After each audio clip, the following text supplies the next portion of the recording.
heartbeat of competition, the drama of the moment. This is TNT Sports. This is the Discover Car Countdown to Green as we get ready to go racing.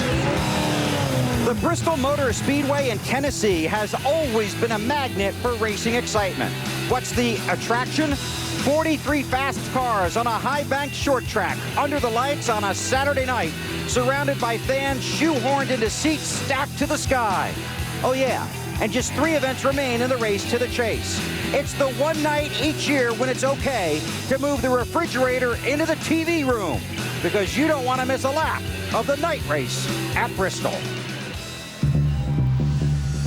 Bristol Motor Speedway. Gather round. The world's fastest half mile. Listen up. Race fans love it. Some drivers don't. No one can hang on to it.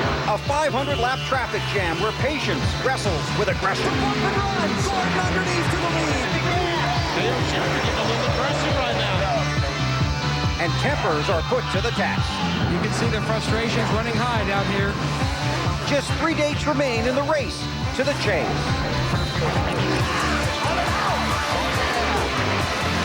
A 4-time champion is back atop the standings. A rookie ranks as the 10th and final contender. And not far behind, the outsiders are racing against time.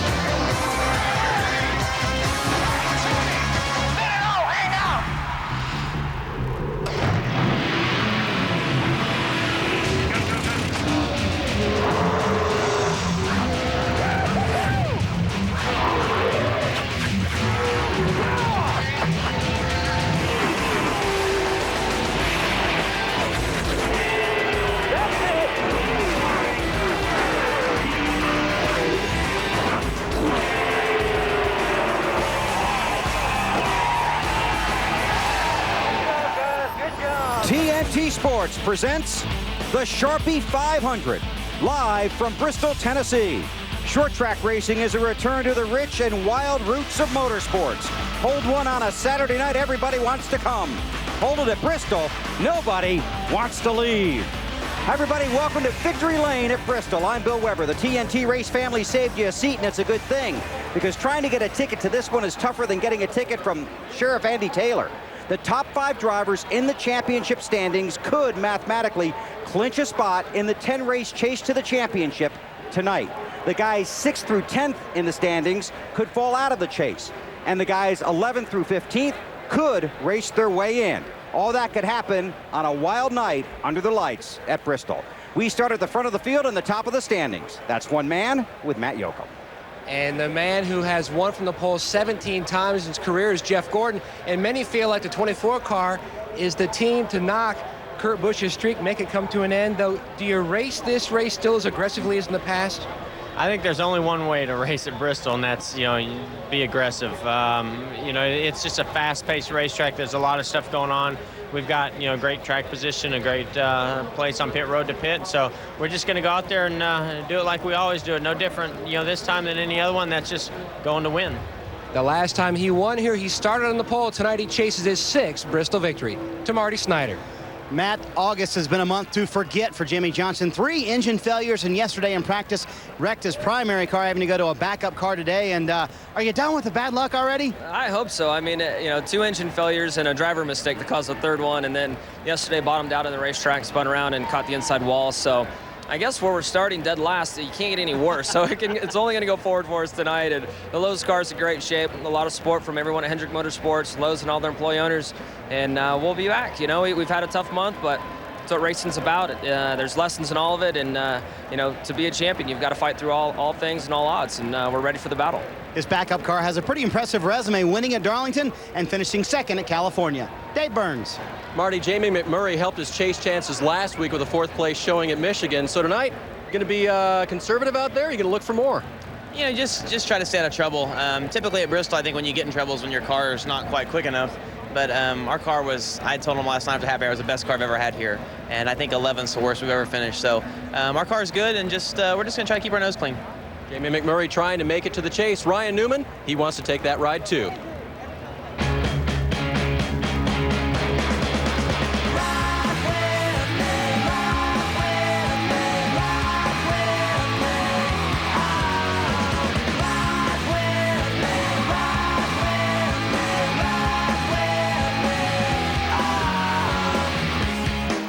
And it's a pleasure to welcome Ryan Newman to the wagon. So how do you approach this half-mile bull ring? You know, Jamie said keep your nose clean, but I think the bottom line is going to keep everything clean. Yeah. I mean, it's such hard an to easy do. place to get caught up in somebody else's mess, let alone your own. You guys have had some tough times since your win at Michigan, haven't you? Yeah, we have, and you know, we know that we can bounce back, and our team is capable of getting to victory lane just like we did in Michigan, so hopefully we can do that again. Do you know how many points you are out of 10? 40-something. 44. Very good. Can you pick those up here tonight, Ryan, or you just try and maintain? We just do what we have to do, and that's finish the best possible finish that we can possibly get for our team and our all-tall Dodge. And, you know, if it's a top 5, it's a top 10, whatever it is, we just focus on what we have to do. The points will take care of themselves. What is it like in that car out there for 500 laps? I'll tell you at the end, but I mean, it's a little bit of everything. Usually it's just, that's the best way to sum it up. It's a little bit of everything. You can be loose, you can be tight, you can get hit, you can be hitting. It's just a little bit of everything. And pit road can be a challenge here, too. On and off. All right. Well, thanks for coming up. Best of luck tonight. Thank you. Ryan Newman looking for the win here in the Bristol Night Race. Here's a look at the top 20 in the championship standings heading into this one. This is the first time Jeff Gordon has led the standings since the season finale of 2001 at New Hampshire. Dale Earnhardt Jr. has just one top 20 finish in his last 6 races. From 6th to 10th, the margin is just 117 points. And after that, the outsiders banging on the bumper. Jamie McMurray in 15th, just 142 points out of 7. That's the first lap. Here's what's coming up on the Discover card. Countdown to green. Kurt Busch is chasing his 4th straight win at Bristol. This native of noisy Nevada now makes his home in the quiet of North Carolina. We'll take a trip to the farm. Last week, one missing lug nut resulted in one disappointed team. But was it really missing? Dave with the next installment of Lug Nut Gate. Benny Parsons takes the wheel for a road trip with some of NASCAR's best drivers, and Wally Dellenbach demonstrates Bristol's trademark move, the bump and run. All that and Dale Earnhardt Jr. coming up on the Discover card Countdown to Green.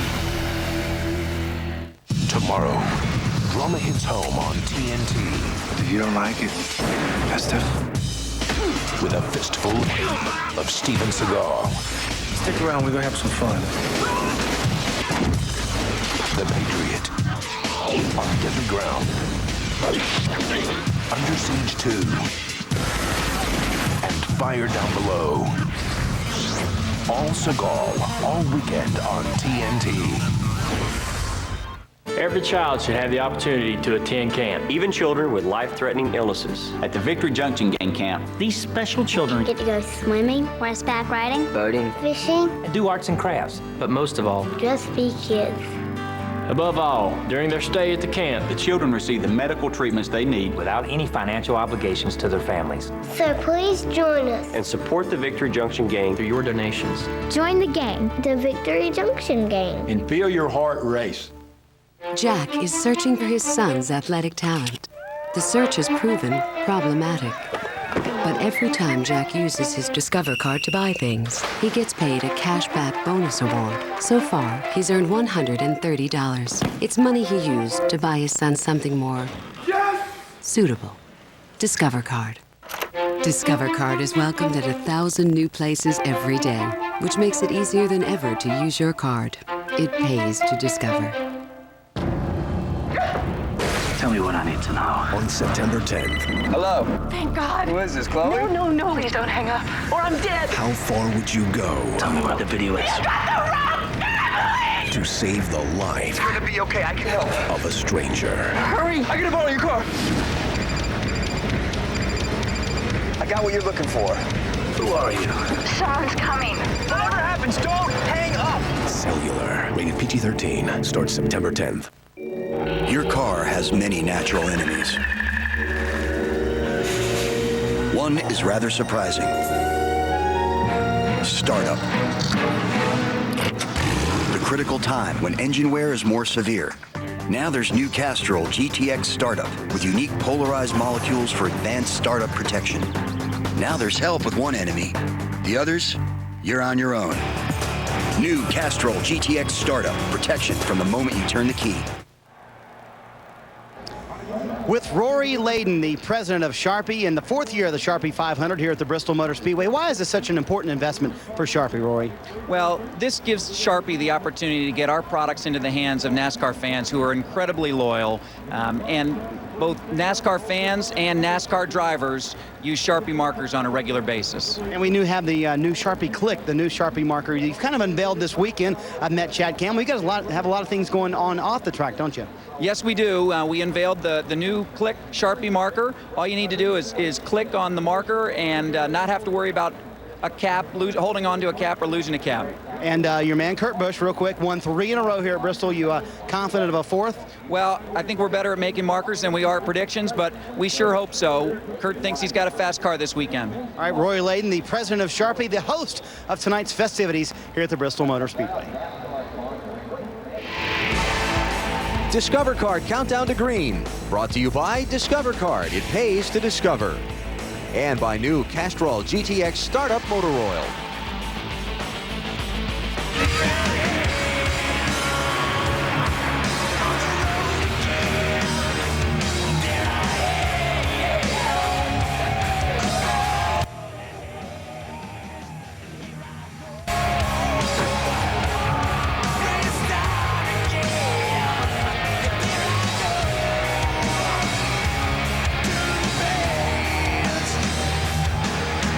Twenty-six-year-old Kurt Busch left his hometown of Las Vegas hoping to hit the jackpot in NASCAR. After he came up a big winner, he sent for his stuff, including his folks and his grandmother. He moved them across the country, then he moved them in right next door. On the weekends, Kurt Busch is outstanding in his field. And as Matt Yoakum found out during the week, Kurt Busch is usually outstanding in his field. Now, how does a guy from Las Vegas end up as basically his own reality show of Kurt Busch Goes Country? This is crazy. Just the whole city life of Vegas, you grow up in it and you see as quick as everything moves. And it doesn't necessarily burn you out, but it really keeps pace of just the high speed that we find on the racetrack. And to find a lower pace and just a slower pace. I mean, slower pace, this is not like living in a subdivision. This is like Oliver Wendell Douglas from Green Acres somewhere could be out here plowing the back 40. It's so different, and it's such a new vibe of life for everybody.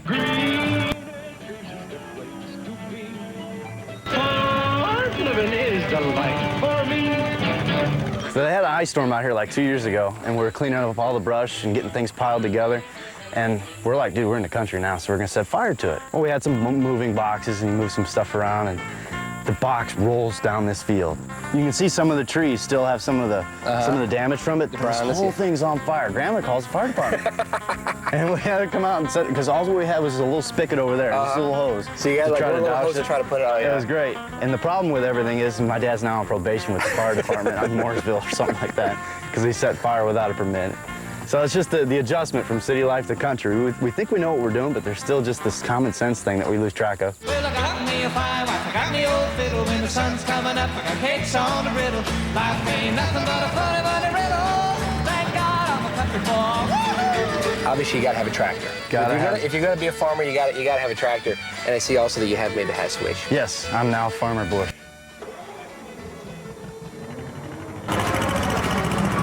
You missed like half of the row. Yeah. For some reason, the PTO's not engaging all that well.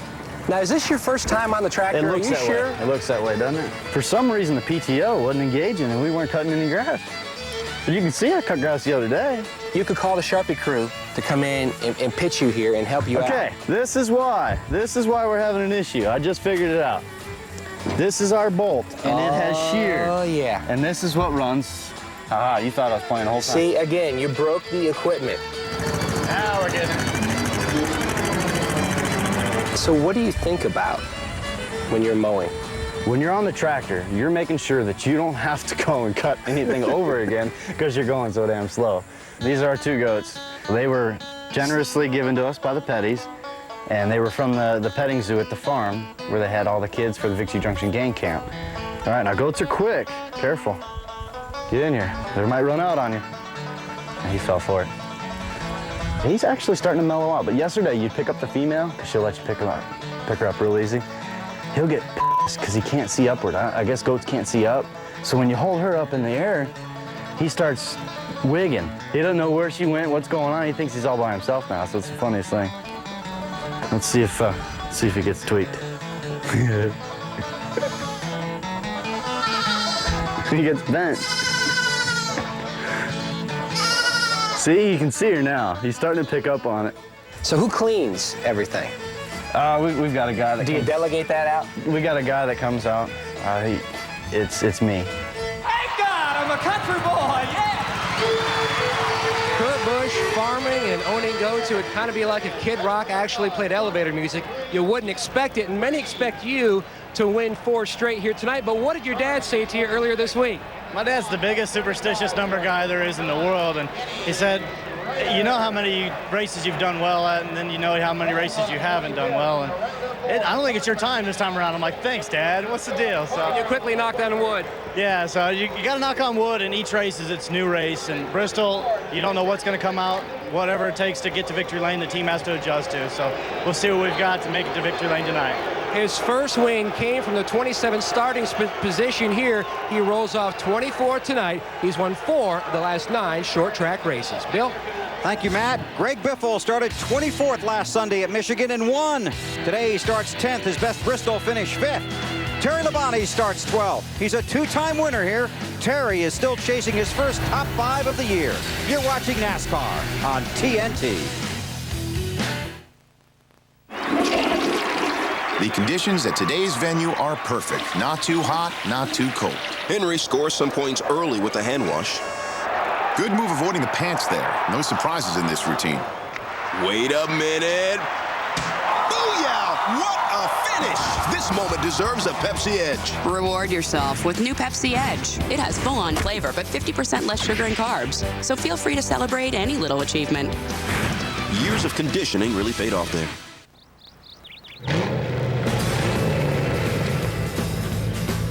Cool.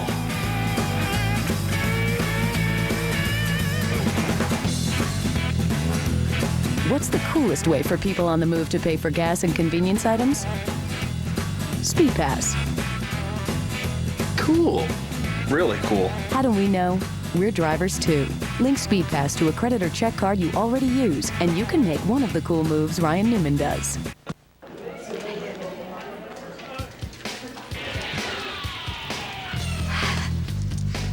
Let's get some light in here. Hi, I'm Missy. Of course.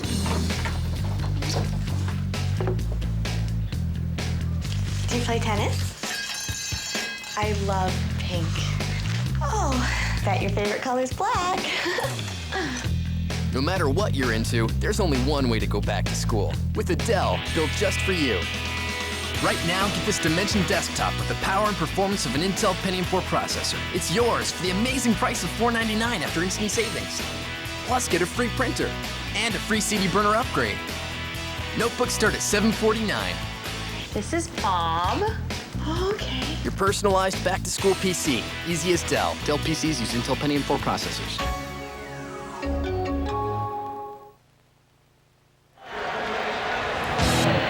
Jeff Burton in his second race, driving the 30 car for Richard Childress. His best finish at Bristol, 2nd.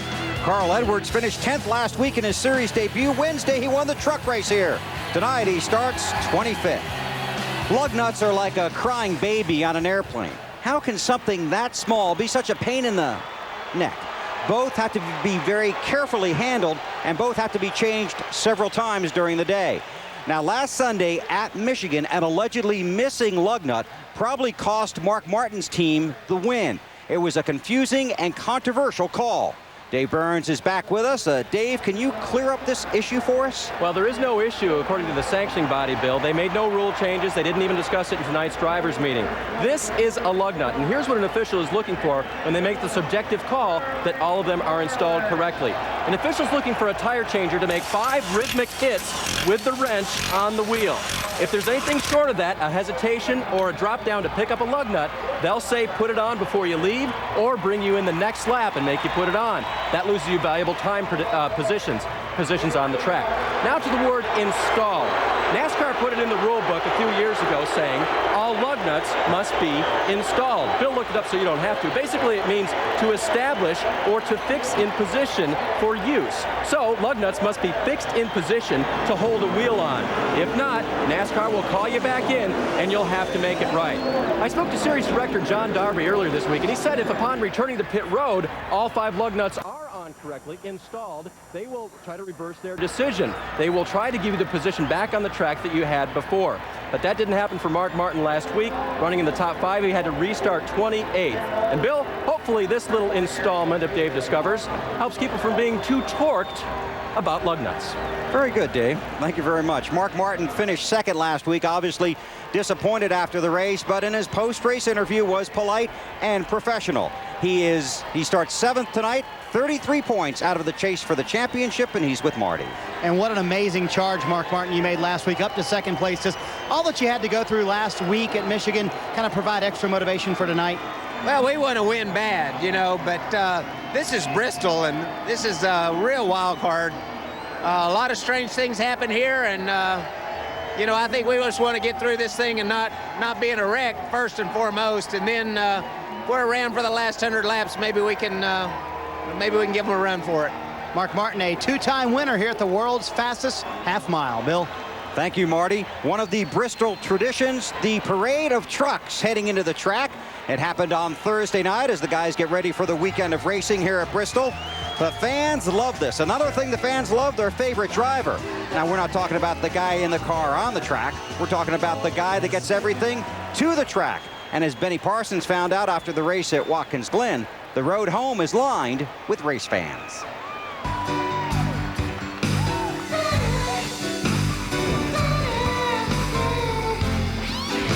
Mike Knauer is the catch can man for Jimmy Johnson. Jeff Craven is a gas man for Jeff Gordon. But when the checkered flag falls, that signals the beginning of a new race because these two guys, along with their co-drivers, help bring the cars and equipment back home. You've got to be the envy of every truck driver you pass on the road. Oh, absolutely. The people that talk to you on the radio are just, you know, they want your job. And for some race fans, just seeing these 40-ton haulers is like connecting with their favorite driver. I've had people follow me before 100 miles, just wait for me to stop so they get pictures of the truck. No place is that kind of support more evident than in Selinsgrove, Pennsylvania, 150 miles from the Watkins Glen racetrack. 3 hours after the race is over, their party is just beginning. You just come here to watch these trucks go by? Yes. If we can't make it to the race, this is the next best thing. Because we know that this is as close as we can really get to watching our favorite guys without having to pay money. This is it's free. This is as free as it gets. How long you been coming down here to watch these trucks go by? About 4 or 5 years now. They blow the horn, they throw frisbees, hats, shirts. We're just lucky people to be sent along Routes 15 getting stuff. Did they throw you? Oh, here comes the trailer, gotta go. We got some crazy people down here in Pennsylvania. I noticed that. And you'll see these trucks crossing the country this week, heading for Fontana, California for next Sunday's race under the lights in Fontana. Freeze! They're gonna put you in jail for the rest of your life. Why did you kill her? She deserved what she got. You have the right to remain silent. Why did you lie, Mr. Kamen? Copper! NASCAR on TNT heads to Bristol with just 3 races left in the race to the chase. Drivers outside the top 10 will trade paint for points on NASCAR's notorious short track. It's the Sharpie 500 from Bristol, next on TNT. Judy has a difficult job called 3 Kids. She uses her Discover card to buy things like gas, household supplies, and pudding. Because Discover card pays her a cashback bonus award, so far she's earned $103. It's money she used to buy herself a little time off. Discover card. Discover card is welcomed at 1,000 new places every day, which makes it easier than ever to use your card. It pays to Discover.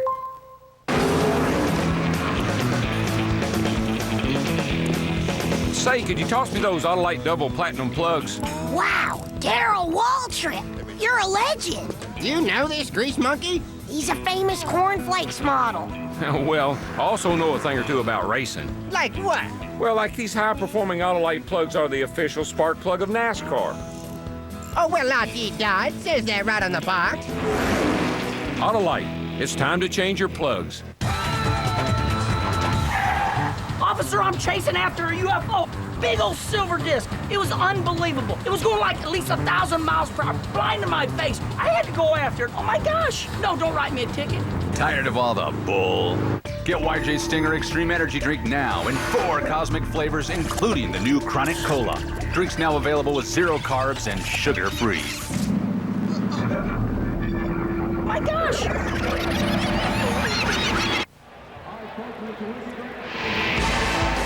Discover Card Countdown to Green, brought to you by Discover Card. It pays to discover. And by Autolite Spark Plugs. It's time to change your plugs. Tennessee native Sterling Marlin has never won at Bristol. His best finisher, second in August of '91. Tonight he starts third, hoping to do exactly what Dale Earnhardt Jr. did last night. Matt. And Dale Earnhardt Jr. won from the pole last night, trying for his 3rd career weekend sweep, but you're starting all the way back here in 30th. How hard is it going to be to get to the front, Junior?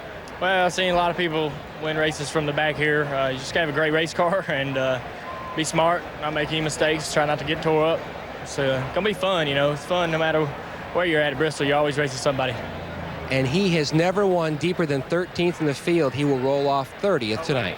Wait a minute. What? Go ahead. I got to wish my sister her happy 32nd birthday. So I love you, Kelly. Hope you hear this at home. She's only 32nd? 32? 32, yeah. Believe that or not. So that makes me almost 30. So we're getting old. To Marty Snyder. Matt, speaking of 32, that's where Elliott Sadler finished last week. Kind of an unexpected setback for this race team. How critical is a top 5 tonight, Elliott? Very critical, man. I haven't slept at all this week. It's probably the biggest nerve-wracking race I think I've ever had in my career. I know we got a good car, but things can happen fast here. And after last week, only 3 weeks left, man. Everything's so valuable, points are. But the M&M's Ford Taurus is fast. Just got to stay out of trouble, use my head. I've got to drive the best race I've ever driven in my career tonight to do what I think we need to do in the points to be successful. Win number 1 for Elliott Sadler came right here at Bristol. Dave? Kevin Harvick clings to a slim 46-point margin in the chase over 11th place, I can't even say this tonight, 11th place, Jeremy Mayfield. You're trying to hang on. Can you do that tonight here at Bristol, a place where you've been very successful? You guys need to worry about the guy in 10th. We're in 8th, if you guys haven't figured that out. But real proud of this whole Goodwrench team. We got Team Realtree on board tonight, and we're just going to keep doing what we're doing. We're not worried about the rest of it. If the way it falls is the way it falls, and if we're in, we're in. We're out, we're out. Kevin's never won here, but he's finished in the top 10 in 6 of his 7 starts here. Bill? Thanks, Dave. As you've heard the guys talk about on the track, this can be a very dramatic night, especially when it comes to the racing version of the rush hour hit and run. Here's Wally Dallenbach.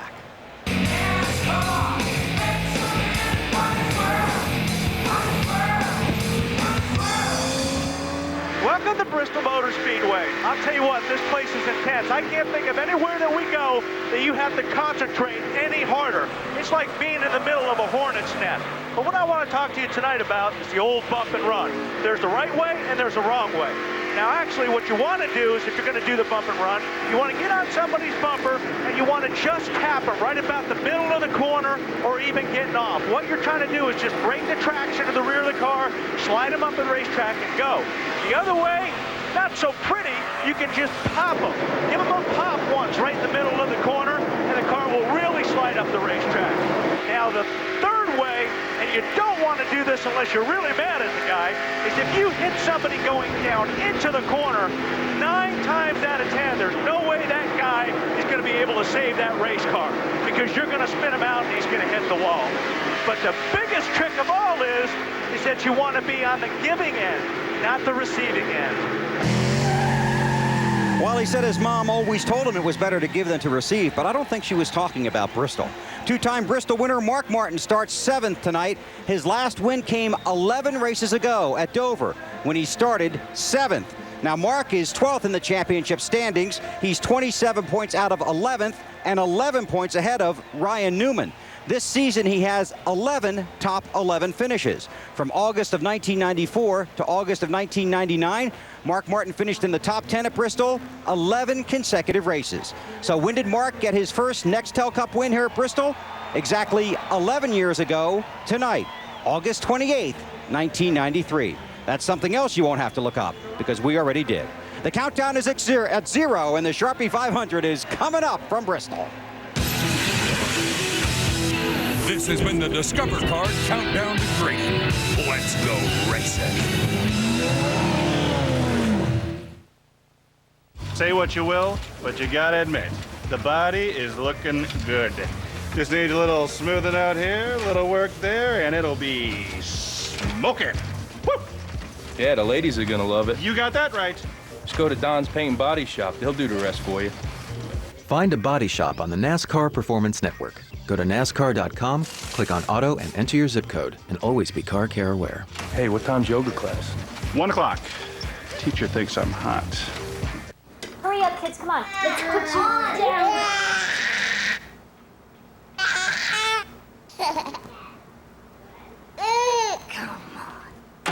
Only one free hand? Grab a new Sharpie retractable.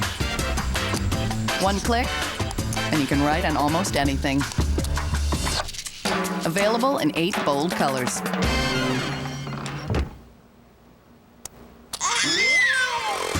Sharpie. Write out loud.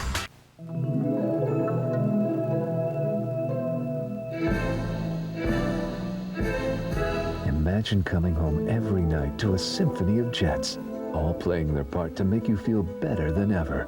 Sound good? Then call now and we'll send you a free brochure on the world's #1 hot tub, Hot Spring Spas.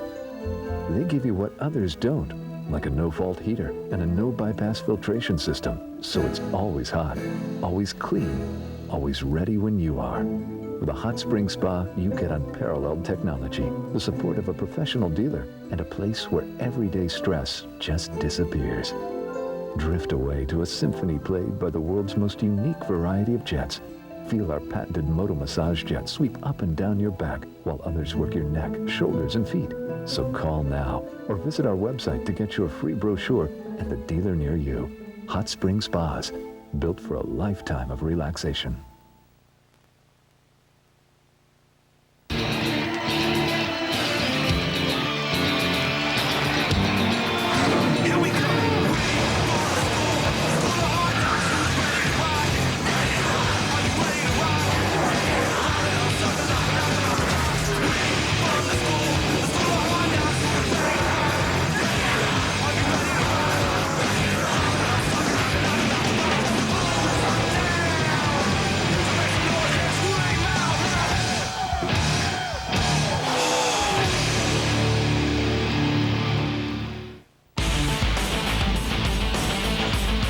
TNT Sports presents the Sharpie 500, live from the Bristol Motor Speedway in Bristol, Tennessee. 160,000 fans are here and many rooting for the guy with Matt Yoakum. Bill, you can feel the electricity in the air, and Rusty, your fans would love to see you score number 10 here on the High Banks in Thunder Valley. How about this hot rod tonight? And we got a good car. I feel real good about it. We might have to work on it a little bit, but it was good last night in practice. And, man, I love to win number 10 for the fans. It'd be great. He has scored career win number 1, career win number 50 here. He'd love to get number 56 tonight, Bill. Matt, 500 laps for 43 drivers, chasing just 10 precious positions, and only 3 races to get it done. The pre-race ceremonies from Bristol, Tennessee are next on TNT. Will make its home on TNT with a fistful of Steven Seagal, The Patriot, on deadly ground, Under Siege 2, and Fire Down Below. All Seagal, all weekend on TNT. Freeze! I'm gonna put you in jail for the rest of your life. Why did you kill her? She deserves what she got. You have the right to remain silent. Why did you lie, Mr. Kamen? Proper!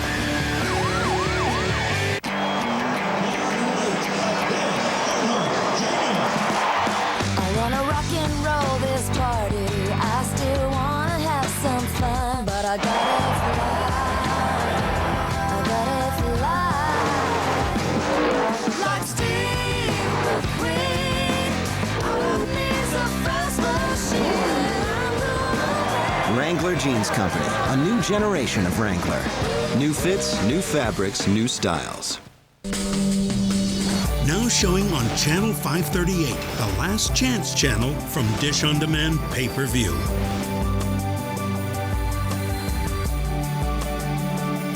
This movie is available for the special price of only $1.99, but time is running out. See it now before it's gone. for good. Channel 538, the Last Chance Channel, where great movies are always $1.99 from Dish On Demand pay-per-view. I know what I like. I like movies, among other things. Sure, I'll watch the occasional chick flick, but I can't resist a good action movie either.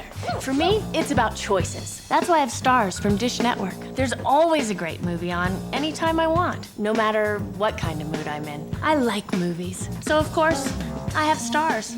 Order Stars, part of the Stars Super Pack, and get over 350 different movies each month. Call 1-888-445-DISH and ask for Stars.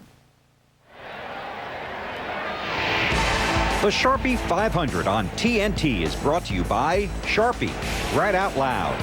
By Nextel, coast-to-coast walkie-talkies in under a second. NASCAR and Nextel, partners in speed. By the next Ford Super Duty, tougher, stronger, smarter. And by Coca-Cola, let's make it real. TNT's live coverage of the Sharpie 500 continues from Bristol, Tennessee.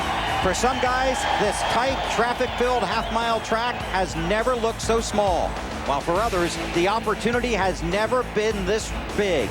Just 3 races remain in the race to the chase for the Nextel Cup. Tonight, it roars on for 500 laps on the high-banked half-mile Bristol Motor Speedway. 160,000 fans. They got here early. They will stay here late. They're rooting for their favorite driver. The sparks will fly. Let's take you trackside and join the pre-race ceremonies at Bristol.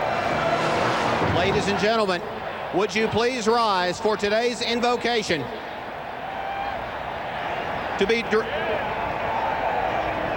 Would you please rise for today's invocation to be delivered by Beth Yarborough of the Jonesboro Presbyterian Church. Please pray with me. Almighty God, creator, maker of days, and crafter of lives, against the backdrop of the celebration of the events of this day, we pray to you, O God, whose power is evident in all that you have created. To you, O Lord, whose power is more than the propulsion of jets flying in formation. To you, whose power is greater than the roar of gathered engines racing for the finish line. We pray today for your safekeeping of all who are gathered here, especially our drivers. We have traveled many paths to be here, but in our vast differences, we are bound together in one undeniable commonality, one united, urgent desire for peace, peace in our lives and peace in our world. To that end, we pray for the grace to do justice, to love kindness, and to walk humbly with you. Amen. Please remain standing for the presentation of colors by the Air Force Combat Climatology Center of Asheville, North Carolina. And please join in the singing of our national anthem with the children of Motor Racing Outreach.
Some very nervous kids and some very proud parents talking to some of the drivers in the garage area before the race. They were more nervous about the national anthem than they were about 500 laps here at the half-mile Bristol Motor Speedway. Let's check back out on the grid with Marty. The best national anthem in the whole series, and Tony Stewart's been pretty electrifying himself. You feel the excitement building here. 2 wins in the last 6 races. Is the car good enough for another win tonight, Tony? I hope so. I mean, Zippy and all the guys on the Home Depot team, we brought another good car. I mean, this is the race where we normally get going good. So, hopefully we'll keep our fingers crossed. Hopefully get this thing to the front again. Tony Stewart making career start number 200 tonight. Bill? Marty, there have been 87 Nextel Cup races at Bristol. In the spring of 2001, Elliott Sadler won from 38th, the deepest in the field any winner has ever started here. Where will the winner come from tonight?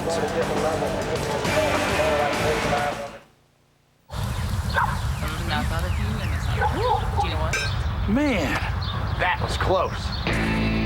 Close? That's not close. Try racing door to door at the fastest track on the circuit for almost 4 hours, and still it comes down to this much. That, my boys, is close. The Bass Pro Shops MD&A 500 weekend. 5 racing events in 3 days. Atlanta Motor Speedway. Real racing, real fast. Enter the race to the chase for the NASCAR Nextel Cup sweepstakes. Buy any phone. Pick a driver. Win a NASCAR weekend. If your driver makes it to the chase, you could win one of 10 incredible fan weekends. If your driver wins the NASCAR Nextel Cup Series, you could win $250,000. Get an i205 phone and NASCAR-themed phone cover for $44.99. Call 888-NEXTEL-7. Get into the race. Call 888-NEXTEL-7 now. Hurry up, kids. Come on. Let's put you down.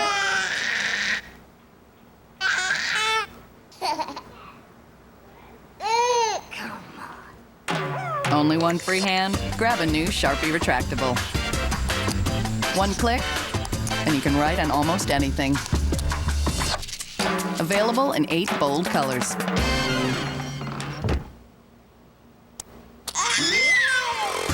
Sharpie. Write out loud. Ode to the championship. It's what your wildest dreams were of, to triumph in the sport you love, to rank with champions of the past, to be the fastest of the fast. Racing inspires greatness. Witness the Ford Mustang Mach-1, as always, true to the legend. Experience Ford Championship Weekend at Homestead Miami Speedway. For tickets, call 1-866-409-RACE. We are 7 minutes away from the green flag for the Sharpie 500. The excitement builds in the stands, 160,000 strong. On pit road, the final moments of calm for driver and crew. 7 minutes from now, racing returns to its deepest roots, the best in the business on the biggest short track anywhere. And now it's time to send it way up there to the guys that are sky high, ready to call the Sharpie 500. Alan Bestwick, Wally Dallenbach, and Benny Parsons. Enjoy it, you guys. We didn't realize that no being afraid of heights was a prerequisite for this job when we took it to come here. Bill, if you can't feed off the energy here at Bristol, you can't get excited about a race anywhere. This crowd is charged up, and we're ready to go. Benny's a former winner here. He wants to talk real estate and some delicate negotiations over property that can make or break her night. It's just those few feet going down in the corners, turns 1 and turn 3. The car on the inside is dependent on that guy on the outside to give him room. That's Michael Waltrip, gives a 21 car Ricky Rudd room. And we'll see this all night long, the car on the outside. 19, Jeremy Mayfield gives Kevin Harvick room. But later in the race, and if that leader comes up behind to lap these cars, we'll see tougher negotiations. We'll see all these guys coming down in front. The rear guys going to hit them in the rear. They're going to back in the wall, and then all parties going to be angry. All these reality shows are all the rage on television. We've kind of got our own version of a racing reality show here tonight, Wally, where somebody might get voted off the island. Yeah, this is Bristol. I mean, you're going to bump, you're going to rub, guys are going to be mad, guys are going to be shoving, there's going to be a lot of finger pointing, and that's just in the booth here. But I'll tell you what, when they looked at the point system on this deal, the new point system, all the drivers and all the crew chiefs, I think, looked at Bristol. This is the one they're worried about. They're sweating it. They want to get out of here and be lucky and not lose a lot of points. So the record for cautions here is 20. The average is 9. I'll have the over-under at 12. The over-under at 12 for caution flags. All right. The energy, the intensity, the excitement that is NASCAR racing at Bristol is about to be unleashed before some 160,000 fans. Let's go trackside for the command to start engines. for the words we've all been waiting for. Sharpie 500 Grand Marshal, Linda Fabry. Gentlemen, start your engines!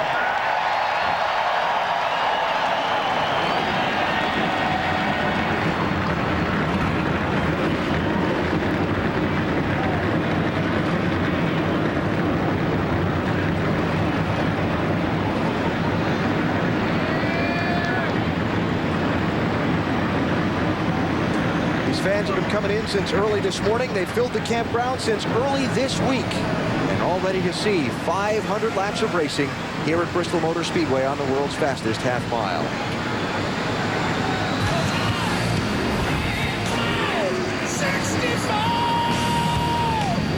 Jeff Gordon won his 6th Bud Pole Award of the season in qualifying on Friday. Budweiser, the official beer of NASCAR, proud to sponsor the Budweiser Pole Award, given to the fastest qualifier in each NASCAR Nextel Cup Series race. Budweiser congratulating Jeff Gordon, the latest Budweiser Shootout eligible driver.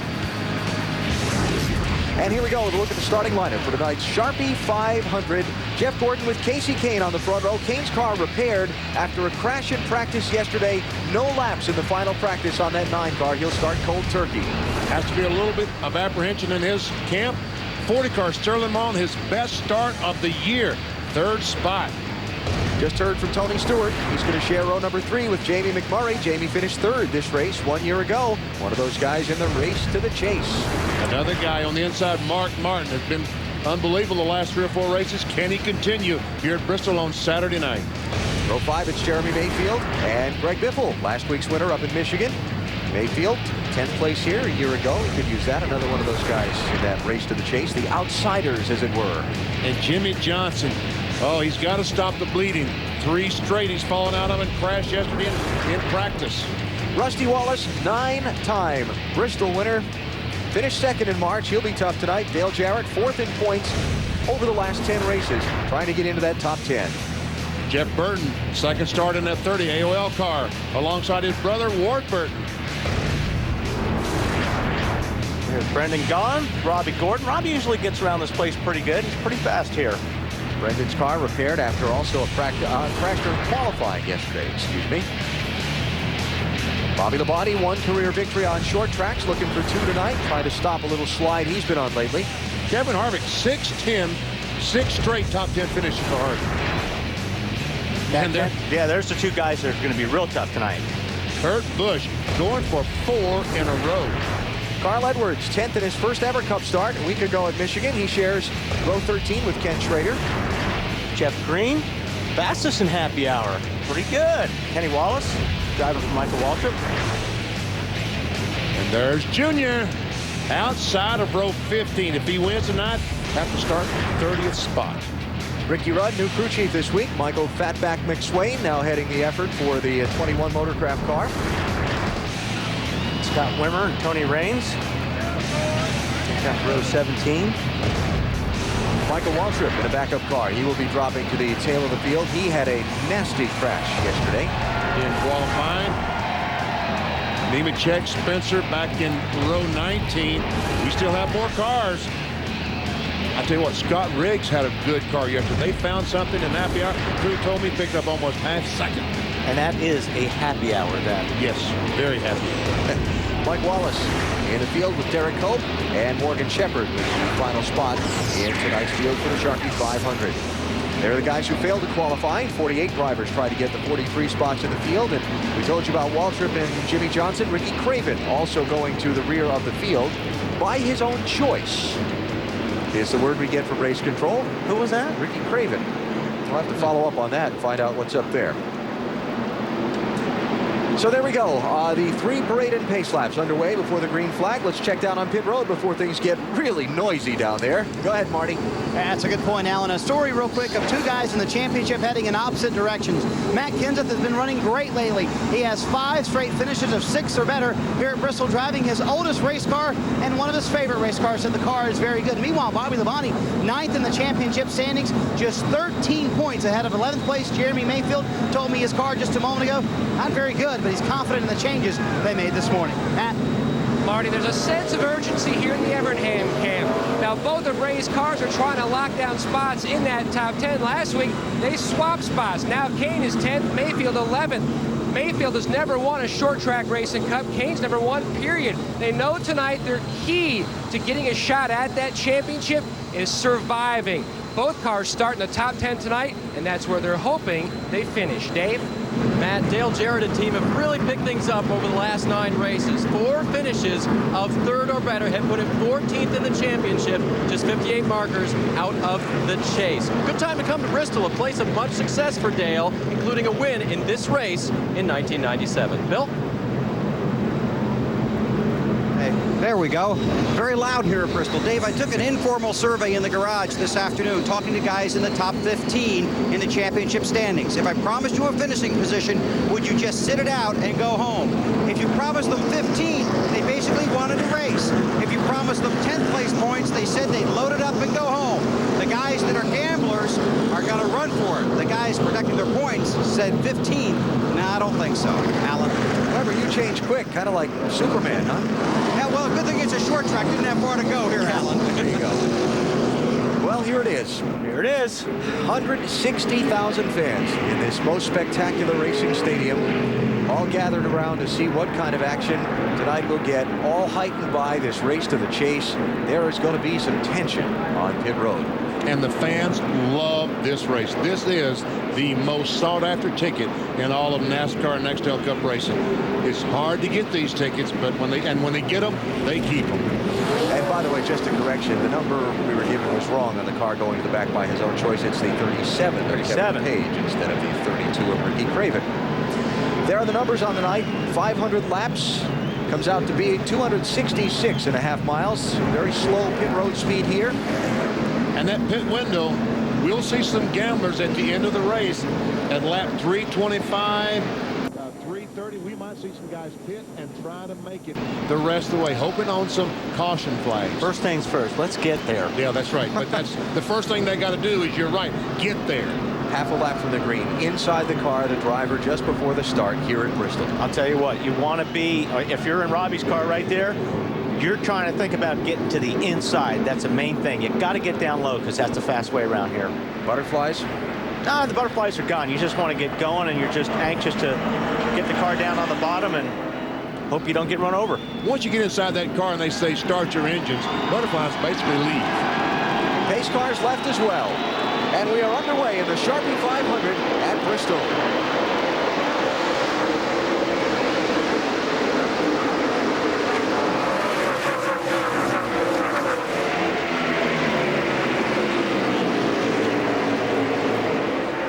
Elliott Sadler, the first guy really on the outside, hanging out there right now. He wants to get down to the bottom, believe me, as bad as he can. And now's his chance. Sadler squeezing in line in front of Jeremy Mayfield. Jeff Gordon leads, Casey Kane second, Sterling Marlin third, Ryan Newman fourth, Tony Stewart is fifth. Then you get McMurray, Martin, and then Sadler in 6th, 7th, and 8th. See, Biffle hung out there. And this is just like Daytona Talladega. If you get hung out just like the draft, you have to let, and fortunately, a nice guy like Terry Labonte will give you some room, but there's a lot of guys that won't give you that spot so you can get down on the bottom. It's early. Yeah, there's patience, like BP talked about. They're using patience now, but it runs out every lap. On board Rusty Wallace. This is 10th place. And the race for 4th. Ryan Newman showing Tony Stewart a little bit of room on the inside. Oh, and Jamie McMahon, 42, a little loose as he exited turn 2. A 12 car starting to go up in the middle of the corner. Now, here's exactly what I was talking about. This time, Ryan Newman decided, I'm going to give Tony Stewart the inside. Problem is, he's going to lose a lot of spots by doing that.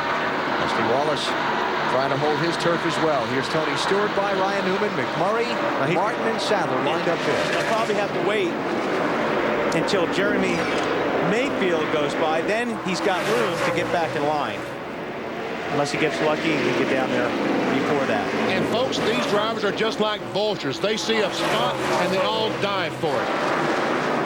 Bill, what about the 12 car? What are you saying? Anything? A lot of changes on that car this morning, Benny, because it was too free in and tight in the center. The only thing they didn't change, the front springs and the nose this weight, Ryan knew he'd had his hands full when they started the race. Well, it looks like it's tight now, Bill. Eighth place, just ahead of Jeremy Mayfield. Ahead of him, you see Tony Stewart now shoved up into the outside lane. McMurray's gone by, Martin has gone by, Sadler has gone by. And now Stewart tucking into line in front of Newman. In a situation like that, if you know you've got a spot, you're better off just getting out of the throttle and letting those cars go by so you can get back down the line. That is going to put Tony Stewart back to 7th place and Newman in 8th.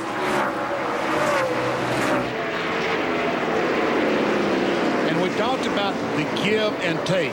Right now, all these guys are being gentlemen. But the leader, Jeff Gordon, is about to start lapping cars. And as he starts working through those cars, when he gets up close to the front, there he is, and the cars that he's starting to lap on the state straightaway. When he gets some of those fast cars, that's when they stop giving. That's when they try to stay in front of that leader, Jeff Gordon, trying desperately to stay on the lead lap. Jeff coming up in the back of Derek Cope's car, the 42nd place machine, as Kevin Page is pulled off track and is going into the garage.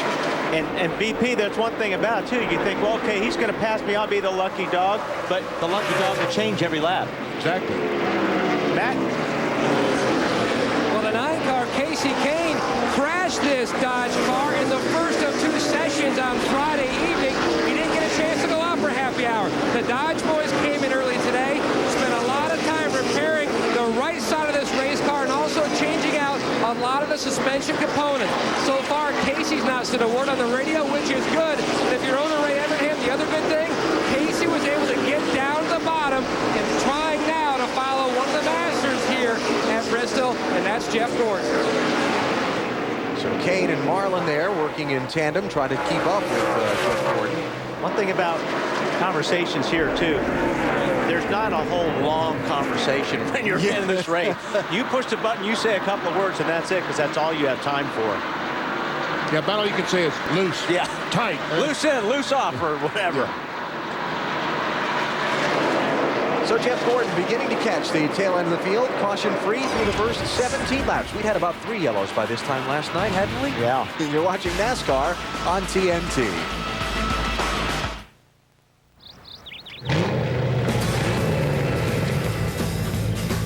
Cool.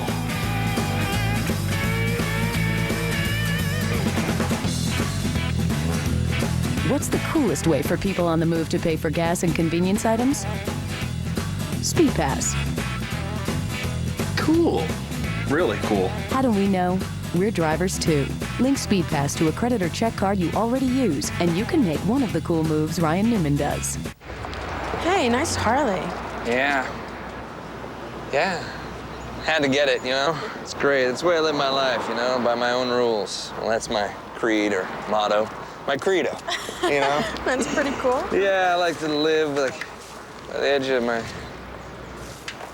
Can you believe the crime in this town? It's crazy. It's like broad daylight right in front of us. It's like, hello, it's my bike, miss. Maybe you should get your own. Okay, so I jinxed it. Caution is out here at Bristol. Jimmy Spencer bounced off the wall exiting turn 2 and then couldn't get a break in traffic to get down to pit road, so stopped on the racetrack.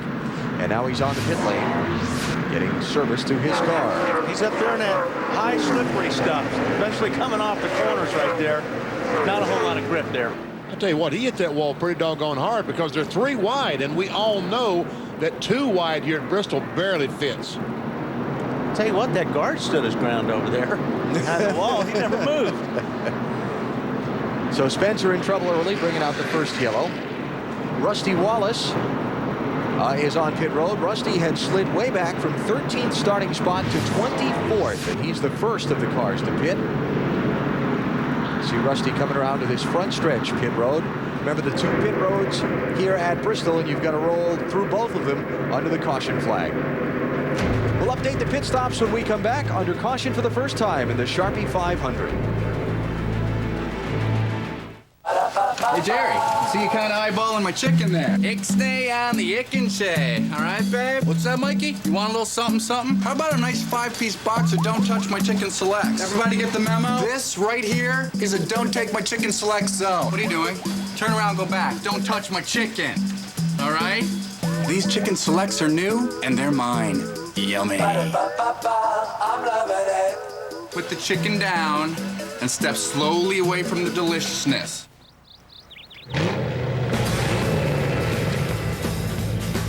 Cool.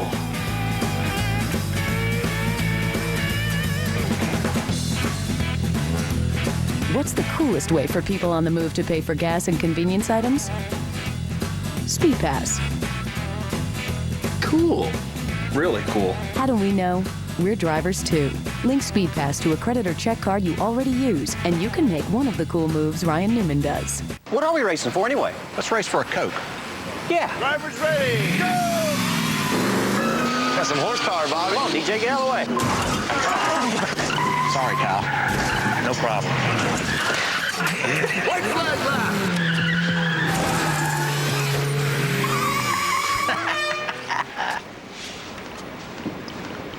Hey, Kevin, we need you in the pit. Sorry about your little car, Tony.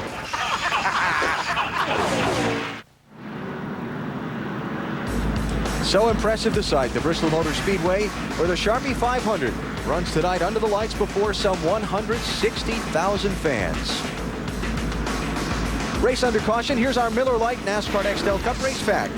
Drivers starting on pole position have finished 22nd or lower in 5 of the last 7 Bristol NASCAR Next L Cup races. I hope no one told Jeff Gordon that. Well, he probably doesn't want to hear that. Jeff Gordon, though, won this race from the pole in 2002, which ended a long winless streak for him. I guess bottom line in Bristol is stay out of trouble, no matter where you start. Well, at least Jeff Gordon now for 15, 20 laps will not have to worry about lap traffic again. But Sterling Marlin has gotten a second spot by Casey Kane. Coming to the green, none of the front runners pitted. Guys who did stop as we go for the restart. Rusty Wallace, Bobby Labonte, Ricky Craven, Jimmy Johnson, Todd Bodine, Scott Wimmer, Michael Waltrip, Joe Nemechek, Tony Raines, and Scott Riggs. First off of pit road among that group is Rusty Wallace. He restarts 30th. Oh, Robbie Gordon, that 31 car, hung on the outside. Yeah, he had a great start, and he passed a couple of cars. On the restart, he passed them high. A couple of guys were sleeping. And he fortunately got back in line, but he was bouncing off of Dale Jarrett there in 3 and 4. They also tell you that Jimmy Spencer's taking his car behind the wall. He was going to be held a lap by NASCAR for intentionally bringing out a caution for stopping on the track. And now the damage on the car requires him to go behind the wall anyway.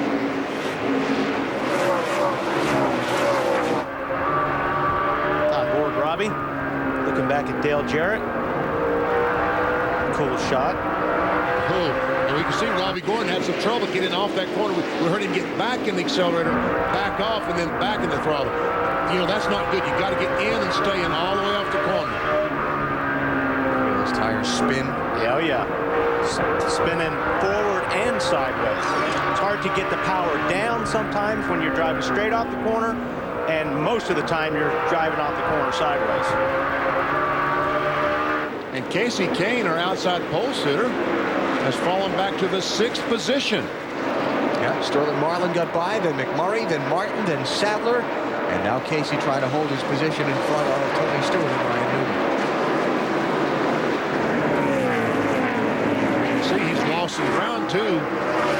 Elliott Sadler, as they are driving away from him. For a guy with a crashed race car starting the race with no practice laps on it after it was rebuilt, falling back not a surprise, but Matt, it doesn't look like it's too bad for him right now. He is hanging in there. In fact, his crew chief, Tommy Baldwin, keeps giving him encouragement every few laps, saying, you are doing a great job. Just hang in there, drive. We've got a cash in the race turn 1. Joe Nemechek. Caution, caution. And Scott Wimmer. And Nemechek hit a ton. I can hear that from here. Wow.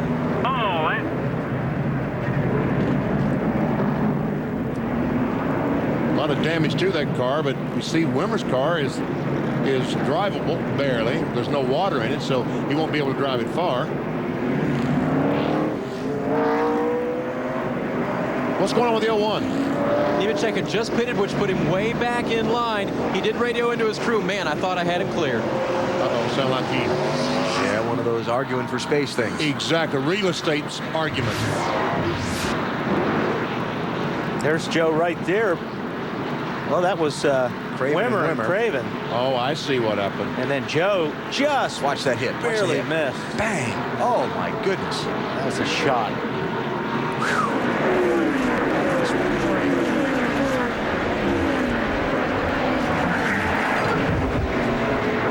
Oh boy. Caution is out here at Bristol. When it comes to truly great beer, fresh rules, the clean, crisp taste of brewery fresh Budweiser. Fresh beer tastes better. You know, more and more men are making the move to Levitra. Maybe it's time you discovered what all the excitement's about. Make your move today. Ask your doctor if a free trial of Levitra is right for you. Levitra, when it counts. Stop weighing yourself every day. You'll make yourself crazy. I'm Dr. Greg Cinnamon, and there are diet pills that lure you into thinking you're losing fat when all you've lost is meaningless weight. Cortislim suggests you hide your scale for the next 30 days while they show you a smarter way to measure weight loss success. How you look in the mirror and how loose your clothes fit. It's that easy. Cortislim, coupled with intelligent diet and exercise, impacts so many weight problems, including the cortisol hormone that stashes excess pounds and inches around your stubborn weight loss areas. One popular radio personality tells his audience he stopped weighing himself, but knows cortislim is working because he's fitting into clothes he couldn't come close to wearing in months. Make cortislim the scientific centerpiece of your healthy diet and exercise regimen and fit into the clothes you want to wear. Call 1-800-443-1657. That's 1-800-443-1657.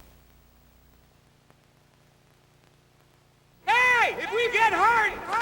Whoa, good thing we got that insurance. What's that? Aflac! What'd you say? Aflac! Pays you cash if you can't work. Before that! I said I'm glad we got that insurance. Not that. Aflac. Ask about it at work.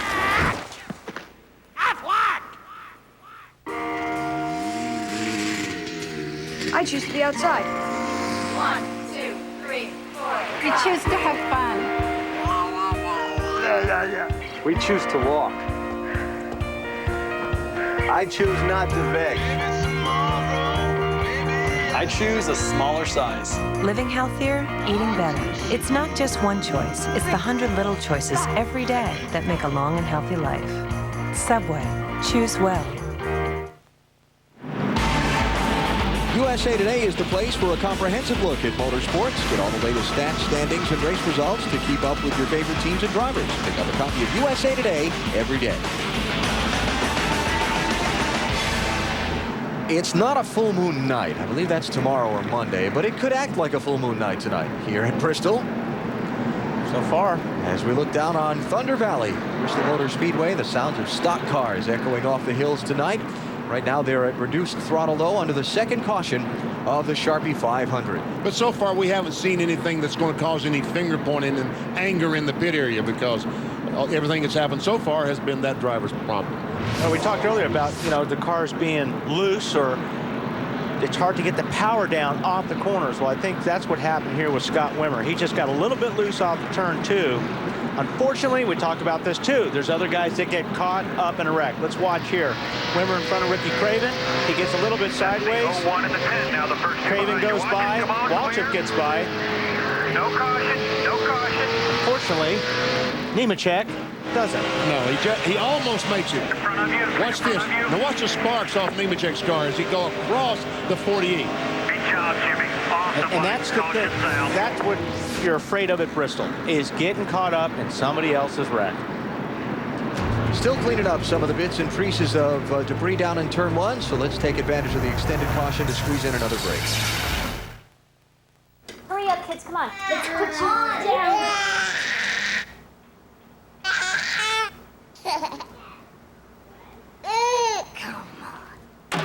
Only one free hand? Grab a new Sharpie retractable.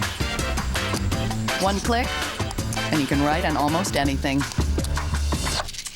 Available in 8 bold colors.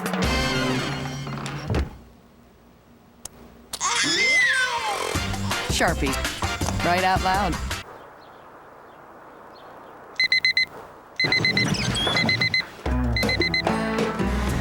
Real car guys.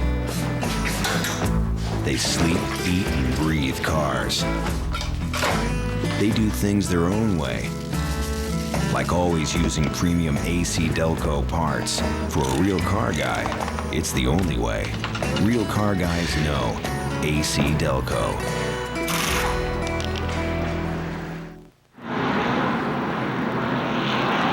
Back at Bristol Motor Speedway, live coverage of the Sharpie 500, NASCAR on TNT. The race to the chase, just 3 left before the cutoff for that race for the Nextel Cup. Caution extended while they pick up some of the debris and so on. One of the reasons why it's difficult here at Bristol is because the track is so small and the field's so big. So on the caution flag, they're almost all the way around the racetrack. You see, that's the only clear spot. So the workers go out, they have about 15, 20 seconds to try to pick up debris, and then the field comes back again. They got to wait till everyone goes by. And they got to be careful to get up all this debris because debris is what causes flat tires. And with 39 of the starters still on the racetrack, all in single file. They're scattered a pretty good ways around the racetrack. Coming to the restart, Jeff Gordon, the leader.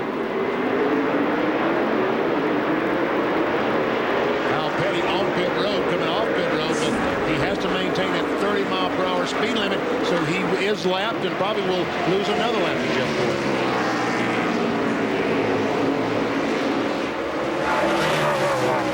None of the front runners pitted under the yellow. Dale Earnhardt Jr. was the first one who did. Some of the guys at the back of the line. Jr. was 26th. Then you had Kenny Wallace, Todd Bodine, Jimmy Johnson, Jeff Green, Kyle Petty, and Scott Riggs came down pit road under this yellow. Labonte hung up there on the outside, BP. Maybe a while before he gets back down. That's right. Robbie Gordon got by. That Dale Jarrett's going by, and Ward Burton.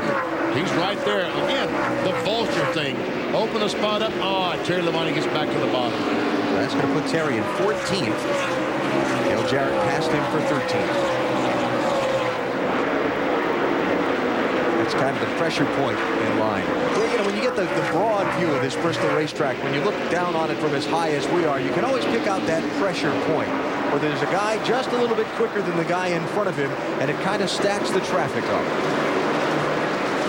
Yeah, everything pretty well evenly spaced there. No real great pressure on the front bumper or back bumper of any of these guys, but you find that one spot in line where there's somebody right up against somebody, and they usually stack up behind him. See, all those cars are content just to ride around the racetrack. But now we've got Kurt Busch.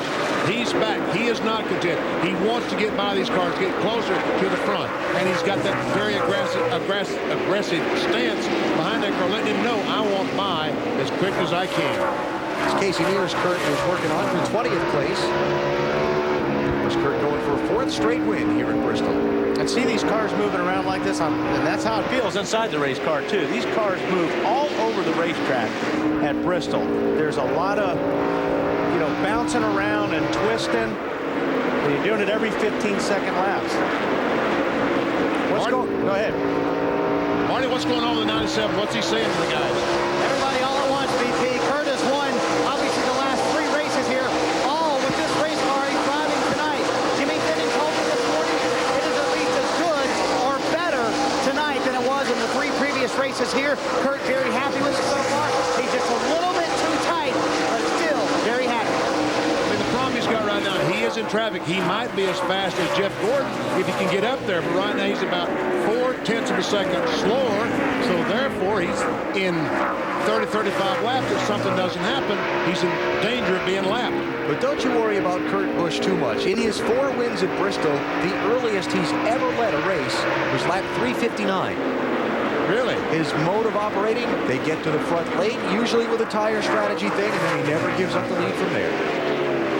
Ward Burton gets kicked up to the outside in that 0 car. 25, Vickers goes by, Brendan gone in 77. We see Matt Kenseth. There's a little bit of here, take that. You're not giving me enough room, because the 77 car, I think, drove up on the 0 car of Burton. And just behind them, Matt Kenseth's back bumper got nipped by Casey Mears in that little jam up as well. Kenseth running back in 19th position. Dave, you got an update on Kenseth? Now, this track may look symmetrical, but it acts very different in turns 1 and 2 and 3 and 4 for Matt Kenseth right now. 1 and 2, he has to baby the throttle. It doesn't handle real weather, very loose. In 3 and 4, though, he can put the hammer down and drive it right off the corner. So Matt trying to chip his way toward the front from pretty deep in the soup. Working on Ward Burton for 18th place. And there again, Ward, a little bump as he came off the corner, but Ward realizes his car is... Oh, watch it, Ward. They started to argue over that spot, didn't they? Yeah. Look at the jam up behind him now. There's that Vultures thing again. Yeah.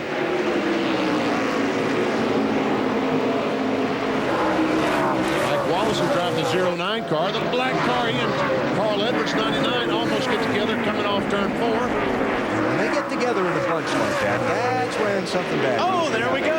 What was I saying? Something about getting in a bunch, something bad happens. Ricky Rudd squeezed into the wall, and the caution flag is out.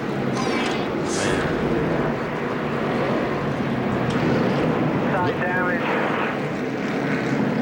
That was not the result that Rudd was hoping for tonight. Now that he is reunited with crew chief Michael McSwain. Looked to me like he hit that wall off the hard Come in this time. I mean, these cars, you can't underestimate how much these guys are sliding around. And when you run side by side and you're sliding around like that, it just takes a little bit of slide to get up into somebody, and that happens. Ricky did not realize that Mike Wallace was on his outside. He came off the corner like there was not a car there, but unfortunately Wallace was there. That was a race for 23rd position, and Rudd and Mike Wallace both with damage. Now that's the backstretch pit road, and the leaders will come around to the front. Dave? Sterling Marlin will go there now. He's already out of his pits. 2-tire stop on the right side. Air pressure adjustment, a little tight up. They're going to try 2, see how it works. Matt? Mark Martin's in. They're going to go for a 4-tire change. Meanwhile, the car in front of him, Casey Kane, 2 tires. No adjustments on the 6 of Martin. To Marty. Jamie McMurray having a top 5 run. The very last car on pit road, middle of your screen, he will be. Little free in, little tied off, half pound in the right rear to fix that tight off condition for Jamie McMurray, actually in the middle of your screen. Bottom of the screen, Elliott Sadler, his car tight 2, half pound in the right rear, up on the track bar. Bill. Jeff Gordon all the way around pit road to the number 1 stall. Car's a little free off. This will be a 4-tire stop. He's going to be behind the guys that took 2. Taking a long time compared to the other guys. He's on his way behind the 6. It looks like Mark Martin might have beaten him out with 4 tires. Yeah, the only one I want to check on Casey Kane and Ryan Newman. I think they both got 2 tires, and we know Sterling Marlin did. And then Mark Martin out ahead of Jeff Gordon. Some guys have not pitted, like Rusty Wallace, who will be the new leader of the Sharpie 500 when we return to Bristol.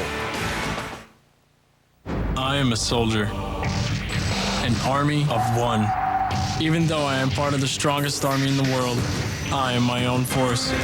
With the latest technology, training, and support, who I am has become better than who I was. And I'll be the first to tell you, the might of the U.S. Army doesn't lie in numbers. It lies in soldiers like me. Specialist Mark DeCarli. I am an army of one, and you can see my strength.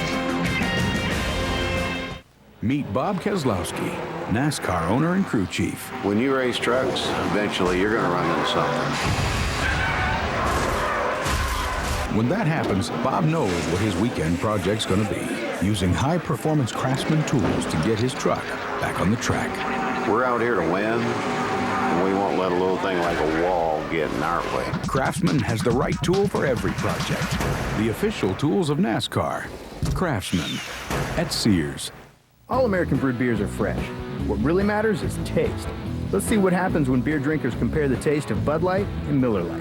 What kind of beer do you drink? Bud Light. Do you want to do a taste challenge? I would love to do a taste challenge. Tell me if you see a difference in the color. The beer on the right has more color. Tell me which one has more taste. I'm saying the beer on the right has more taste. You picked Miller Lite. Oh, what can I say? It was good. You didn't pick Bud Light. My choice in this taste challenge is Miller Lite. Taste for yourself. Miller. Good call. Sharpie 500, Bristol Motor Speedway, NASCAR on TNT, under caution for the third time in the race, about to go back to green. Wendy's race menu next weekend. A new Labor Day tradition starts for NASCAR, the California Speedway. Under the lights, 7 o'clock Eastern time, prime time next week. And then the race to the chase ends at Richmond, Saturday night, September 11th. A little short track racing to decide who gets into the chase for the next L Cup. Now, strategy for track position being played out here. Rusty Wallace is your leader. Remember, he pitted earlier. Dale Jr. second, Bobby Labonte third, Jimmy Johnson fourth, Kenny Wallace fifth, Scott Riggs sixth. None of those drivers pitted under this yellow. Sterling Marlin, Casey Kane, Ryan Newman, 7th, 8th, and 9th. Right side tires only on their pit stops, followed by Mark Martin and Jeff Gordon in line. But that strategy is such, oh, look at Junior just close up right on the back bumper of Rusty Wallace. A-car looks pretty good right now, Marty. Looking pretty good, VP. Remember, they pitted on lap 37, so they didn't feel it was necessary to come down pit road this time. They only had 12 laps on their tires. They pitted on lap 37 because it gets them into a window to finish on 2 more stops in this race. Already playing fuel strategy early here at Bristol. 48 cars back behind him. Jimmy Johnson, they pitted a couple of times during this race. Day 2 at lap 37. His car was tight. They went down on the track bar. Jimmy said, I love the changes you made, Chad. The car is much better. Gordon and Ryan Newman with an almost in turn 3. Well, that was one of those bump. You talked about it on your pre-race show, Wallace World. The bump and run on Ryan Newman. Newman shuffled back. Gordon passed Mark Martin. Now McMurray is past Martin. Now Newman's on the outside and getting hung out. Tony cuts him some slack, but I don't know if Newman can keep his car down on the bottom of the racetrack. It looks like he's struggling, not able to hook that bottom line. Remember, he got just the 2 tires on that pit stop, matching up the new right sides and the older left sides. Here comes the old bump and run. You see Jeff Gordon get in there right underneath. Just hangs the bumper. Well, then hangs it a little bit more. Didn't get it good enough the first time. There's that real estate thing. Casey Mears just skidded off the racetrack onto pit road down the backstretch. I believe he's missing part of his right front. Oh, a lot of damage to the hood of that car. Got hit to somebody. Radiator is broken. They said take it behind the wall, I'm sure is what they said. So tough luck there for Casey Mears.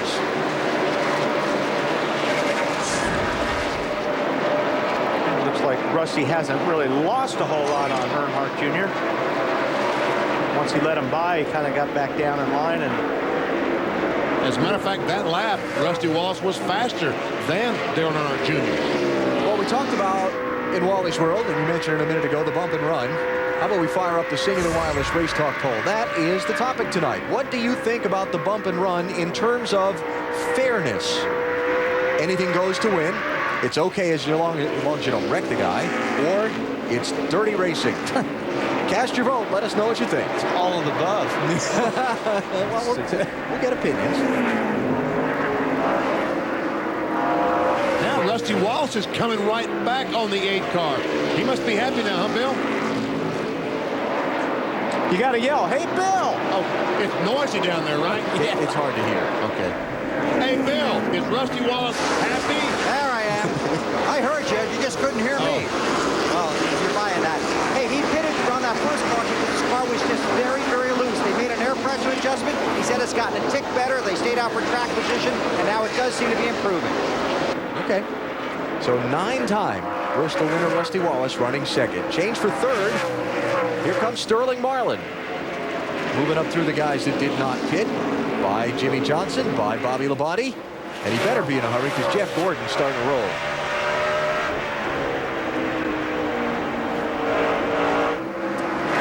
While we watch some of this racing, Marty is with Joe Nemechek, who had that hard crash a little while ago. Marty? Yeah, finally from the infield care center. Are you okay? And what happened? I'm okay. You know, I have to say my pride's hurt. Bruised the bone of my foot. You know, just got clipped there at the last second right in the bumper cover and turned me around the wrong way. It hit pretty hard, but I'm fine. Just hurt my foot a little bit. That would be in his left foot. He's going to go home tomorrow and have it evaluated, but he's able to walk now. So good news there that Joe is basically okay. A very hard crash in turn 1. This is a race for 7th place. 7th, 8th, 9th. McMurray in 7th in the 42. You're riding with Mark Martin in 8th. And Casey Kane, Wally, is doing a very good job. He's showing some patience right now. He doesn't have a car good enough to run with these guys. He's moving over, letting them go. Don't argue that real estate. Yeah, you're absolutely right. And that's smart. That's smart racing here, especially this time. You start racing these guys side by side, and that's when you really lose a lot of ground. Now you see Jimmy Johnson move up the racetrack for his partner, probably team owner. Older tires, too, on that 48. A little bit of patience being shown here by Jimmy. Marty? Yeah, he's trying to be as patient as he can. Remember, they have to start the back of the field in a backup car, and they have dinged in the front grille. They've had to take most all the tape off the front grille for Jimmy Johnson, especially on the right side, trying to get air to that engine. Mark Martin dove underneath the 48, now chasing down the 42. Before that stop, he said the car was loose on entry and loose on exit and pushing slightly in the center of the corner. But it didn't really feel like there was any big deal, no adjustments. In fact, Matt Tyson told me today they just want to settle in, whether it's 4th, 6th, 8th, or even 15th, and just ride. Wally, as a driver, do you break this race into 2 separate segments, maybe 400 laps Hang of on, survival? Matt, got trouble, turn 4. Ricky Craven has looped around, caught the wall with the back end of the time ride, and the yellow flag flies again. He didn't catch it hard, but he didn't catch it. It just kept getting looser and looser. And finally, it gets so loose that you back it in the wall. Yeah, I got a right rear. Right rear is flat. So what has been a miserable summer continues for Maine's favorite racing son. I'm not sure Ricky didn't have the tires up there. That just looked really strange when he, we saw a lot of guys have problems though in turn 3 over the weekend. So like a bump down there or something. 4th caution out in the Sharpie 500 at Bristol. Watching NASCAR on TNT. Every man knows there's nothing more romantic than doing something special for your wife. Oh, those scrubbing circles will take care of that. That's brawny. Ooh, such a soft touch. That's brawny. Right into the towel. Beautiful. There you go. It's all ready. It's all right. Triple action performance. That's brawny.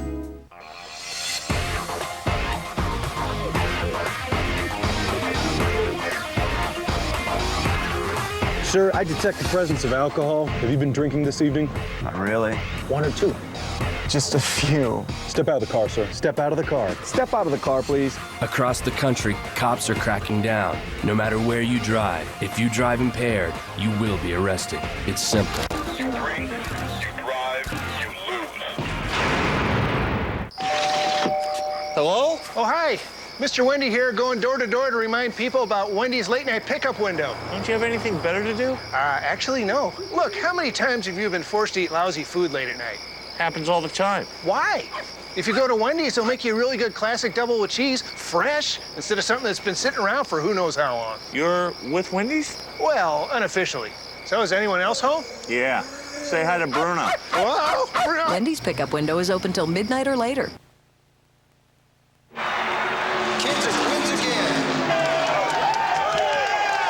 Yes, Kenseth. He's not even human. He's like a robot. Why? Because he always wins. Need another Kenseth. Copy that.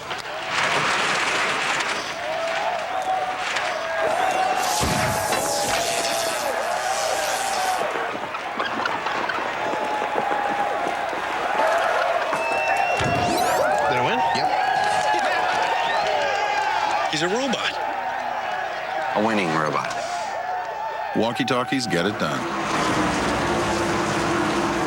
Now buy an i205 phone with NASCAR-themed phone cover for $44.99, and you could win a trip to the chase for the NASCAR Nextel Cup in our sweepstakes. If the driver you choose wins, you could win $250,000. Call 888-NEXTEL-7.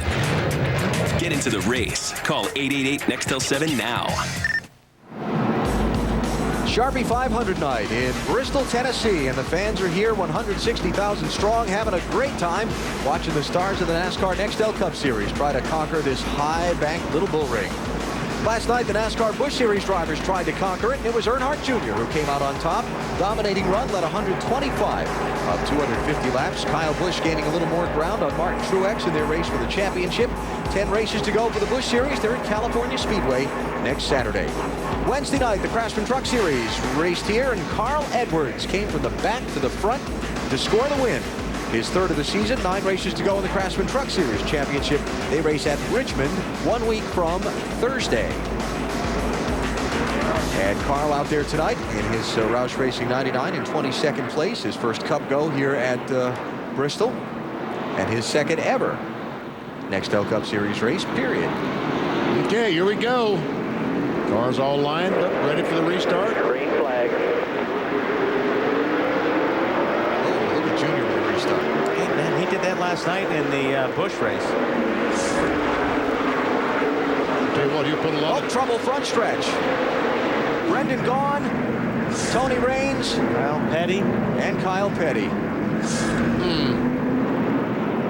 Man, see, they were only running half speed, and look at all the damage to Brendan's car. Well, half speed would still be 50 miles an hour, right? There's going to be plenty of real estate to race on if they keep doing this. I know there is. So yellow flag number 5. Somebody checked. Well, let's see. Normally somebody checks up on a restart, and that's what happens. Looks like what happened. Very good, Wally. Crunch, clunk. A lot of damage to the 99 and 49, looks to me like. 17 couldn't get going. The 99 checked up. The 77 didn't. Chain reaction. And there are a couple of radiators whose contents have been scattered around this half-mile track. And the cleanup crews will go to work once again. 90 of 500 laps complete before a sold-out house in Bristol.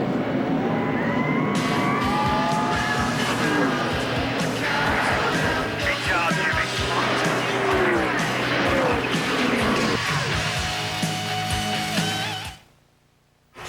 What are you doing, Bobby? Making a reality show. Who Wants to Marry a Texan? But he's already married. Shh, we don't reveal that until the last episode. Well, why are you filming him changing his Autolite double platinum plugs? He knows things. Like Autolite is the official spark plug of NASCAR. It's part of what makes him a great catch. Autolite, it's time to change your plugs. Dad, how about voting somebody off the driveway? This fall, Jane Pauley has a new show about life's most pressing issues. The little smiley marks in the pants. Jane Pauley is coming to daytime. She can laugh at herself. I have a size 6 mirror. That one lies. But I like it. It's like inviting a friend over. It's a familiar face in a brand new place. Daytime. It's kind of like a girl's day out. The Jane Pauley Show premieres this August. Check local listings. No offense, but if you can lose all the weight you want easily, Cortislim is not for you. I'm Dr. Greg Cinnamone, and this very special dietary supplement was formulated for people who struggle with weight and have all but given up. Research suggests that it may not be all your fault that you're overweight and that controlling specific hormones can produce results. Lose the weight by making Cortislim the scientific centerpiece of your diet and exercise routine. Call 1-800-443-1256. That's 1-800-443-1256. You know, Dale, UPS drivers are among the safest drivers in the world. That's fantastic. Well, I'm proud to say that in all my years driving a UPS vehicle, I haven't had one single accident. Good. Have you ever been in an accident in your UPS vehicle? Maybe a couple. Oh, okay. Well, we'll mark that as an area for improvement. They weren't all my fault. Not his fault. Why is the Angus diet the best diet? It's the newest. Diet doesn't have to be a 4-letter word. I'm Dr. Angus, and I know the Burger King. If you eat, you're on a diet. On the Angus diet, you eat the Angus. Is Angus beef good? Who wants one of these with bacon and cheese? Yes! Respect the Angus, respect the beef. Fill the void within. Go to Burger King.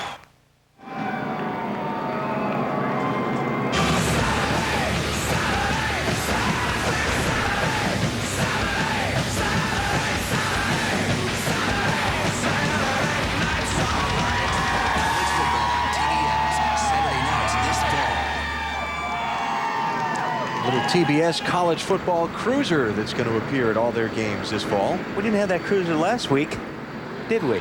No, we didn't. We could have used it. What was that cruiser when we were camping in Michigan? Yeah.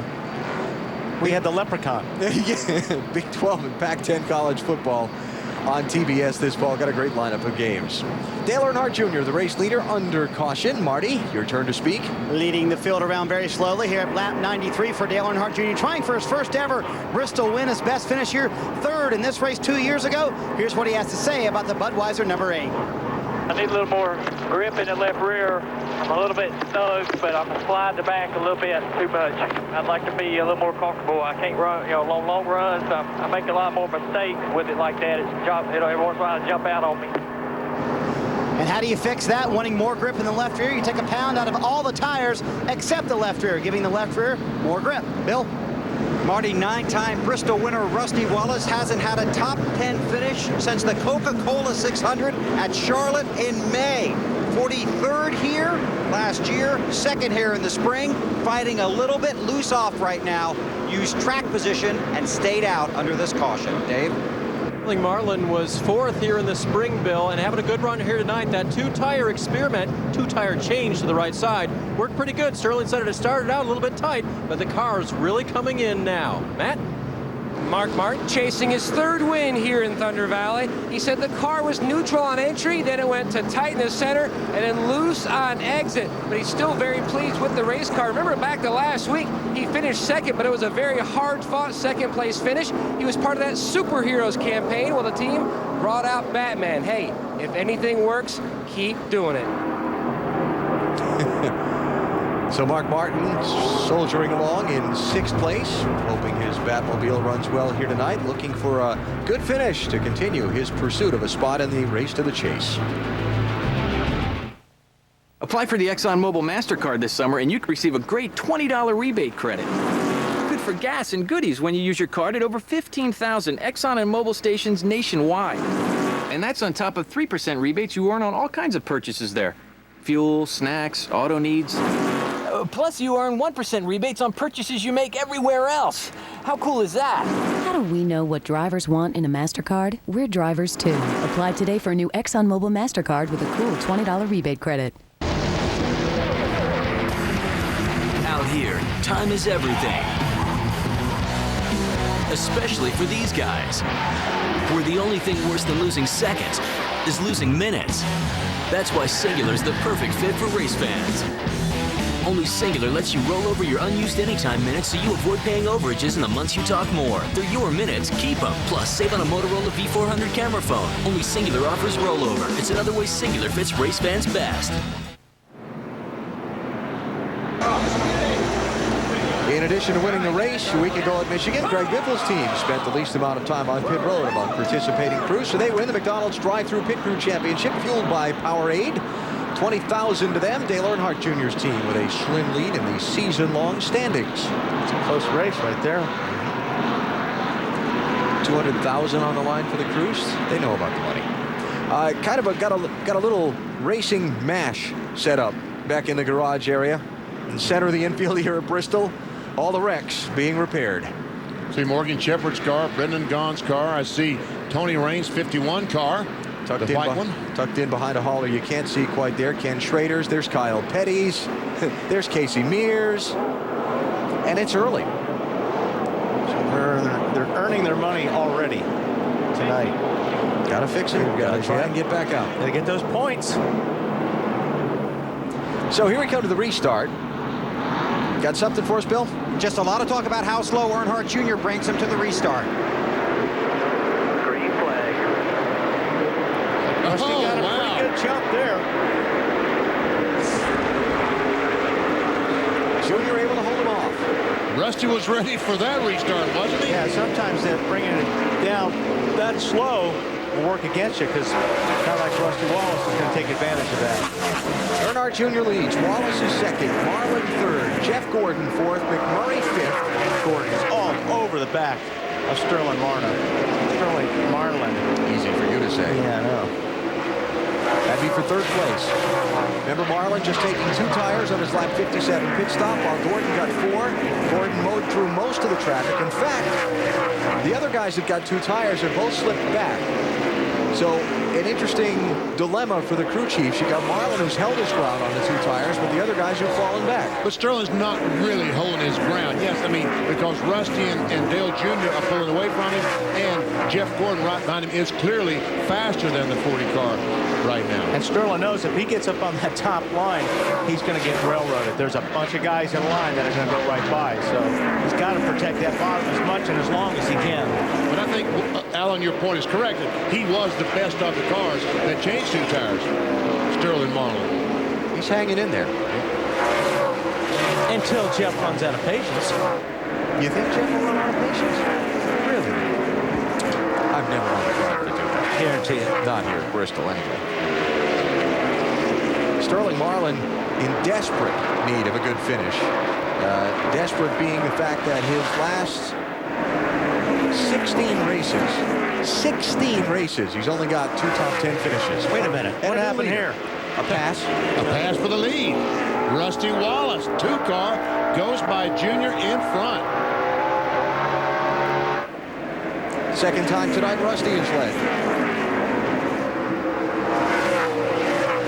Evidently, he was making the 8 car, Dale Jr., run just a little bit harder than he wanted to go. He talked to his crew about the back end just jumping out every once in a while, and he certainly does not want that to happen. So he's going to back up a little bit and ride. Right on board here with Junior. See how hard these guys work on a racetrack like this. You never, ever rest. This place is the toughest race to race. I mean, it is very physical. You're sliding the car's drifting all over the place. It's busy. Listen to a little burst of RPM out of the engine. Well, what happens is when you get on the throttle, sometimes it'll break loose, and you got to back off on the throttle and wait till it gets traction, then get right back on the gas. So you're dancing inside that car every single lap.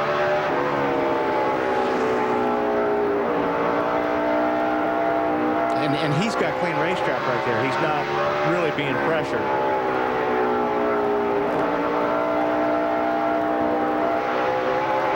But even on the straightaway, you see you never keep the steering wheel straight very long. So Junior continuing to pursue Rusty Wallace, try and hang with him, and stay in contact with the new leader. Bill? Talked to Rusty just before the drivers' meeting this evening, Alan. He's very confident. He also expressed that on the Discover Car Countdown to Green. One reason for that is when they got here on Friday, they put the car on the track. They went all the way they could one way, then brought it back to their starting point, went all the way the other way, brought it back to their starting point, felt they were very good. They built some adjustability into it, but felt they were pretty much where Rusty wanted to be, but he's never satisfied at Bristol. You know that. So, Bill, when you're talking about bringing the car in one direction or the other, they went to the freer, the looser side, and then back to the tighter side, so exactly. they knew what to do with the car. You have a game plan. You want to go one way with it, then you want to bring it back and go the other way. Make sure you're exactly where you felt you were. That you're not too loose, you're not too tight. You're as good as you can possibly make Rusty at Bristol. That's not easy to do. And I think another thing, Bill, a lot of these guys are doing or they're experimenting with, they're getting these cars so soft. They're trying to see how soft they can get these cars and how much damage it'll do once they bounce off the racetrack and then back up from there. Soft in terms of the spring rates, the springs they have up under the car. Right, if you watch the cars in the corners, and if I watched Rusty like in turn 3, that car really, really crushes down to the racetrack, and that's giving the cars grip. But you got to be careful you don't wear off the oil pan and, you know, things like that underneath the race car. And I tell you what, I talked about Sterling Marlin holding up Jeff Gordon. That's not the case anymore. He is driven away from Jeff Gordon. So that 2-tire stop for Sterling Marlin, I am impressed with it. And Gordon evidently having some problems right now with that 24 car. Jeff in 4th place, trying to hold off McMurray for 5th. Benny, you're all over it on the 24. He just said on the radio, we're tight, man. We're getting into real trouble here. Gordon on the radio. All right, Bill, thanks. Mark Martin kind of lurking behind these two, looking to close in. Comings and goings, Jimmy Spencer, Casey Mears back on the racetrack after damage to their cars repaired behind the wall. Rusty Wallace, the leader, here at Bristol. I'll call you when I get to LA.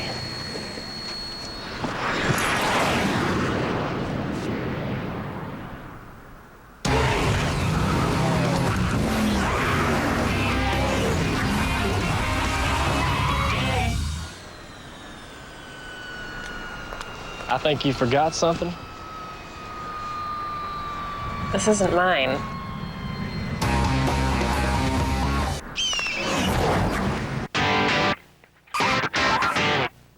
Coming up next, Las Vegas ladies get loco. I should tape this. Never seen before footage. Girls, girls, and more girls. You tape over this and you're gonna see a lady get loco, and believe me, it ain't gonna be pretty. Got something to say?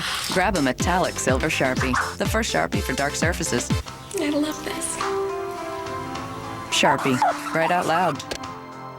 Judy has a difficult job called 3 Kids. She uses her Discover card to buy things like gas, household supplies, and pudding. Because Discover card pays her a cashback bonus award, so far she's earned $103. It's money she used to buy herself a little time off. Discover card. Discover card is welcomed at 1,000 new places every day, which makes it easier than ever to use your card. It pays to Discover.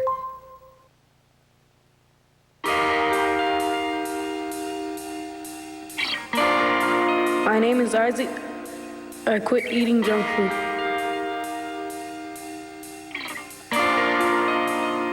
Now I swim a lot, and I feel great. I can do anything. Subway is part of a healthy lifestyle. We want your children to live long and healthy lives. Inside those cars is something familiar, a battery. And if you think all batteries are the same, consider this. Kevin Harvick's pit crew trusts one brand of battery in every critical instrument they use, Duracell. So whether you're racing NASCAR's best or the kid down the street, it just has to work. Duracell, trusted everywhere. Duracell, official alkaline battery of NASCAR.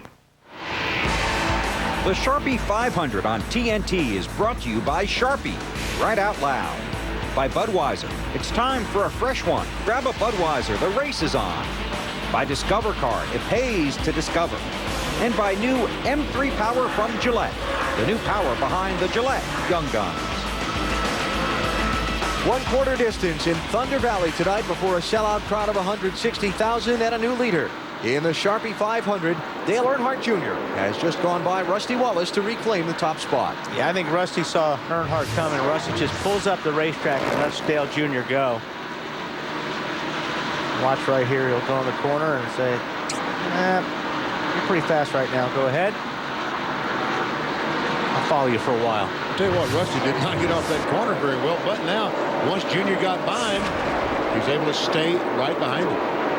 We've had some trouble trying to get this done because it seems like every time we do it, the caution flag comes out. We'll give it our best shot here. It's our visa through the field. The race leader, Dale Earnhardt Jr. What? Almost trouble. All right, let us do this here, Wally. There's no crash. Marty, go.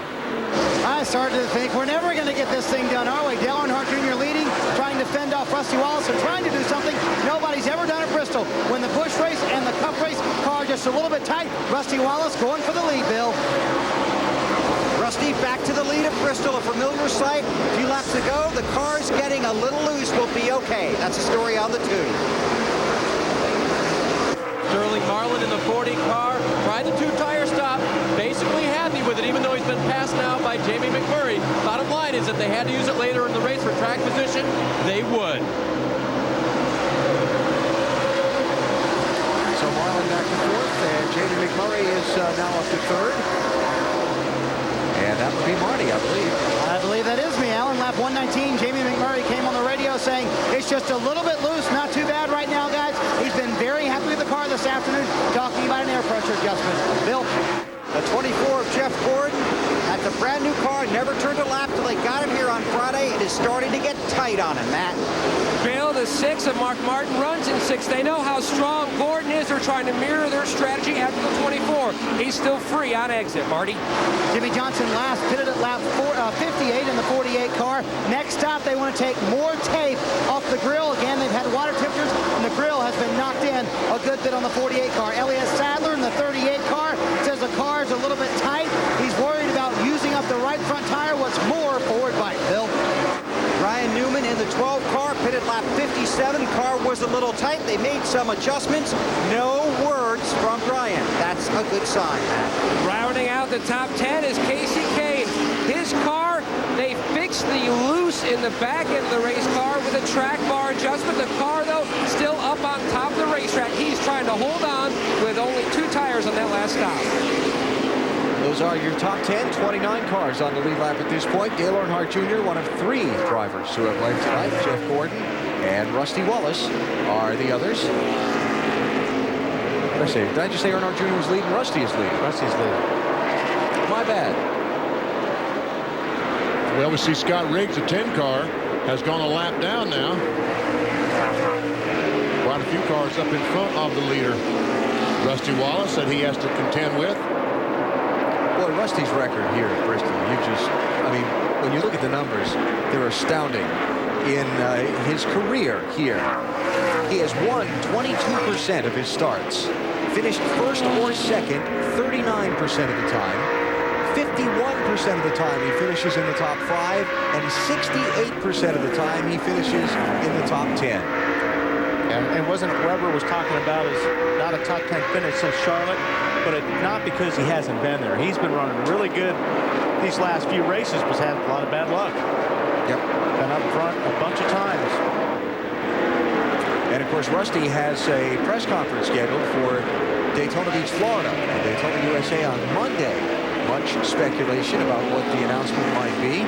Oh, come on. And much of it centered around the fact that will next season be Rusty's final year. Very last season. In Nextel Cup racing. He keeps running like this, you might have to reconsider. I don't know. It's tough when you're having fun. Casey Kane, the 9 car, has started to struggle just a little bit. He was 10th when we went through the field. Wow, Casey looks like he's got...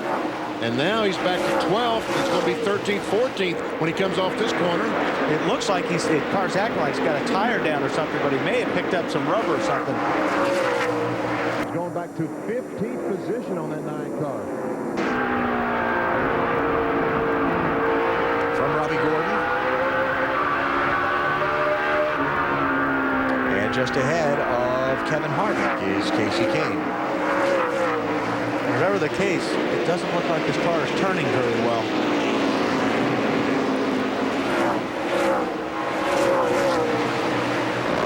How about Kevin Harvick, Dave? Yeah, success here pretty much last night in the Busch race and a lot here in the past.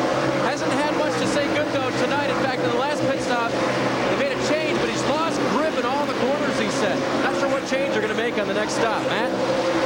The car of the 9, Casey Kane, still on the free side, talking to coaching Tommy Baldwin about what adjustments to make. And Wally, for a driver, you don't want to get in somebody's way so they move you up and you really lose position. So how do you judge when to let people go by so you're going to be safe? Yeah, well, I kind of talked about it earlier, Matt. You try to let guys by if you know you can get back down, but it seems like he has his hands really, really full. If the car is loose getting in, he may be able to adjust the brakes, put more front brake in it, and that may help the car. But if the car is loose on the gas, he's going to have to ride it out.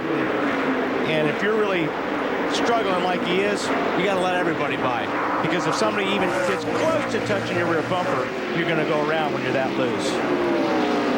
So Casey Kane back to 18th place, while Rusty Wallace and Dale Earnhardt Jr. continue to pace the field.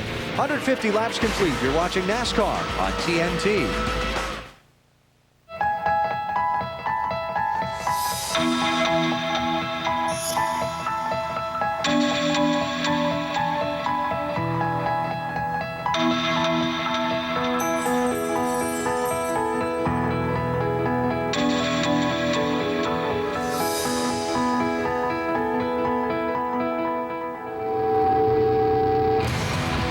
It's no surprise the Home Depot is NASCAR's home improvement warehouse. Now showing on Channel 538, the Last Chance channel from Dish On Demand pay-per-view.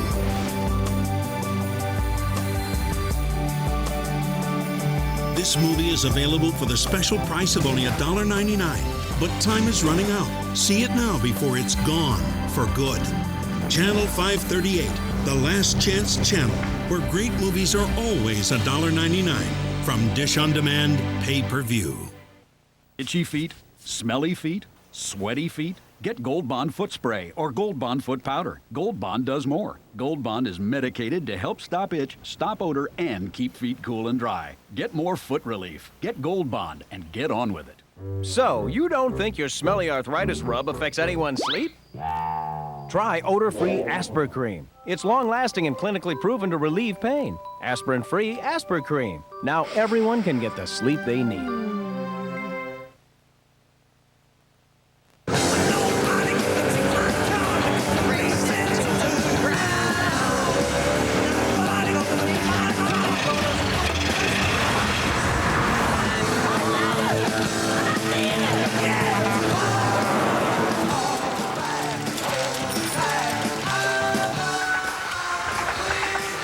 Hey, Tank. What exit? Walkie-talkies get it done. Next hell. I'm more of a Molly Hatchet fan myself. Sorry. Hey, just curious. Is there a law saying that if you eat late, it has to be bad? No. Well, then why do people eat that when they can have a classic hamburger made fresh from Wendy's? You work for Wendy's? Well, unofficially. Off the cuff. Okay, then. Wendy's pickup window is open till midnight or later. Hi, I'm Dylan Hart Jr. Test drive a pair of jeans from Wrangler Jeans Company, and you can win your own personal test drive around the track with me. But I'm driving. Go to Wrangler.com to find out how to enter. Beautiful night in Bristol, Tennessee, where the Sharpie 500 is underway at the Bristol Motor Speedway. 160 of the 500 laps complete. Rusty Wallace leads Dale Earnhardt Jr. by about an even second. Our Singular Wireless Race Talk poll, we've talked about the bump and run here at Bristol. Fairly commonly used tactic this day. How do you feel about it? Is it anything goes? It's okay as long as you don't wreck the guy, or if it's dirty racing? Wow. I think anything goes, and it's dirty racing, so it's okay. Explain that again. Come on, help me with your logic here. I have no logic. Okay. Can't help you. I'm just shocked that folks say it's okay as long as you don't wreck that guy, the bump and run. But we've already seen that tonight. How about a 5-time Bristol winner, Jeff Gordon? What does he think of the bump and run and its acceptability as a tactic?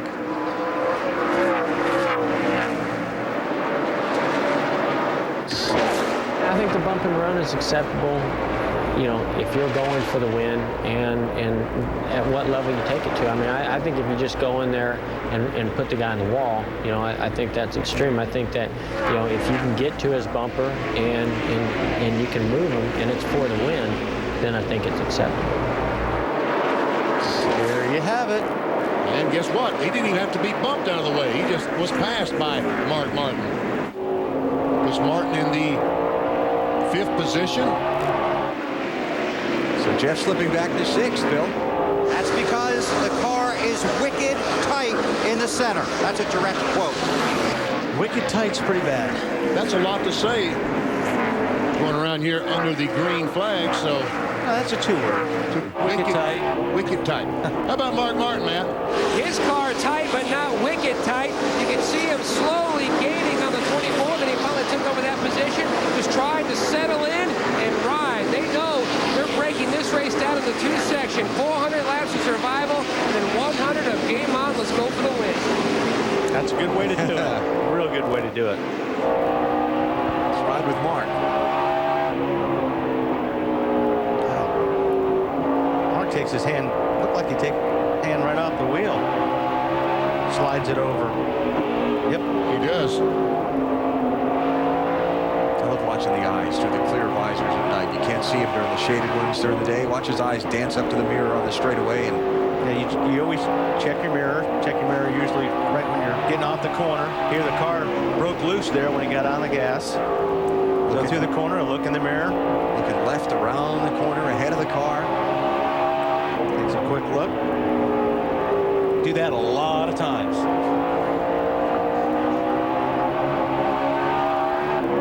So that's Mark running in 5th place now after starting in 7th. Heavy traffic for the race leaders. And that includes in the front of this group the 9 car of Casey Kane, trying desperately to hang on to that 10th spot. in the NASCAR Next Cup points, but is struggling, and here comes the leaders. Terry Labonte put a lap down. Ricky Craven, Jeff Green, Scott Riggs, Kenny Wallace. Next up, it's Ward Burton in the 0 for Rusty Wallace. By the way, Ken Schrader back on track from behind the wall, his car having been repaired. Whoa, Ward Burton loose off of turn 4. And Rusty saw that and said, okay, I'm going to get my nose right underneath your car. He's going to drive down here. Watch Ward Burton off the corner here. Ward Burton is really struggling with that straight ahead bite, isn't he? Rusty just closed up right on the back bumper. Here's where that patience thing comes into play if you're Rusty Wallace, too. Here he comes. Got off pretty straight there. That car 5 in front of Rusty Wallace is Casey Kane. Ward knows he's got to get the power down. He's got to drive straight off these corners best as he can now because Rusty Wallace is about to put him back down. And talking about Rusty and patience, do you want to try the outside? Do you move Ward out of the way? You just nipped him there with a bumper, I think. You can't do that when you've got Earnhardt or anybody else on your tail. So you got to hope that Ward slides up the racetrack. And this has allowed the 42 car of Jamie McMurray to come into the play. He's right behind Junior. So now you got to use your bumper. Now Rusty's going to get impatient, and Rusty's going to have to move these guys or he's going to be in trouble. Talking about McMurray creeping into the picture. Marty? Alan, what did, that was a big wiggle for Rusty Wallace. Jamie McMurray, one of the fastest cars on the track. I believe he called him the fastest cat in the alley right now. Yeah. His car's going really well. Came on the radio, lap 160, said it's just a little bit loose. The air pressure adjustment you made last time made it almost perfect. If it goes green, and it might, they have to pit about lap 225. Bill? And Marty, some guys are going to have to come earlier than that. Guys talking about coming as early as 187. That's less than 10 laps from now. Yeah, remember Rusty Wallace pitted at lap 21. Earnhardt Jr. at lap 37. And now Casey Kane is just 2 cars in front of the leader, Rusty Wallace. And it's hard to pick up positions from a lap down. You just got to somehow, some way, stay in the lead lap. I can't believe Rusty's been this patient. With the zero car, yeah, especially with the guys in his mirror.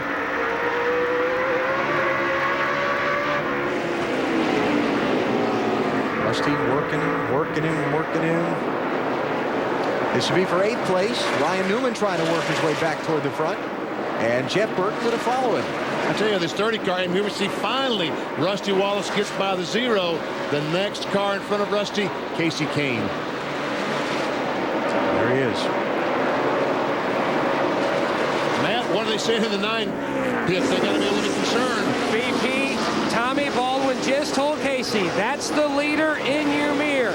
Casey's trying to hold on, trying not to lose a lap, but this race car is just getting worse and worse. Remember, he didn't get an opportunity to run that final practice session. They did not in the first session try 2 tires and see what it would do. Right now, just holding on, hoping for a caution. Casey Kane 10th in the championship standings. We check the race to the chase with 3 races to go, including this one. Well, that's the top 5. We're not concerned about that. We're concerned about Jeremy Mayfield. Look at Mark Barton. Wow. In 9th spot.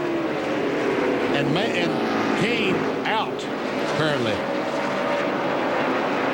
Check that out. Labonte out. Bobby Labonte was knocked out as it runs. Bobby running back in 19th place right now in the race. And Jarrett back in 15th, only 49 points out of 10th. If the race would end. And now Casey Kane does go a lap down to Rusty Wallace. There's not a whole lot Casey could do right now. I mean, he's just hanging on.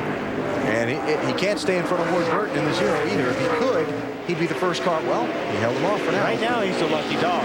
That is the race to be. The first car not on the lead lap right there, 9-0. If the caution were to come out, not an unreasonable expectation here in Bristol.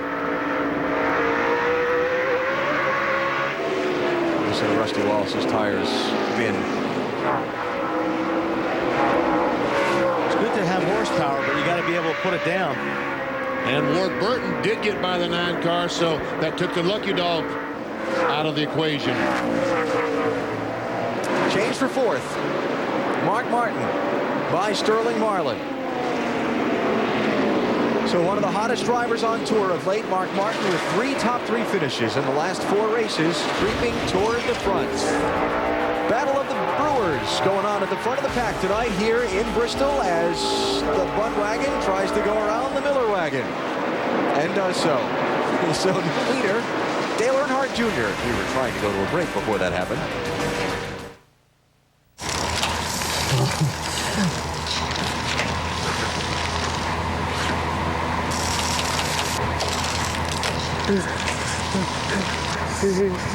Ready? Hit it, man!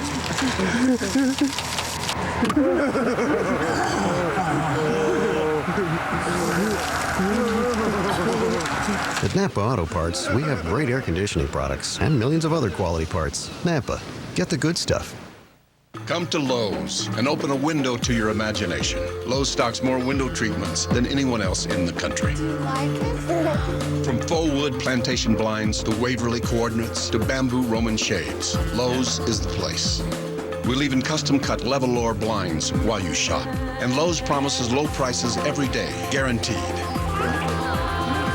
Lowe's, improving home improvement. Spend $125 on custom-sized now or Springs blinds. Get a $25 gift card free. Starting this season, AutoZone joins the NASCAR family to bring you the NASCAR AutoZone Elite Division, where 250 teams in 4 regions compete for a chance to make their racing dreams come true. Follow the action and excitement all season long. Visit NASCARRegionalRacing.com for schedules and news. The NASCAR AutoZone Elite Division. They're on their way. All right, you guys, if you keep up this behavior, I'm not having lunch with you anymore. No, you cannot have my chicken selects. Joey, I don't even have the box open 2 seconds, and you're going for my chicken selects? Mike, do you think I didn't see that? There is an electrical fence around my chicken selects. You've got the little electrical things on your neck, and you get too close, that's what's gonna happen to you. Nothing to see here at all. It's just chicken selects. We're having a little lunch. McDonald's is open, people. Get your own. I'm loving it. I think we've all learned a very valuable lesson here today. Hurry up, kids, come on. Let's put you down.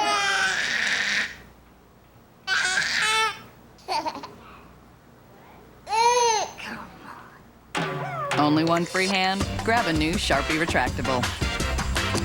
One click, and you can write on almost anything. Available in 8 bold colors.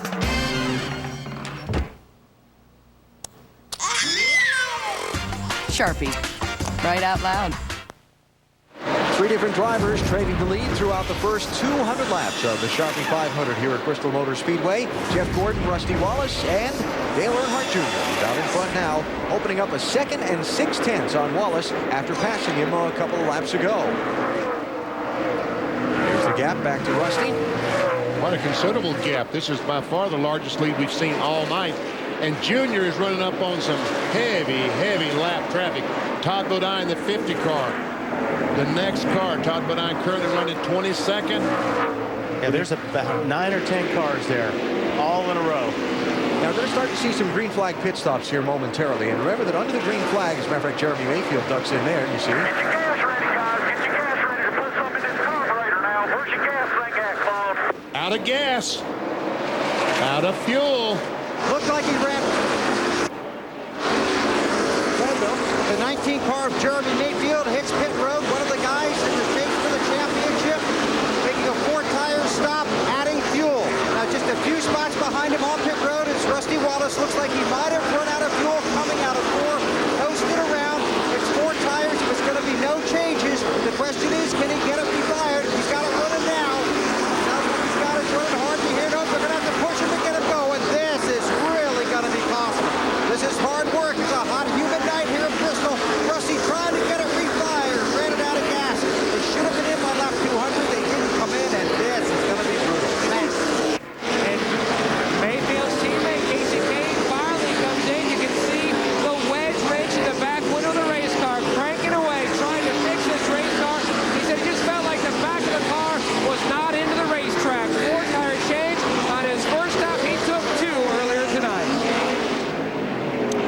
running out of fuel. Didn't that happen to Ryan here last year or something? Ryan Newman? Yeah, didn't they run out of gas too? They were trying to push the car and push the car. I don't remember what it was, but yeah.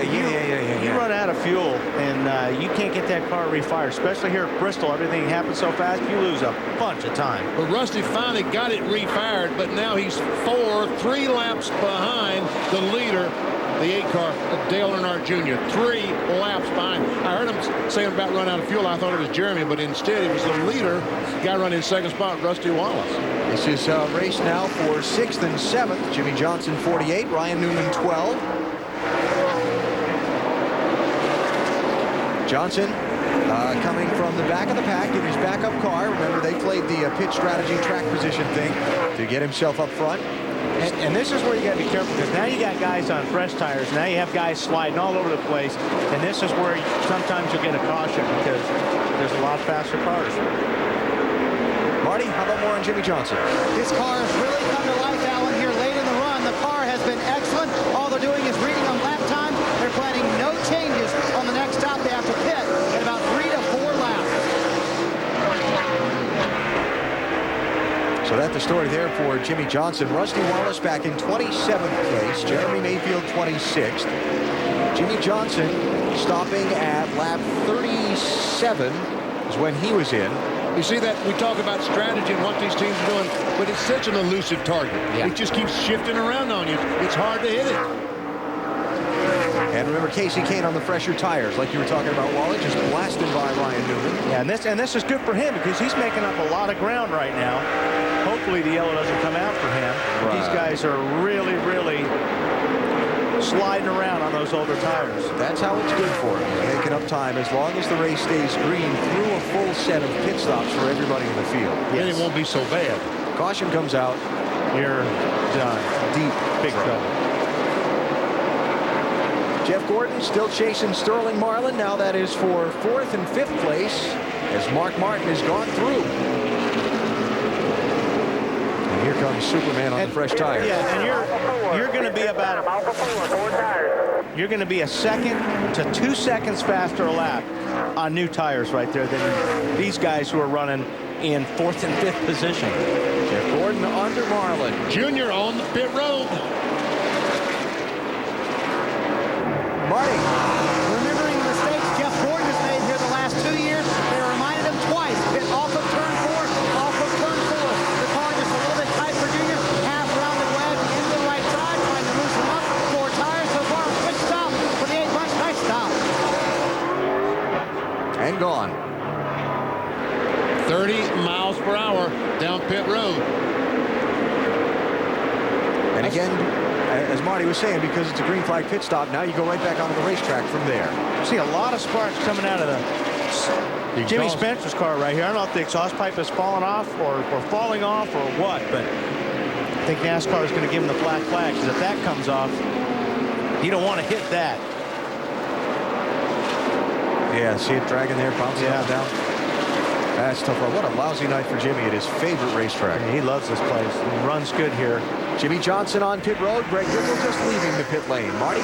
Second place man in the championship. Very happy with his race car. The grill is dinged in just a little bit. They wanted to pull a piece of tape off. Now they've decided not to do that.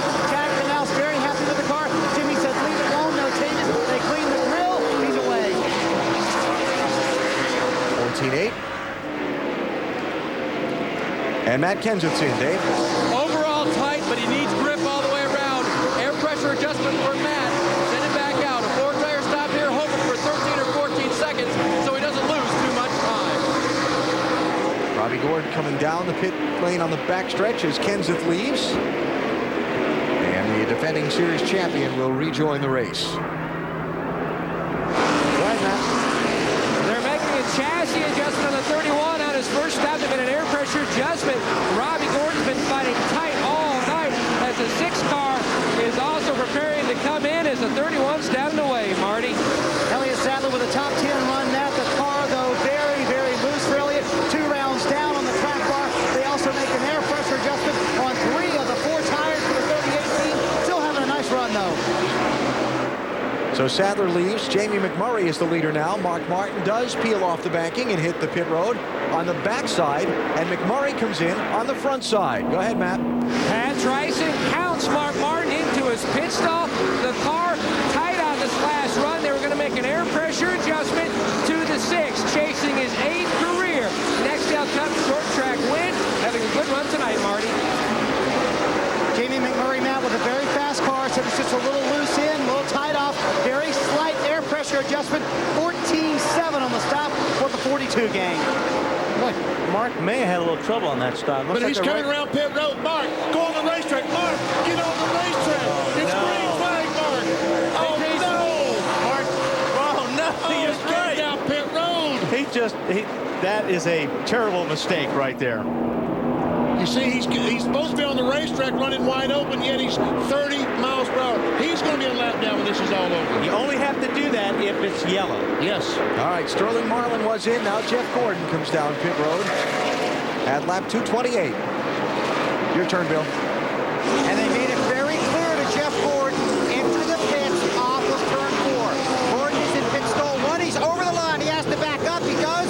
That will cost him seconds. Ryan Newman is pitted directly behind him. Gordon's car has been wicked tight. Newman in the 12 behind him has also been tight. It's 4 tires. It's also a right chassis adjustment for the 12 car. He's going to lead first. He's blocked in by the 24. Boy, that was ugly. Yeah, I guess. And even stacks up in the pits. And Tony Stewart beats them both out in the 20 car. So Michael Waltrip is now the leader as green flag pit stops continue. Bobby Labonte, Todd Bodine, Brian Vickers, Ward Burton yet to stop. How about the 20 stop, Marty? And one of the reasons he was able to beat those guys out is because he had a clean in and a clean out for them. 11th running is where they were running when they came down pit road. The car too tight for Tony, up on the trunk bar, wedge in. Gonna lose a spot to Jeff Gordon there. You see Jeff Burton coming back in the action after making a pit stop. Ward Burton onto the pit lane. And moved up as high as 5th. Now we watch Michael Waltrip, who is the race leader. Michael, remember, started in the back, in a backup car after his qualifying crash. And moved steadily up into the top 20, stayed on the lead lap. He was up to 17th before this cycle of pit stops began. Mark Martin losing a lot of time. Let's get an update there, Matt. Alan Marks, Crucci, Pat Tryson in complete shock. Couldn't believe what he was seeing. In fact, he didn't even know Mark was going down pit road on the front stretch until he saw it on the Jumbotron separating both pits. We've seen a lot of guys for the past year or two who've done this. Bill Elliott, Bill talked about Jeff Gordon. Gordon even has a map on his dash to explain to him green versus yellow stops. What a heartbreaker for Mark Martin. They've got some work to do here, guys. Yeah, it's very confusing when you have to do, normally you just come down pit lane and it's the same thing. But here's the only place where it's different, green to yellow. And I understand both sides. I understand the necessity for the procedure to take away the disadvantage of pitting on the back as Michael Waltrip comes in. Oh, but contact. Mark Martin made contact with a 50 car as he went by him. About like Michigan last week. Yeah, he's possessed again. Go ahead, Dave. They stayed out as long as they could. Couldn't catch the caution. They'll make an air pressure adjustment. They've been doing that all night. The car has felt like it's skating on top of the track for Michael. Finally feels like it's come in a little bit. 4 tires and he's gone.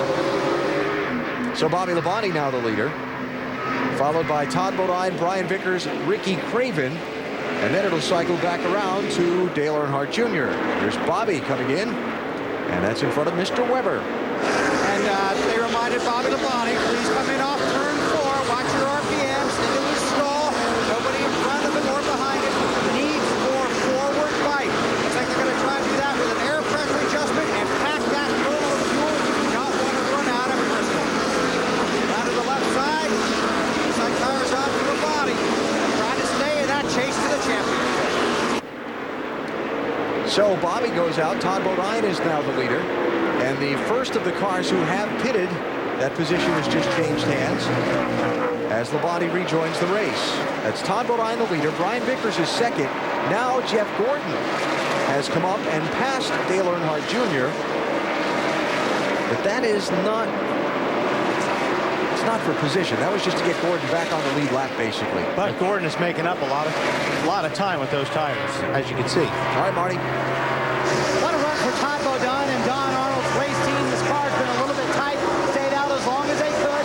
This is not one of your experienced Nextel Cup pit crews. They have been practicing very hard. I talked to Mike Hillman of crew team about it. He said pit stops have been better than they've been in a long time. That's a good stop for those guys. 4 tires. And Craven is in, and so it'll be Dale Earnhardt Jr. back into the lead here at Bristol. Just to button up the point we were making before the rest of the pit stops happened. I understand the necessity of the procedure for having separate pit roads under green and under caution here. The teams just have to talk their drivers through it.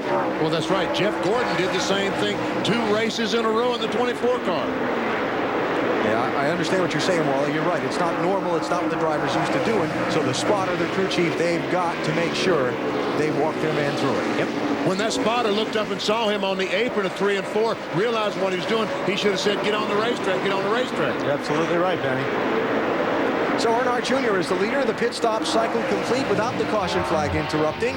We'll reset the running order for you when NASCAR on TNT returns to Thunder Valley. When is Budweiser at its freshest? What time is it right now? The clean, crisp taste of Budweiser. Fresh beer tastes better. Remember that guy who used to be called Wild Thing? Yeah, that guy. He's back. Ask your doctor if Viagra's right for you. Their epic battle still remains unfinished. The new UFC light heavyweight champion, Vitor Belfort, looks to silence the critics as he takes on Randy Couture.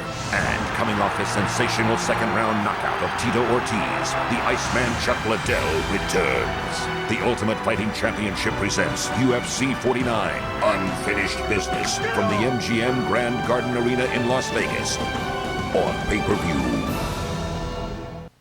Defined abs. Everybody wants them, but they're so hard to get. That's because the real secret to getting great abs involves 2 key factors: variety in training routines and nutrition insights to reduce fat deposits so you can see results. New from Fitness Made Simple comes 6-pack abs with John Baisdow, the complete abdominal sculpting video. It offers 3 different home workouts and fat-fighting nutritional tips. Call now to order 6-pack abs with John Baisdow. Fitness Made Simple, bringing real results to real people. So this is the living room, plasma TV, the awesome sound system, toast, the hot tub, the grill. Oh yeah, did I mention the driveway? Check out Visa.com to learn how you and 3 friends could win the ultimate NASCAR experience. Stay in a luxury RV, get a hot lap with Rusty Wallace or Kurt Busch, and possibly win a prize bonus. Visa, proud sponsor of NASCAR. It's everywhere you want to be. We build over 700 engines a year with a staff of 70 people. The biggest problem we face is friction. We're looking for 2 things: getting the most available power and keeping the engine alive. One of the simplest ways to reduce friction in an engine is to use Quaker State, engineered to reduce friction. We want to reduce friction because it's going to help us with gas mileage, power, reliability. In the last 7 years, we've been fortunate enough to win 8 championships, and Quaker State helped us get there. The power to reduce friction. Opened in July 1961, the first race attended by 18,000. Tonight, the Sharpie 500 running before a sold-out crowd of 160,000 here at Bristol Motor Speedway. They are watching Dale Earnhardt Jr. lead the race by 6.4 seconds over Jimmy Johnson. We check the Gillette Young Guns. First micro power shaving system from Gillette, the new M3 Power, the new power behind the Gillette Young Guns. The Young Guns have led the championship after 22 of 23 races this season. They're leading the race right now. They aren't doing too badly. First, second, and 5th. So that's Jeff Gordon on the tail end of the lead lap just in front of Earnhardt Jr. Gordon in 11th place. And when do we think Earnhardt's going to stop? Let me do the numbers while we talk about Mark Martin here for a second. He had a close call in traffic. Yeah, running behind the 9 car of Casey Kane. Never seen Mark. And he's out there with fresh tires, and Kane has used up his tires. And There's that real estate that I was talking about. The 9 car said, I'm not going to give you that. He came down and almost got knocked in the fence. A good job by Casey Kane not to hit the outside retaining wall.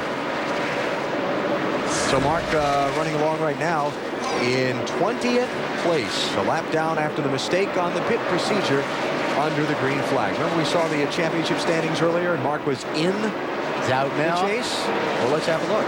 Let's have a look.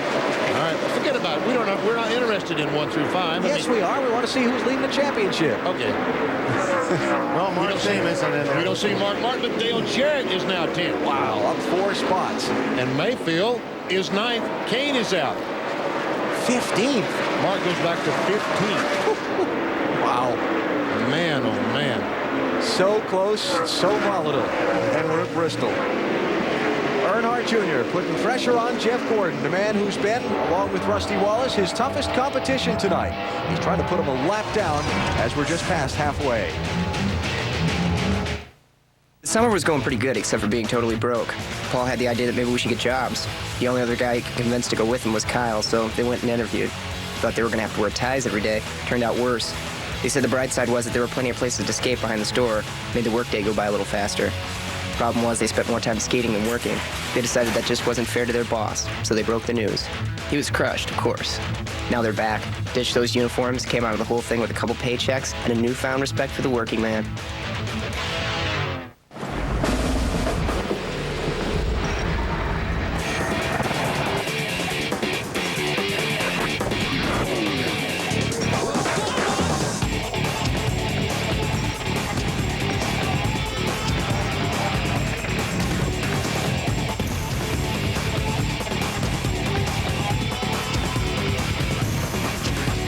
Over 200 ways to become an army of one.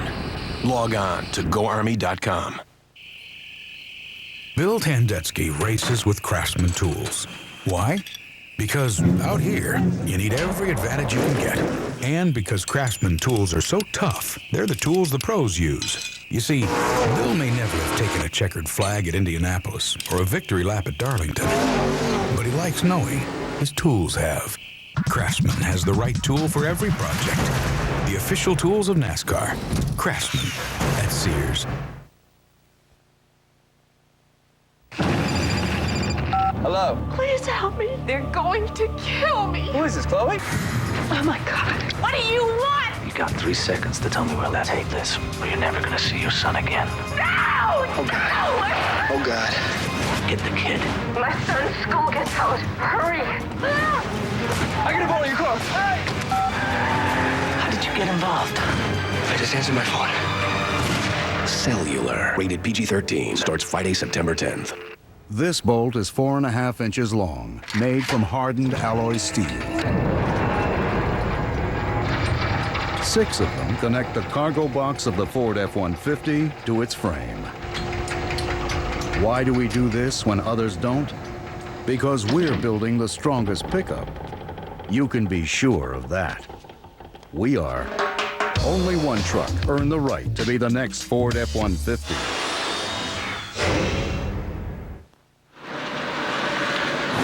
At Bristol Motor Speedway, NASCAR on TNT with the Sharpie 500 just past its midway point. Lap 271 of 500 is complete. Dale Earnhardt Jr., the race leader. NASCAR fans, you can log on to NASCAR.com and ask Benny and Wally questions about next week's NASCAR Nextel Cup race, your favorite driver, or the latest NASCAR news. Boy, aren't those 2 good-looking guys there? Let's not get carried away. Look for the Benny and Wally picture on the NASCAR.com homepage on Sundays. Click on the link, ask your questions, check out the responses, log on today. Casey Kane. Questions I'm going to file there. Yeah. We saw Casey Kane just be lapped by the leader, Dale Earnhardt Jr. He's now 2 laps down in 23rd position. We have 8 cars on the lead lap at this point. The long green flag run that we're in has spread the field, the different pit strategies we're on, and so forth. And Dale Earnhardt Jr., it's all working his way so far, after not looking all that great in the opening laps of the race. And all of his, looks like his toughest competitors tonight, Rusty Wallace, Jeff Gordon, Mark Martin, all those guys have had trouble in the pits.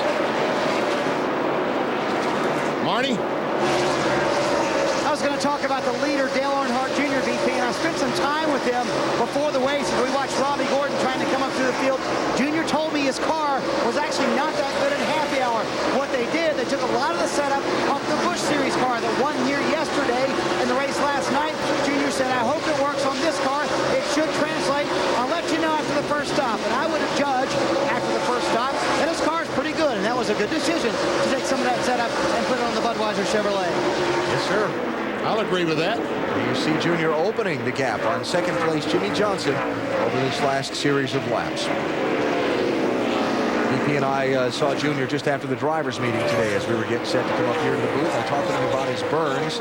I said, how are you feeling, knowing that this is a pretty physically demanding race and a little tough in the race car? He said, I'm getting better. Every day, I feel a little bit better. He said, they're still gross, and they're still there, but yeah, I'm getting better, and I feel good. That 24 is getting better, too. I think the pressures are finally coming up in those tires because it looks like he's closing the gap on Junior right now.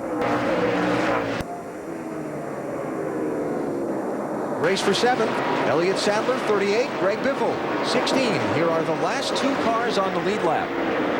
Right there. And they aren't but about 2.5, 3 seconds in front of the leader, Dale Earnhardt Jr. As a matter of fact, he is in the same straightaway with them. So the one on the right would be the one to press now, try to get away.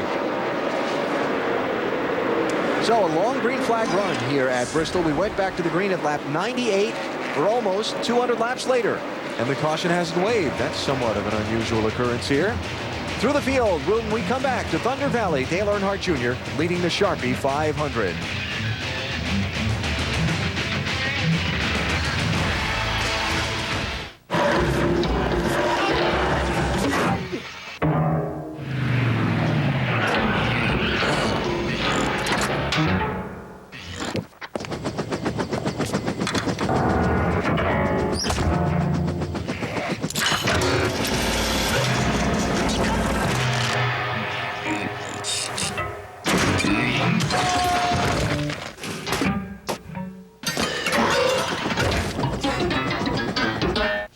Stop weighing yourself every day. You'll make yourself crazy. I'm Dr. Greg Cinnamon, and there are diet pills that lure you into thinking you're losing fat when all you've lost is meaningless weight. Cortislim suggests you hide your scale for the next 30 days while they show you a smarter way to measure weight loss success. How you look in the mirror and how loose your clothes fit. It's that easy. Cortislim, coupled with intelligent diet and exercise, impacts so many weight problems, including the cortisol hormone that stashes excess pounds and inches around your stubborn weight loss areas. One popular radio personality tells his audience he stopped weighing himself, but knows Cortislim is working because he's fitting into clothes he couldn't come close to wearing in months. Make Cortislim the scientific centerpiece of your healthy diet and exercise regimen and fit into the clothes you want to wear. Call 1-800-443-1657. That's 1-800-443-1657. This isn't Ozzie Smith. Hey, Dad. And that's not Mike Kelly or your mother. What's it to you? What the? I gotta get a picture of this. Hey, Mr. Ripken, can you help us with our batting?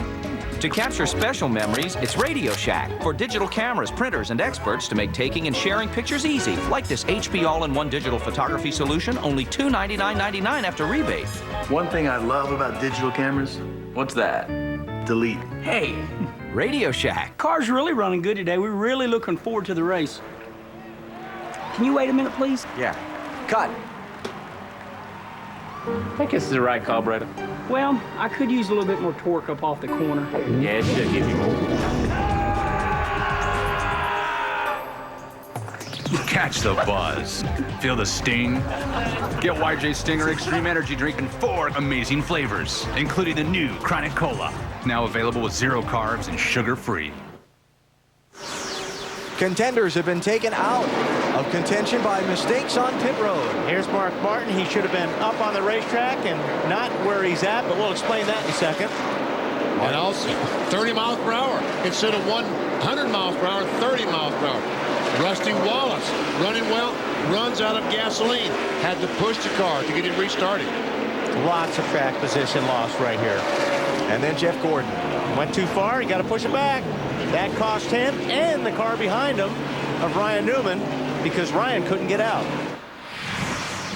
So drivers who were contending for up front spots now back in the pack. Now here's what happened. Mark Martin is supposed to enter the pits here, stop, make his pit stop, go on a race, and come back on the racetrack. Instead, now that's the green flag scenario. That's what you're supposed to do on the green. On the caution, you come in here and you go all the way around as Mark Martin did at 30 miles per hour and exit here at 30 miles per hour. All this distance here, he was at 30 instead of up on the racetrack running wide open. So, okay? that is a ton of track position lost. And so it has left Mark in 20th place, 1 lap down to leader Dale Earnhardt Jr. Rusty Wallace just in front of him in 19th, also a lap down. Jeff Gordon is also a lap down in 9th place. Let's go through the field, update you on the front runners. Marty, you're first.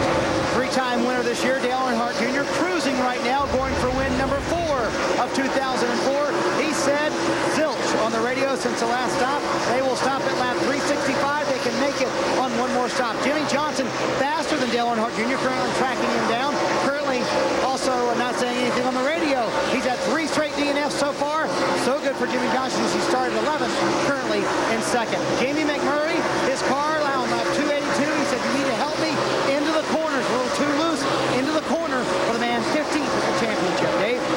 Marty, Dale Jarrett was 10th before the green flag pit stops. They picked up 6 positions in the transition with a sub-15-second pit stop. Also for Matt Kenseth, another great pickup, 10 spots in the transition. They were under 14 seconds on their pit stop, and it's going really well for them. As for the 40 car, those left side tires, 226 laps on them. They look pretty good when they came off the car, and the air pressure adjustment they made put more grip in this car. It's now neutral for Sterling. Marty, back to you. Dave Elliott Sadler came on the radio about 15 laps ago, said the car is still a little bit tight. Started 8th tonight, currently in 7th position. One of the fastest cars on the track right now, Matt. Greg Biffle working on his first career short track win at Nextel Cup, but his biggest concern lies in his mirror. Directly off his deck lid, it's driver 8. Greg Biffle says the car has been tight. They worked on it with air pressure most of the night, but it just still gets tighter, guys. And those are all of your lead lap cars. That through the field didn't last long, did it? Well, we can keep going. Some of the guys that are trying to get a lap back. How's that? How about we go with 9th place Jeff Gordon, Bill? Yeah, I had a bunch of guys on the lead lap. Now I got nobody on the lead lap down here, including this guy, Jeff Gordon. The car's just way too tight. We're hurting it getting in. We're just not helping. As for the 12 of Ryan Newman, Roger Penske on the radio, spotting for him, encouraging him. But the car is just still too tight. Matt. Robbie Gordon having a very solid run in the 11th position. His teammate Jeff Burton back in 12th. Now Robbie's car sliding the nose, just no rear grip. They made an air pressure adjustment and wedge to try to fix that. Meanwhile, the 30, Jeff Burton is having a very solid run as well. No adjustments. He says, I don't know what we can do to make this race car better.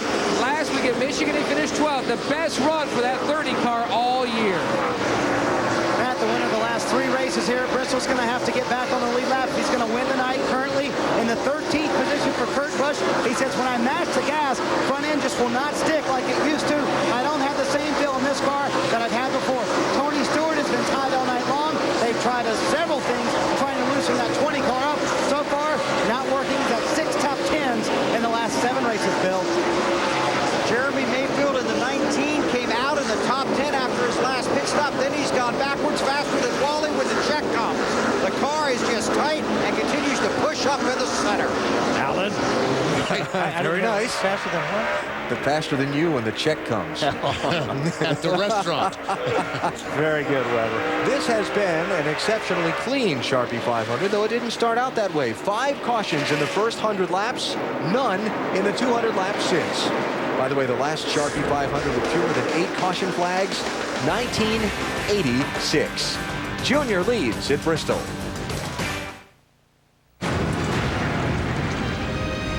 Francesca! Francesca!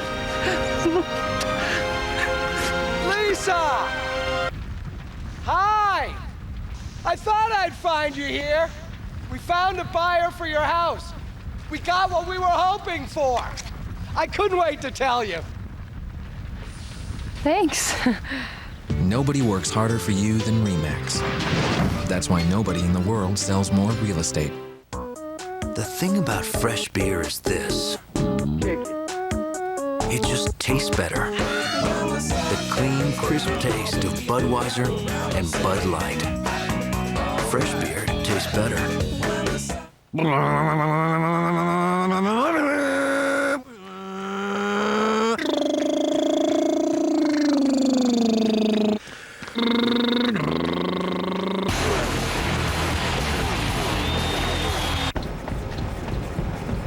A typical full-size pickup handles like this over rough terrain.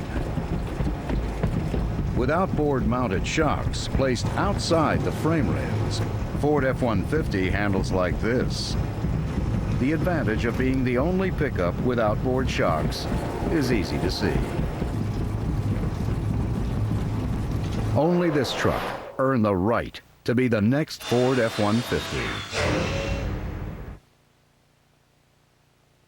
Hey, Mikey, how you like the windows? Oh, DW, they look great. These babies are spotless. You know, you've earned the right to drive the old Aaron's Dream Machine. Oh, man, let me go get on my suit. He falls for that every time. Don't fall for other stores' high prices. Aaron's has furniture, electronics, appliances, and computers at the guaranteed low price. He loves it when I do this. DW, start your engine. I can't believe he got me again. Jack is searching for his son's athletic talent. The search has proven problematic.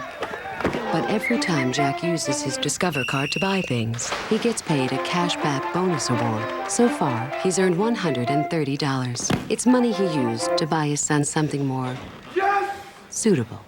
Discover card. Discover card is welcomed at 1,000 new places every day, which makes it easier than ever to use your card. It pays to Discover. How to get on TV at a night race.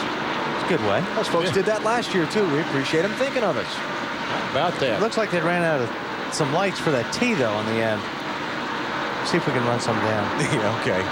And I tell you what, that's motorhome, and there's a lot of camping around this racetrack. I read in the newspaper this morning, 8,500 motel rooms in this area. And we got 160,000 people here. A lot of camping going on. Dale Earnhardt Jr., the race leader in the Sharpie 500 at 321 laps. He's out in front of Jimmy Johnson by 11 seconds on a track where they're lapping in 16.8 seconds. Kevin Harvick falling back, and falling back big, Dave. When there's long green flag laps on this track, Alan, it can wear you out physically. Kevin Harvick's arms are asleep.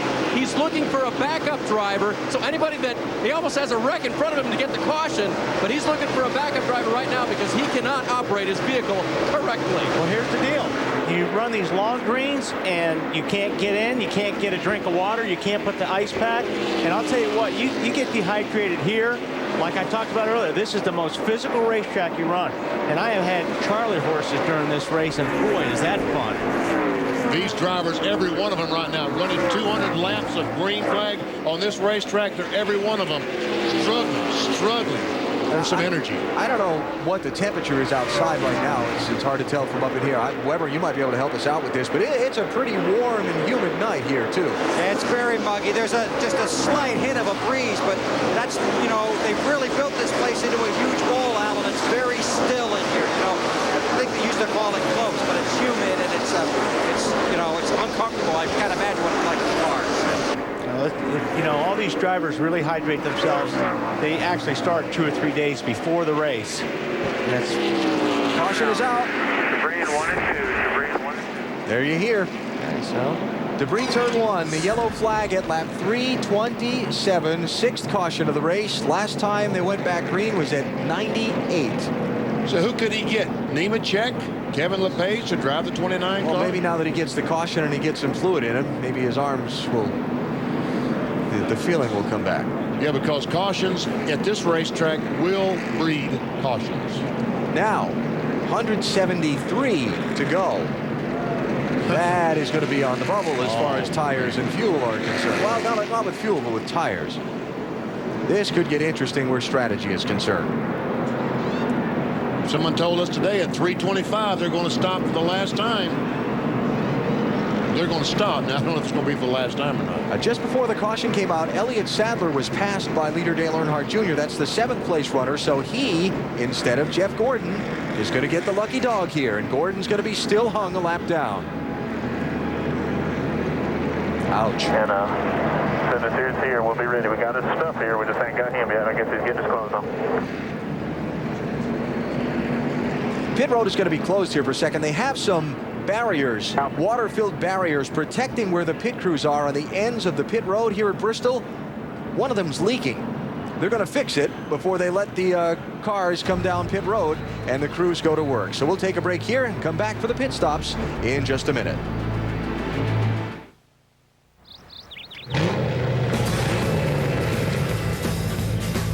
Cool.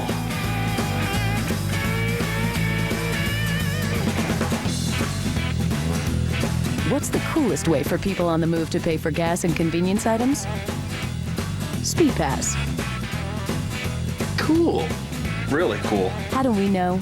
We're drivers too. Link Speed Pass to a credit or check card you already use, and you can make one of the cool moves Ryan Newman does.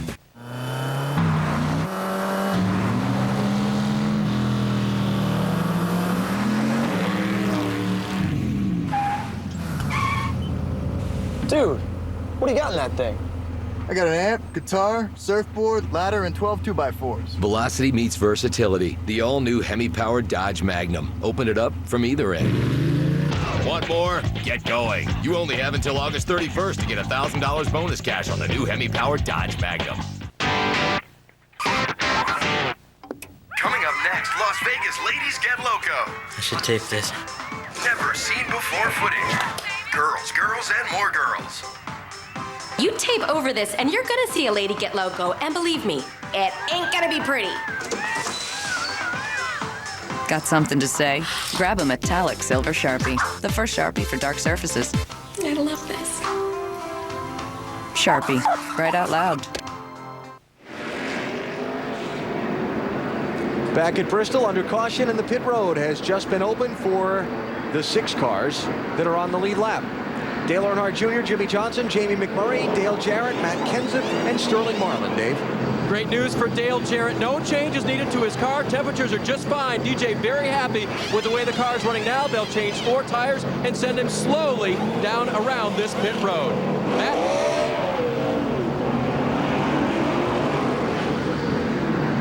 Earnhardt Jr. in on the front stretch side of pit road. Marty?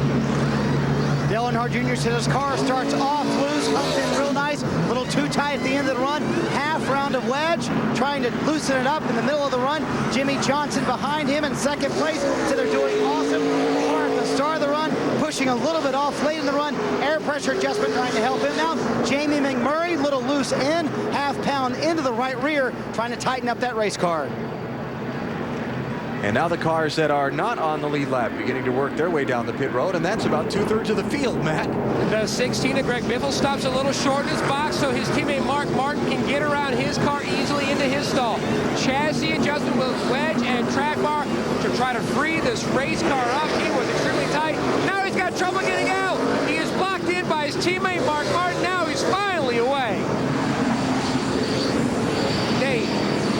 Matt, Kevin Harvick moving slowly down pit road right now. They decided not to put Kyle Petty in the car yet. He is standing by. They gave Kevin some padding for his right, under his right arm to help prop his shoulder up to hopefully relieve that asleep situation in his, especially in his right arm. Weber? Well, it's just been a battle for Jeff Gordon. A long pit stop after taking a spring rubber out of the left rear to try and help that car, which has just been way too tight for Gordon in the 24. And now he's going to be behind about 4 or 5 other cars that are a lap down, Bill, so he won't be in great position to try and get that lap back on the restart. Earnhardt Jr. clearly holding the lead off the set of pit stops, and we're under caution with 168 to go here in Bristol. The first thing we're going to do is when we pit is check the front shocks before we put any tires on. Let's check the shocks in the front. Listen to NASCAR drivers and pit crews live. Nextel FanScan in-car audio. Only $4.99 per race. Only from Nextel. Listening live from any Nextel phone when you can't be at the race. Phone start at $24.99. Great job of the pits, guys. Great job. Call 8777 Nextel. Get FanScan. Call 8777 Nextel now. Now showing on Channel 538, the Last Chance channel from Dish On Demand pay-per-view.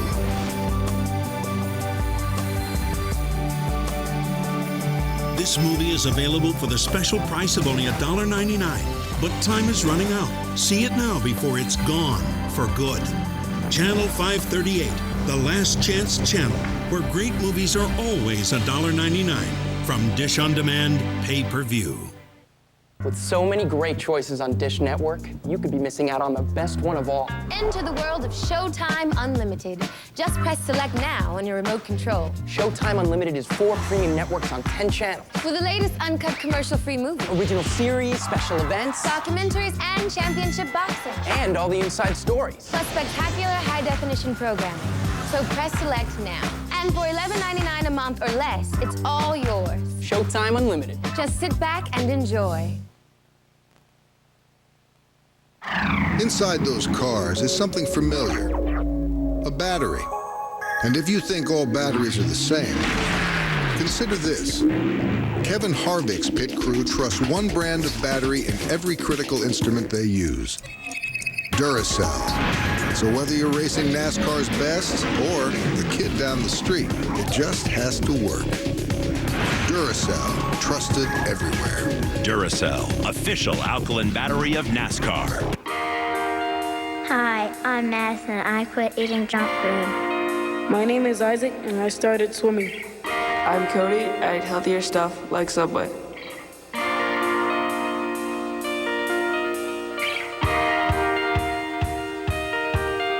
I can do anything. Subway is part of a healthy lifestyle. We want your children to live long and healthy lives.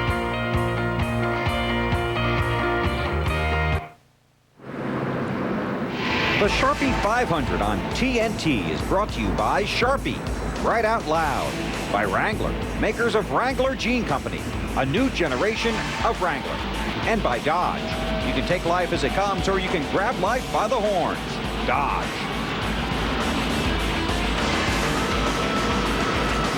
A long green flag run separating the field here at Bristol Motor Speedway. And we're getting ready to go back racing now with Dale Earnhardt Jr. out in front of the Sharpie 500. Kevin Harvick talking to his crew just a minute ago. Well, let's get you some pads or something you can put under your butt, jack you up a little bit. Some might be hustling for a pad. Don't care who. Got to have some pads for the bottom of the seat, a couple inches worth. Get him a little bit higher in the seat to try to get that seat pressure off from underneath his arm, right, Wally? Right. The way the seat comes on these cars, it's right underneath your armpit, and it's cutting off the circulation. Dave. The other thing they asked him to do, Wally, how hard is this? Pull yourself over to the left when you're on the straightaway to take the pressure off of it under green conditions. Impossible, Dave. You can't do that. The impossibility is right. Now, this is going to be an interesting restart because you got a lot of strong cars down on the bottom. So, but Earnhardt gets a great start. Just 7 cars on the lead lap. Dale Earnhardt Jr. trying to get around Kevin Harvick, who is that first car a lap down to the inside. But he didn't clear him. And actually Harvick is 2 laps down. He's not even the first one lap down. That'd be Robbie Gordon. Right there. Oh, man. Scooted up the hill. Yeah, and I'm telling you, these cars, the fresh tires, we talked about it earlier, these cars are so soft. You go into the corner, the car bottoms out, and you shoot up the racetrack. That's what happened to Robbie. And so Robbie no longer the lucky dog, the guy in position for that. That'll be Jeff Burton now in the 30. And you see there, 42, Jamie McMurray. He's in 4th place, trying to work his way through the traffic. That's actually a race for 4th and 5th in the traffic. McMurray 42 and Kenseth 17.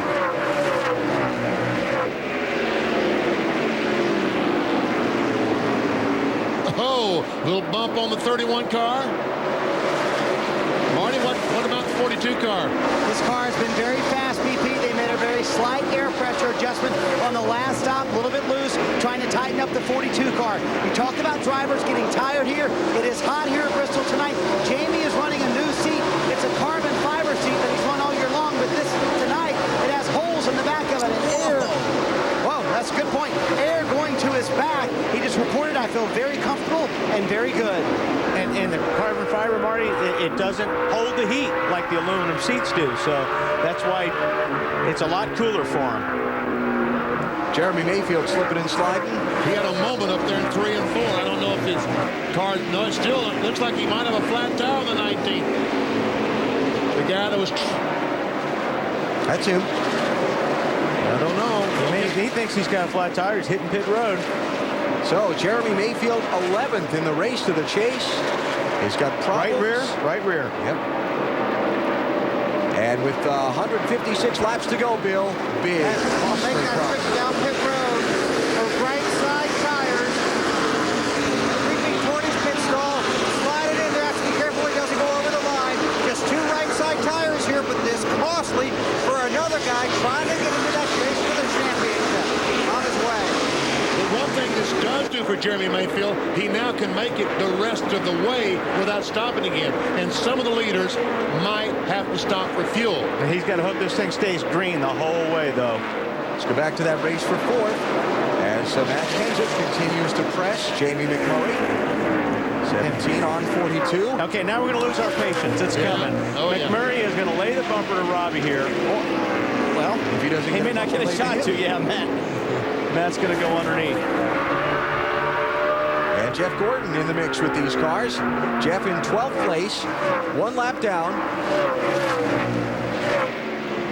Now we'll see if the 17 uses his bumper. He'll be pretty smooth if he does it, Matt. That's actually Dave, Wally, but we know that Matt Kenseth is smooth on the track, even if he tries to bump and run.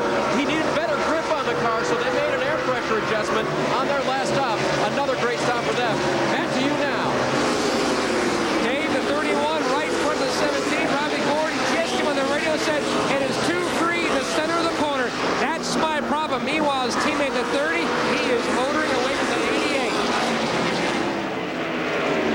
So the updates there on Kenseth, now the 4th place driver. And some of the guys racing for that lucky dog spot right now to see if they can be the first one to lap down should the caution flag come out again. And that's a moving target right now. Yes, it is. Marty? Yeah, Alan, just real quick on the 42 car, came on the radio a lap ago, said, guys, now it's too tight, fading back a little bit from the 17. The 17 wants by badly. And I think the 17's faster than Robbie, but that real estate, they both want it, BP. And there's going to be a big argument over that real estate in just a little bit. Get closer to the finish. What was that? Like a piece of turf or something. By the way, Jeremy Mayfield, after the unscheduled stop, 3 laps down, 27th place.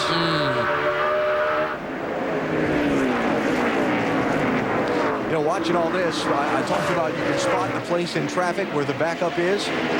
This is the backup now. And I'm telling you what, Robbie's car is loose. Dave was right. I mean, this. How about this? For the lead. Wow.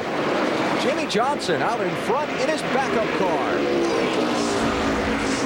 And Jeff Burton, first 1 lap down, is going to go by Dale Jr. Jr. slides in front of Dale Jarrett, hangs on to the 2nd spot. How about that 48, Marty? Yeah, what a recovery for this team in a backup car, driving the car that won at Darlington, finished 2nd in California, of course, wrecked his primary yesterday. They told Jimmy, you're doing a great job.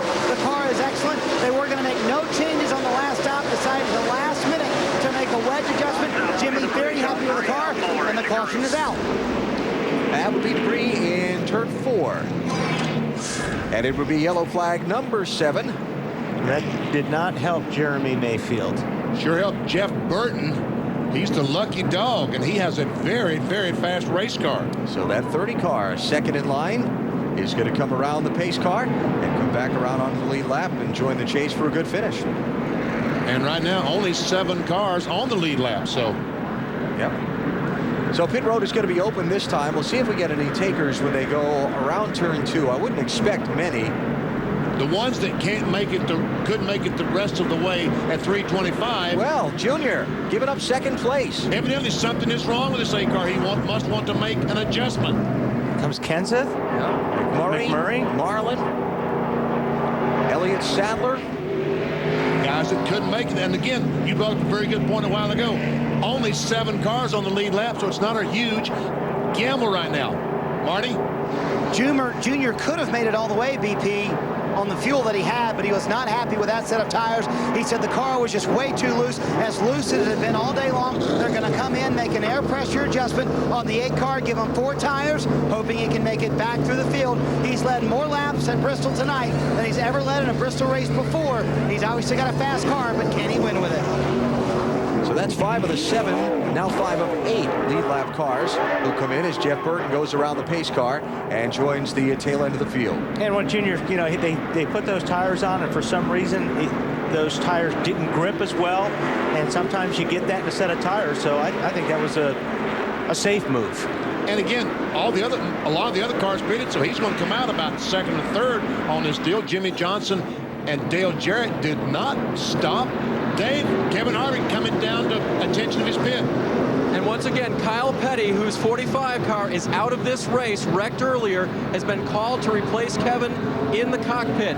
They're about the same size height-wise. Kyle maybe a little bit taller, and hopefully able to overcome that right shoulder situation that Kevin was having. Again, his right arm falling asleep. They know they have to get someone in there, so they'll pull Kevin out, and they'll put Kyle Petty in the 29 car. And they're going to lose at least a couple of laps making this driver change, at least one, getting Kyle strapped in as the pace car is almost around to them now. And they're going to take a hit in points because of this. So big turn there for some of the drivers in the race to the chase in the late stages here at Bristol tonight. Relief drivers used to be not an uncommon thing here at Bristol, right, BP? Oh, no. I came here with John A. Esman about every time I came in the 70s. I finally figured out how to hold my head up, and it was okay after that. But you actually won a race with a relief driver here, right? Yeah. John A. and I won the race by 7 laps. So Harvick getting attention for the numb left arm. And Kyle Petty still strapping aboard that 29 machine. It's tough to make driver changes in these cars today, though, because there's a lot more seat, there's a lot more safety equipment that we wear, and it's a lot harder. It takes a lot longer. So under caution here at Thunder Valley, 7th one of the race, and the leader is Jimmy Johnson. We'll be back. It's coming. The Saturday night title fight. Saturday night, October 16th, the NASCAR Nextel Cup Chase for the Championship roars into Lowe's Motor Speedway for the UAW GM Quality 500. 10 Cup contenders have everything to gain, yet everything to lose. For the rest of the field, there's nothing to lose and everything to gain on their way to victory lane. The UAW GM Quality 500 coming to Lowe's Motor Speedway. It's the Saturday night title fight. Be there. Great hotel and race ticket combinations start at only $88. For more information or reservations, call today.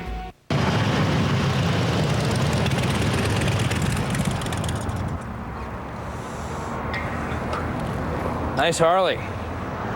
Thanks. Yeah, I was gonna get one of those myself, but I spent the $64.95 on a killer dinette set. It was tough, you know. It was Harley, dinette set, Harley, dinette set. The 2005 Sportster is here. Went with a dinette set. The bike you've always wanted starts at $64.95. Half a lap from the restart here at Bristol Motor Speedway. There'll be 137 laps to go in the Sharpie 500. 8 cars on the lead lap. Jimmy Johnson, Dale Jarrett, Dale Earnhardt Jr., Matt Kenseth, Jamie McMurray, the top 5, followed by Sterling Marlin, Elliott Sadler, and Jeff Burton. Kyle Petty coming back out on track in Kevin Harvick's 29 in 29th place. But he's still going to lose another lap because he pitted on the caution. He's got to come down pit road at 30. He came back on the racetrack, so maybe he doesn't have to. That'll cost him. He'll have to come back. I thought he had to run at 30 miles. Oh, Newman, man, he drove it in there. He wants that lap back bad. Yeah, Newman is the first car a lap down in the 12 in 9th place. Oh, we got trouble. Dale Jarrett. Sterling Marlin goes around. Tony Stewart goes around and gets clobbered. Cautions breed cautions. Dale Jarrett running second. One of the drivers in that race to the chase, and he gets turned around with 135 laps to go. He may be okay, though. I don't think he got hit. The 31 gets into the back of the 88, perhaps? Yep. Looks like the 31 got on the apron of the race. I tell you what, look at how in the world those guys go on the apron and control the thing? I will say this for Robbie. I think he got on the apron trying to stay off. Oh, yeah, definitely. You know, he got down there, but the problem is sometimes when you get down on that apron, like BP says, it shoots you back up the racetrack. So caution flag is out here at Bristol. This is number 8. Second place runner Dale Jarrett gets spun around. A couple of others tangled up in behind him.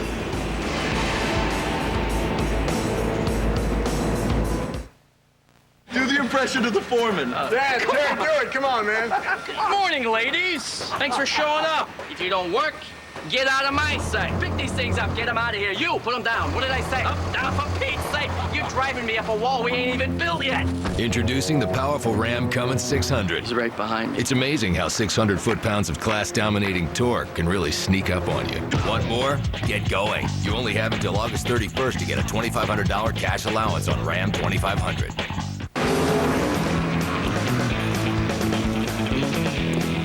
Say, could you toss me those Autolite double platinum plugs? Wow, Darryl Waltrip, you're a legend. You know this grease monkey? He's a famous cornflakes model. Well, I also know a thing or two about racing. Like what? Well, like these high-performing Autolite plugs are the official spark plug of NASCAR. Oh, well, la-dee-da, it says that right on the box. Autolite, it's time to change your plugs. Hey, Dad. The wedding's here, in the backyard. We've got 3 months. Well, why don't we start with lumber? Yeah. I've got the fencing, the paint. I need new carpet, too. And you drill a pilot hole and make sure that goes into the 2x4. So this is your oldest daughter? She's my only daughter. For 25 years, the Home Depot has been the one place for know-how, confidence, you ready? And helping dreams come true. Dad, it's so beautiful. The Home Depot. You can do it. We can help. Later on, LeBron James is here, and we'll have this, something like that. Let's just run through it. Yeah, okay. No, I think it's sold out, actually. Let me just start like that. Whoa! Are you guys rolling on this? That's a 90-footer. Ow! That is amazing. Oh, my.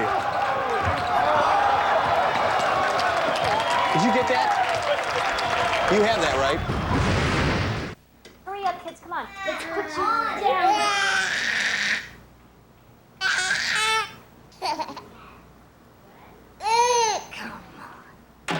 Only one free hand? Grab a new Sharpie retractable. One click, and you can write on almost anything. Available in 8 bold colors.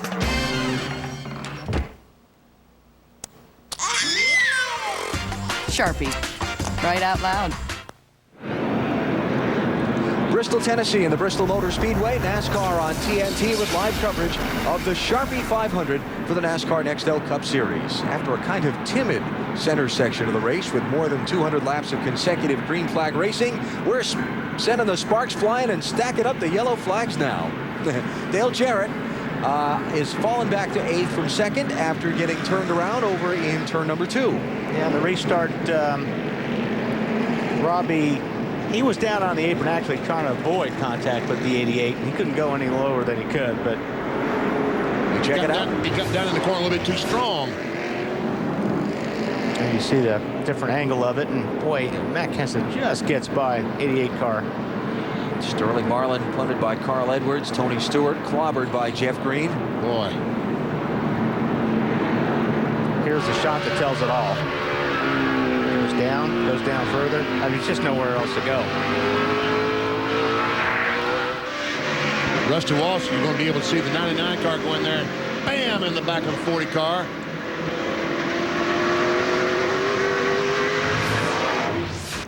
And so pit stops here. The pit road just having been opened. Dale Jarrett is in along with Sterling Marlin and Tony Stewart. And the cars involved in this wreck getting repairs made. We'll get some further updates in just a minute. This race weekend has kind of become a happening for a lot of different reasons. One of them, weddings. 28 couples married this morning starting at 10 a.m. on the start-finish line here at the world's fastest half mile. They're from all over the country. Certainly a unique matrimonial occasion.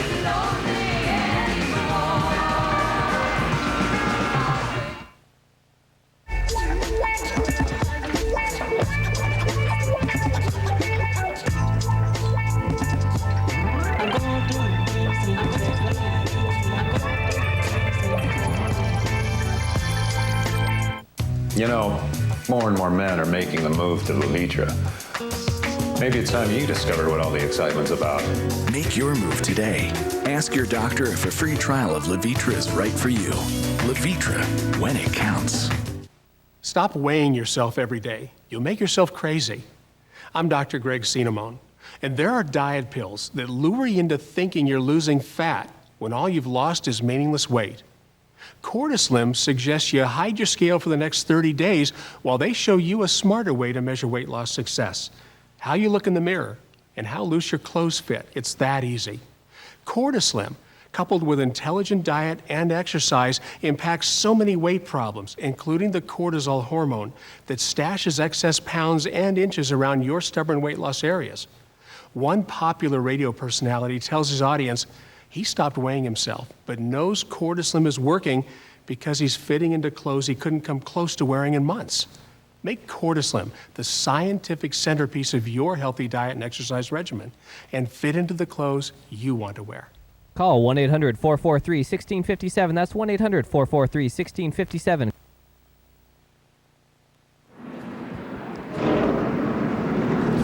Back at Bristol, half a lap from the restart of the Sharpie 500. The NASCAR Next L Cup Series on TNT with 127 laps to go with the green flag waves. Napa Field summary. 10 leaders tonight. The race dominated, though, by Dale Earnhardt Jr. He's led 195 of the 372 laps. 7 cars out of the race. And the lead changes inflated some by a run of green flag pit stops we had mid-race. 97 got a good jump. Kurt Busch trying to win 4 straight here at Bristol. That would put him tail end of the lead lap if he can stay in front of Jimmy Johnson. Nice restart. I'm a little surprised at Robbie. He was kind of sleeping there a little bit on that restart. Jimmy Johnson, the leader. Dale Earnhardt Jr. second. Matt Kenseth third. Jamie McMurray fourth. Elliott Sadler fifth. Followed by Jeff Burton, Sterling Marlin, Dale Jarrett now in 8th, and Ryan Newman, the lucky dog on that last caution, lead lap, 9th place. For the lead, Earnhardt Jr. inside of Jimmy Johnson. That 48 car's been wiggling and wobbling since we went back to green. Well, we can see that wiggle and wobble towards that 8 car because Junior has some fresh tires on there, better than the 48 car. Marty, what about the 48? Has he complained? No, he's not complaining. He said the car's a little bit free, but I'm a good free is what he said as Jamie McMurray made a nice save there. Chad Knaus came over the radio into that caution. He said, "You're doing an excellent job. I've never been more proud of you tonight than I have ever." Big compliment for Jimmy Johnson tonight. Matt. And a 31 of Robbie Gordon runs in the 11th position. Under that caution, NASCAR notified the 31 team that if he hits any more cars tonight, he will go to the garage. Oh, there they started to argue with that real estate, didn't they, Wally? Yeah, he was wanting down there, but Jeff Gordon was filling it.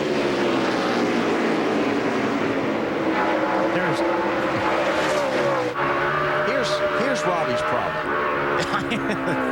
He's got a big problem. Well, he was trying to stay as being the first guy a lap down, and he's got these lead lap cars all surrounding him. Yeah.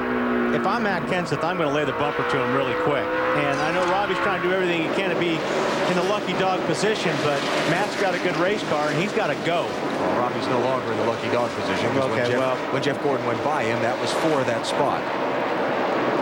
So Gordon now the first one a lap down. In 11th place, Robbie Gordon. Jeff that was. Robbie back in 12th. Matt Kenseth waving at him out the window saying, "Why you?" And you talk about looking out the window and seeing that jam up. Yep, once again, there it is.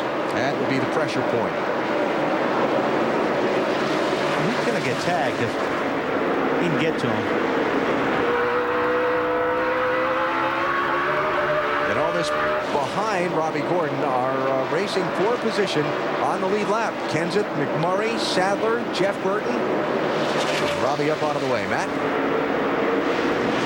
This 30 team is having an awesome run tonight. Rocky Ryan, who is Jeff Burton's spotter, said the 17 at Kenseth and the 31 at Gordon are feeding on each other pretty good.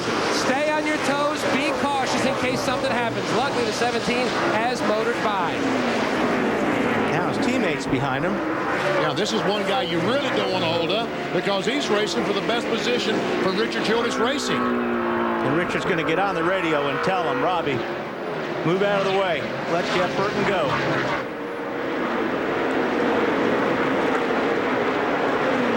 115 laps to go. Watching the pressure point on the field, if you will. The front cars in front of this group spread out somewhat. Earnhardt Jr., Johnson. The first car lap down, Jeff Gordon, Matt Kenseth, Jamie McMurray, Elliott Sadler. Those cars all kind of spaced out on the racetrack at the moment. Jeff Burton by his teammate. Brian Vickers, 25, not on the lead lap. Now Mark Martin, the 6 car, is up there. Oh, there's a shot. He gives a bumper to that 25 car and says, okay. Oh, there we trouble. Go. Rusty Wallace, crunch. Oh, man. Bobby Labonte. Carl Edwards, Tony Stewart again. Casey Kane. Who's that radiator steaming? That's Carl's. Carl Edwards. Michael Waltrip got some damage in it. He's continued away, but he's driving around the racetrack smoking.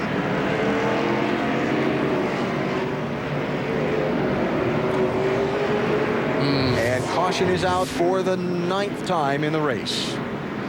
It all started, I guess, when Mark and the 25 car got together. Rusty gets in the back of the 16. DJ gets in the back of Rusty and somehow gets by. Oh, man. Tony Stewart got a piece of that. Pretty big one.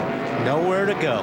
This would be the accordion effect. You see, these guys check up in front of you, so you check up, but it just stacks up behind you, and unfortunately, that's what happens. And fortunately, you get caught up in somebody else's mess. Gracious. How many times they hit him? 2 or 3. Man. Most everyone is driven away from the accident scene except Carl Edwards. We'll follow up on the damage when we come back. Pit road is closed right now here at Bristol. This is the new Napa NASCAR Select oil filter with race-inspired spin flow technology. Inside a normal filter, oil experiences turbulence, which frustrates the filtration cycle. But spin flow technology expunges turbulence by channeling the movement of oil across the filter media. Hold on, Cowpoke. Large particles are constrained to flow out and away from the T52 media, facilitating excellent continuance at a myriad of pressures. Napa's new oil filter cleans oil better. That's what I said. Get the good stuff. Only Lowe's has the full line of Olympic stains and paints with a color palette inspired by nature. The same Olympic, famous for bringing out the natural beauty of wood for over 65 years. Emerald Forest, Whispering Violet. Only Lowe's brings the colors of nature home.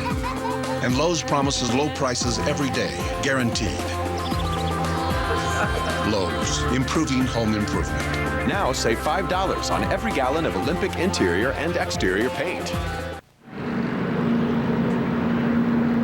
Carl Edwards not enjoying his first Nextel Cup experience here at Bristol tonight. He's got that Bristol anger look going. Dave? 17 of Matt Kenseth, a little bit tight. They make a wide adjustment for that. 4 tires. They hated to take those off because that was a set they really felt good about. Marty? Jimmy Johnson, your leader, coming in pit road. His car right now is a little bit looser. He says looser than it's been all evening. They had a pound to the left rear tire, rather, trying to tighten up that car. Said it wasn't like that before. Dale Earnhardt Jr., the stall in front of him. The car is good. No changes for him. Bill? The 42 of Jamie McMurray. They talked about taking 2. McMurray said, let's put 4 on and let her eat. Let's see what happens. Jeff Burton did not pit. I think that's good strategy. I don't have any problem with that. Oh, watch it.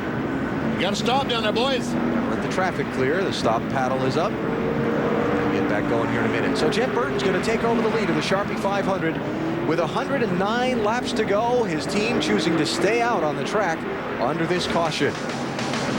Big mess off of turn 2 has put the yellow flag out and got the cleanup crews kind of busy. So this is the living room, plasma TV, the awesome sound system, toast, the hot tub, the grill. Oh yeah, did I mention the driveway? Check out Visa.com to learn how you and 3 friends could win the ultimate NASCAR experience. Stay in a luxury RV, get a hot lap with Rusty Wallace or Kurt Busch, and possibly win a prize bonus. Visa, proud sponsor of NASCAR. It's everywhere you want to be. We build over 700 engines a year with a staff of 70 people. The biggest problem we face is friction. We're looking for two things: getting the most available power and keeping the engine alive. One of the simplest ways to reduce friction in an engine is to use Quaker State, engineered to reduce friction. We want to reduce friction because it's going to help us with gas mileage, power, reliability.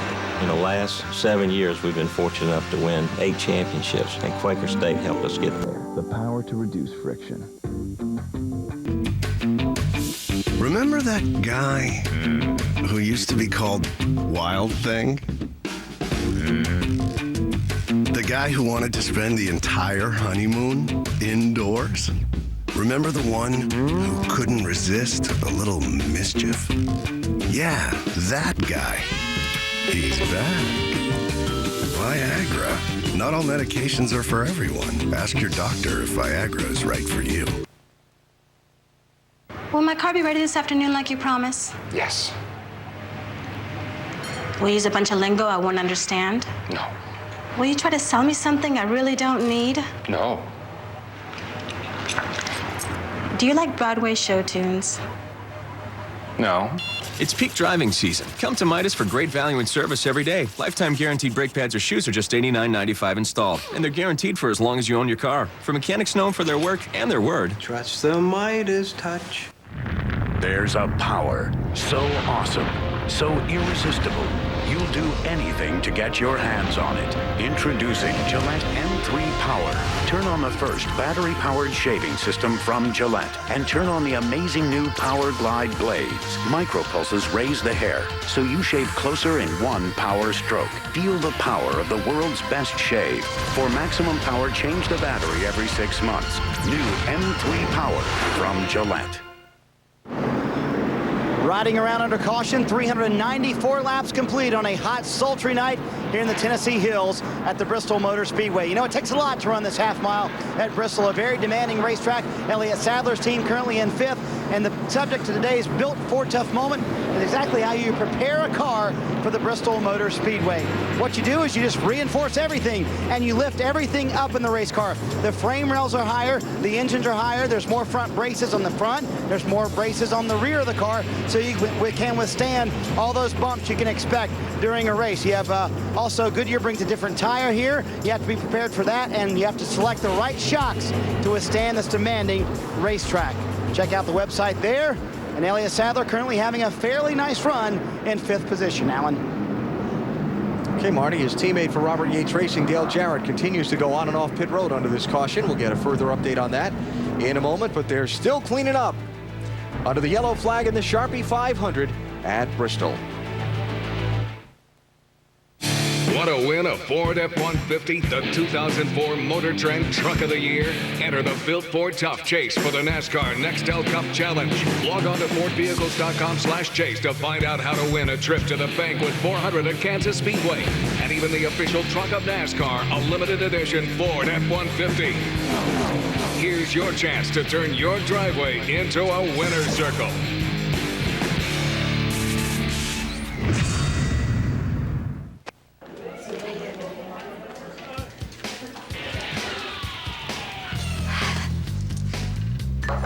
Let's get some light in here. Hi, I'm Missy. Of course.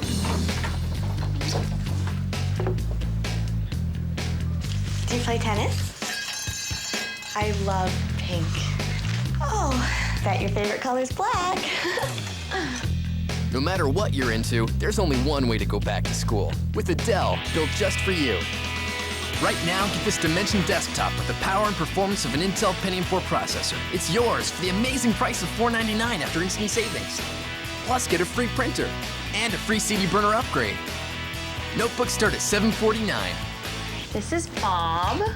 Okay. Your personalized back-to-school PC. Easy as Dell. Dell PCs use Intel Pentium 4 processors.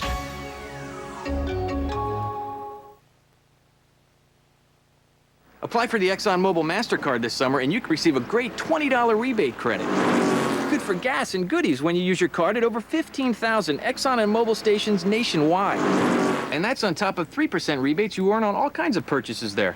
Fuel, snacks, auto needs. Plus, you earn 1% rebates on purchases you make everywhere else. How cool is that?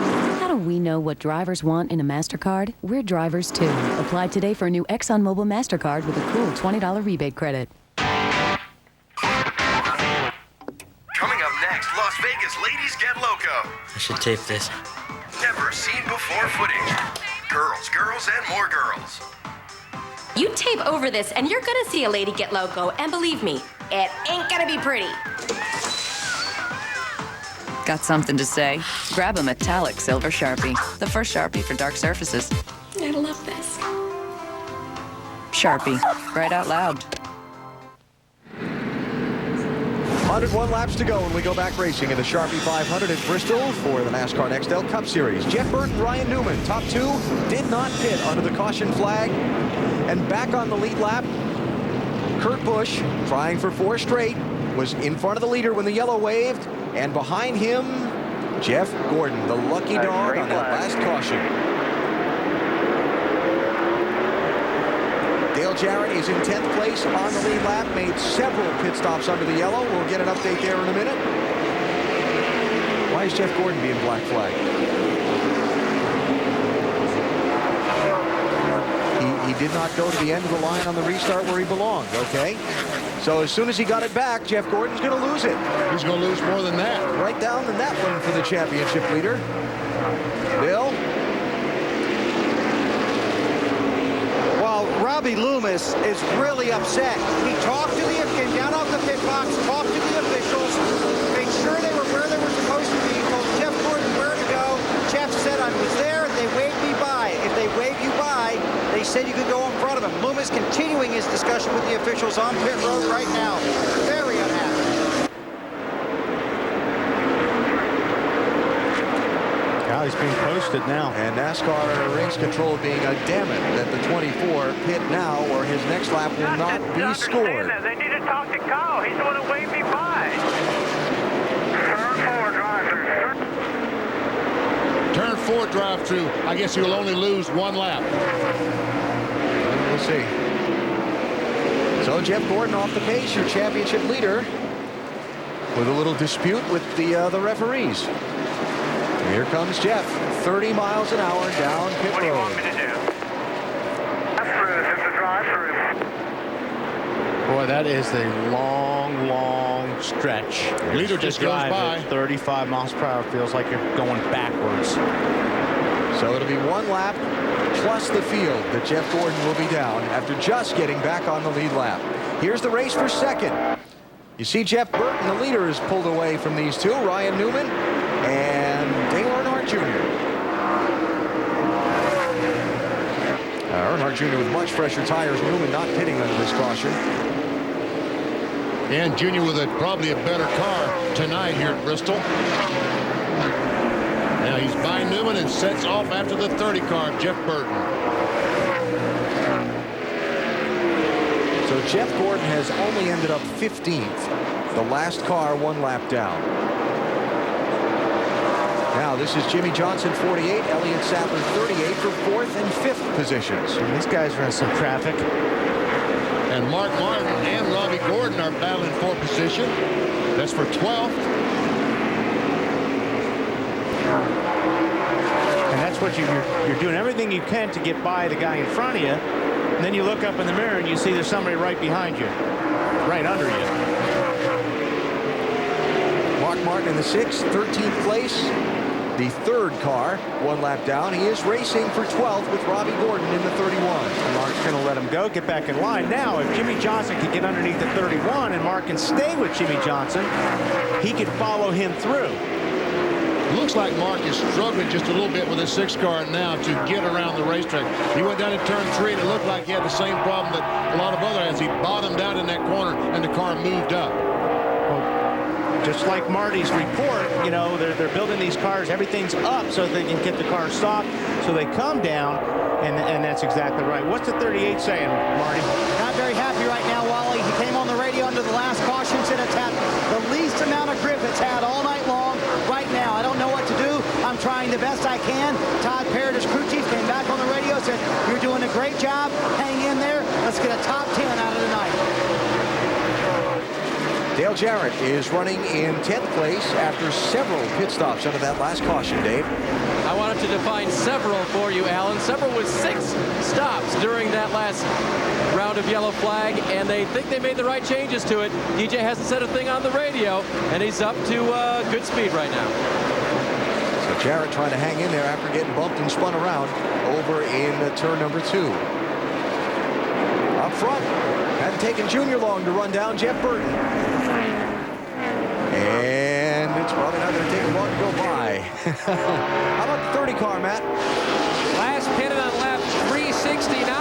They made a tug on the left front fender as he loses that spot to Dale Earnhardt Jr. Tug on the left front fender. Also a slight air pressure adjustment. It felt like this set of tires was the best he's had all night. He didn't run through any debris, so he wanted to stay out and see if he could get what he could get. Come on. Matt, Dale Earnhardt Jr.'s led more laps than anyone tonight, trying to lap Rusty Wallace again. The car's been very fast on the last stop.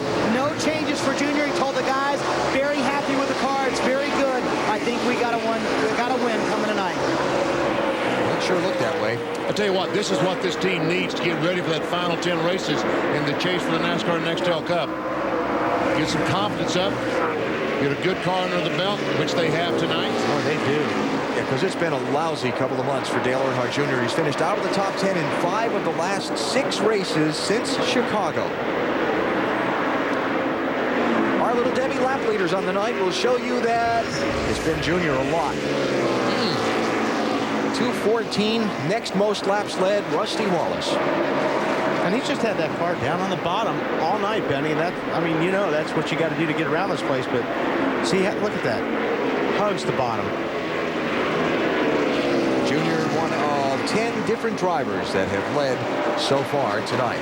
This car looks a lot like the 8 car that Martin Truex drove here in the spring in the NASCAR Busch Series race. I think with what Junior learned last night, what they had in the 8 car in the spring is one reason he's running so well tonight. Been a rally back night for Ryan Newman. Billy's up to 3rd. Boy, it sure has. Remember when he sat on the wagon during the Discover Car countdown to green? You don't just got to keep the nose clean. You got to try and keep the whole car clean. And he's done a relatively good job of that. When he got his lap back as the lucky dog, he hit it for 4 tires, fuel, and no changes. The car was good. Picked up a lot of spots where those other guys pitted on the last caution. We'll see what happens in the last 80 laps, 75 laps. Ryan now 2.6 seconds behind leader Dale Earnhardt Jr. Newman coming into this race in 13th place in the Nextel Cup Championship standings, 44 points out of 10th place. So what does the race to the chase look like now with all of some of these goings on here lately? Ryan Newman has moved back into the top 10. Kane out. He's 27 back. Martin up to 12th, but he's 30 points back. Look at how tight that is. Man, and McMurray and Jarrett at this point tied. Here's my thought on the broader picture of that tonight.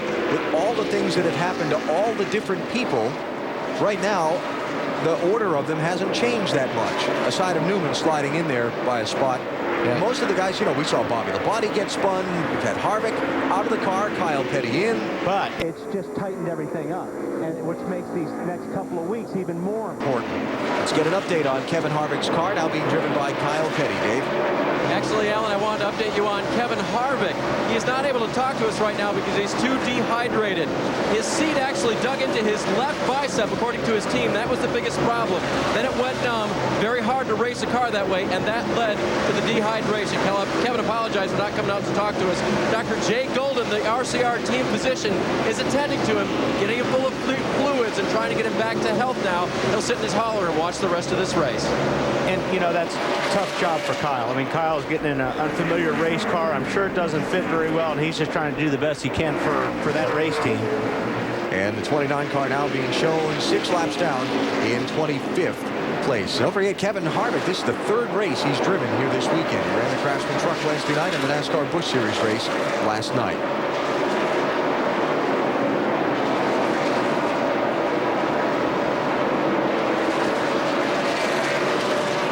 So Dale Earnhardt Jr. is out in front with 70 laps to go. In theory, having made his last pit stop on the night, but we'll see if the yellow flag waves again. You never know what might happen.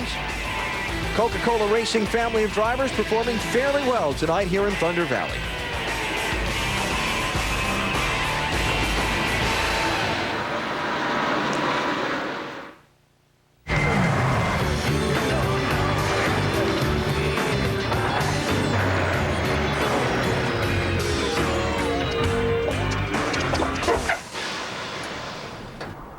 you fill up the tank?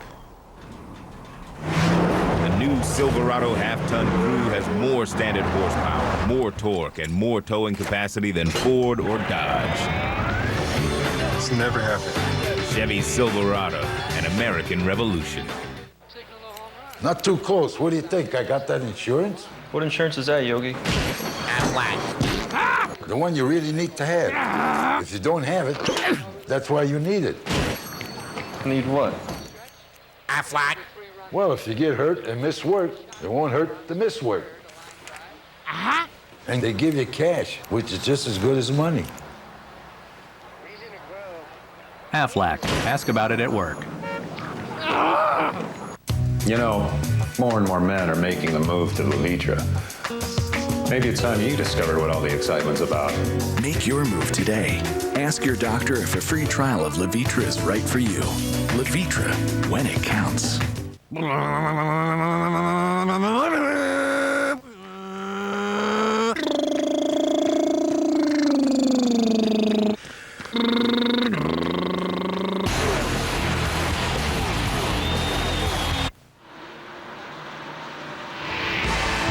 The Sharpie 500 on TNT is brought to you by Sharpie, Right Out Loud, by Chevy, the winningest name in racing, an American revolution, and by Aflac.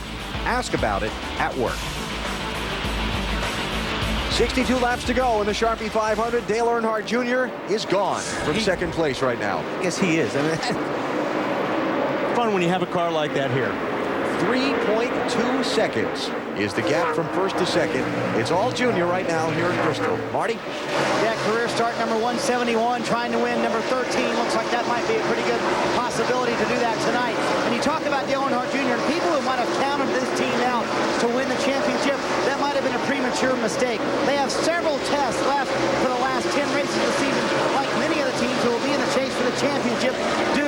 They start next week in New Hampshire, then they go to Dover, then to Martinsville, then Charlotte, then Kansas, then Phoenix, then Homestead, all in the next 10 weeks trying to get ready for the chase for the championship. The 8 team is determined they can win this championship. If they do win tonight, that will be a big boost confidence-wise into proving that they can. Junior has been dominant here at Bristol this weekend, not just tonight.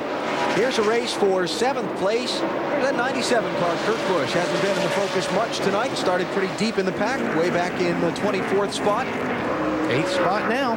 Got lucky. Well, actually didn't even need the lucky dog. He passed the leader on a restart and was out in front with a caution wave to get himself back on the lead lap and trying to make it 4 straight, leading us to... It's time. Yep. Cue the duck.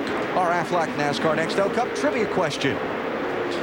Who was the first driver to win 4 straight NASCAR Next L Cup races at Bristol Motor Speedway? And if you listened to me earlier this weekend, you get it wrong because I had it wrong. Maybe Cale Yarborough? It was Cale Yarborough. Very good, BP.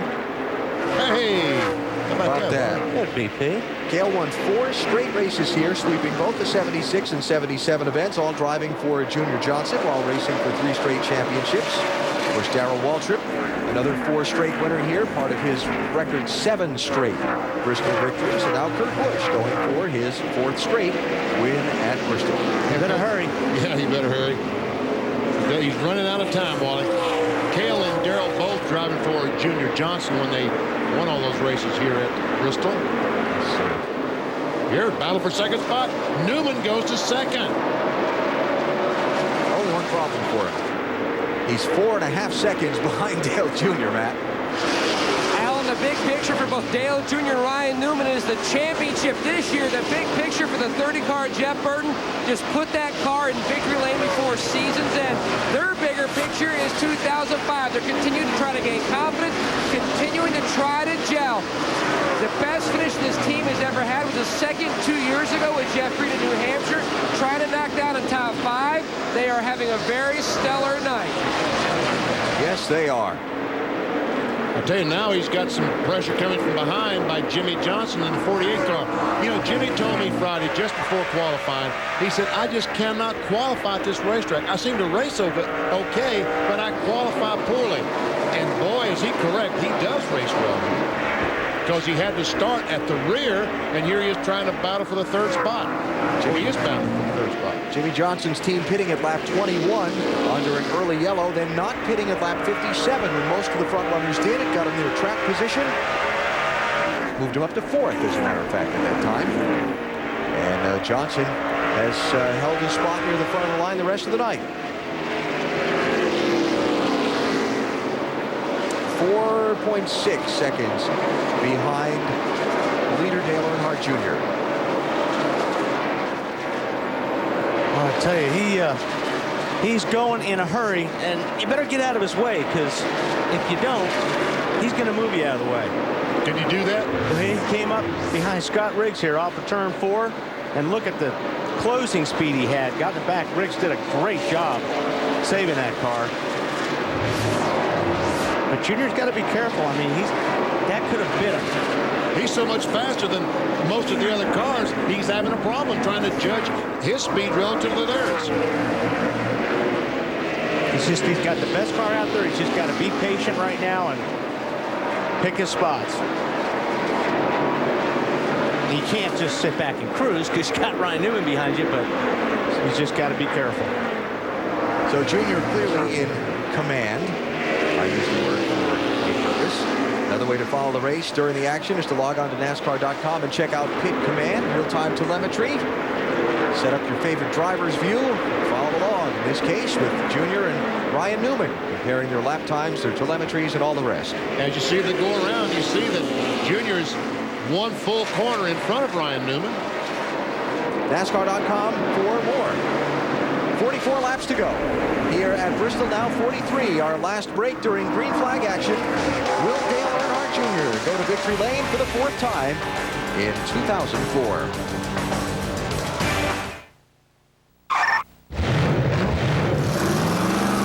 Enter the race to the chase for the NASCAR Nextel Cup sweepstakes. Buy any phone. Pick a driver. Win a NASCAR weekend. If your driver makes it to the chase, you could win one of 10 incredible fan weekends. If your driver wins the NASCAR Nextel Cup Series, you could win $250,000. Get an I-205 phone and NASCAR-themed phone cover for $44.99. Call 888-NEXTEL-7. Get into the race. Call 888-NEXTEL-7 now. Stronger denim. More comfortable, relaxed fit. Wrangler 5-star premium quality denim. Wrangler, real comfortable jeans. All American brewed beers are fresh. What really matters is taste. Let's see what happens when beer drinkers compare the taste of Bud Light and Miller Lite. What kind of beer do you drink? Bud Light. Do you want to do a taste challenge? I would love to do a taste challenge. Tell me if you see a difference in the color. The beer on the right has more color. Tell me which one has more taste. I'm saying the beer on the right has more taste. You picked Miller Lite. Oh, what can I say? It was good. You didn't pick Bud Light. My choice in the taste challenge is Miller Lite. Taste for yourself. Miller. Good call.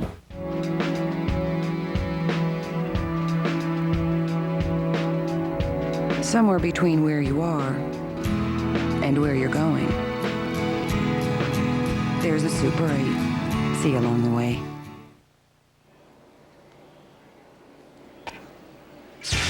Time for our Wrangler 5-star finish, August 2002. The Sharpie 500 here at Bristol. Less than 3 laps to go. The aforementioned bump and run. Jeff Gordon on Rusty Wallace for Gordon's first win in what had been a 31-race dry streak. For more on Wrangler 5-star finishes, go to NASCAR.com. Not going to be Gordon's night tonight. He is back in 14th place, the 4th car 1 lap down after a penalty earlier. It is all Dale Earnhardt Jr. right now. Let's take you through the field, certainly through the lead lap cars. There are 10 of them. Marty Snyder with an update on the leader, Earnhardt Jr. Just an awesome performance from Dale Earnhardt Jr. tonight, obviously leading the most laps. He's had nothing on this run. The car is excellent. No changes on the last top 20 for his 3rd career short track win, Bill. Marty, only one guy goes to victory lane at Bristol, but there are going to be several winners here tonight, including the 12 car of Ryan Newman. That car wasn't very good yesterday. Right now, it's 2nd, just over 30 laps to go.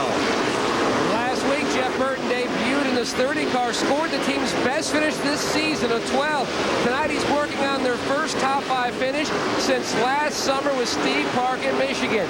He hasn't said anything on the radio, just motoring along. 32 laps left to go to get this car in the top 5. Marty?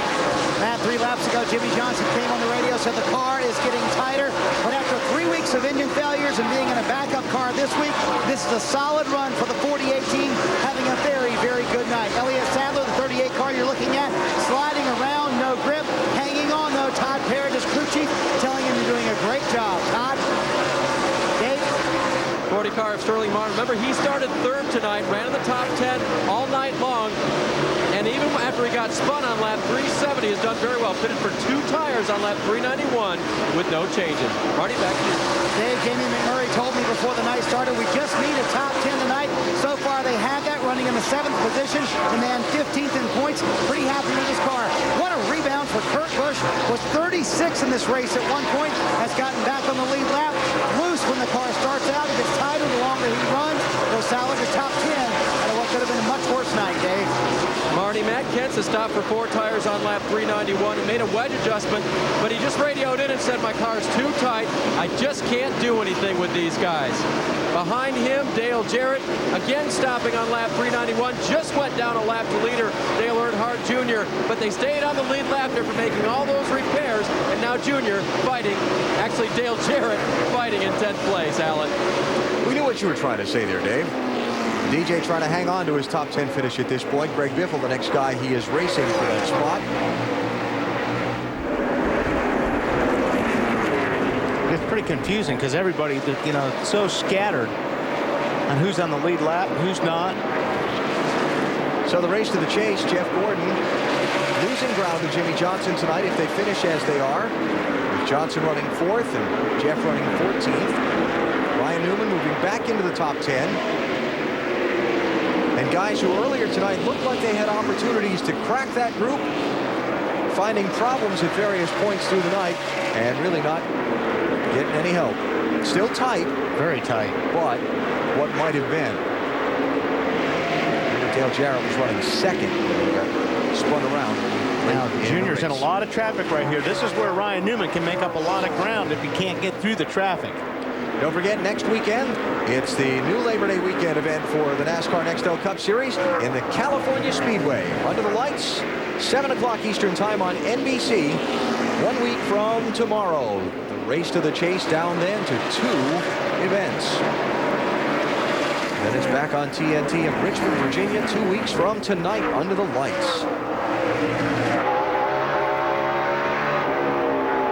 Junior trying to put Jeff Gordon 2 laps down. Boy, don't you know that makes him feel good.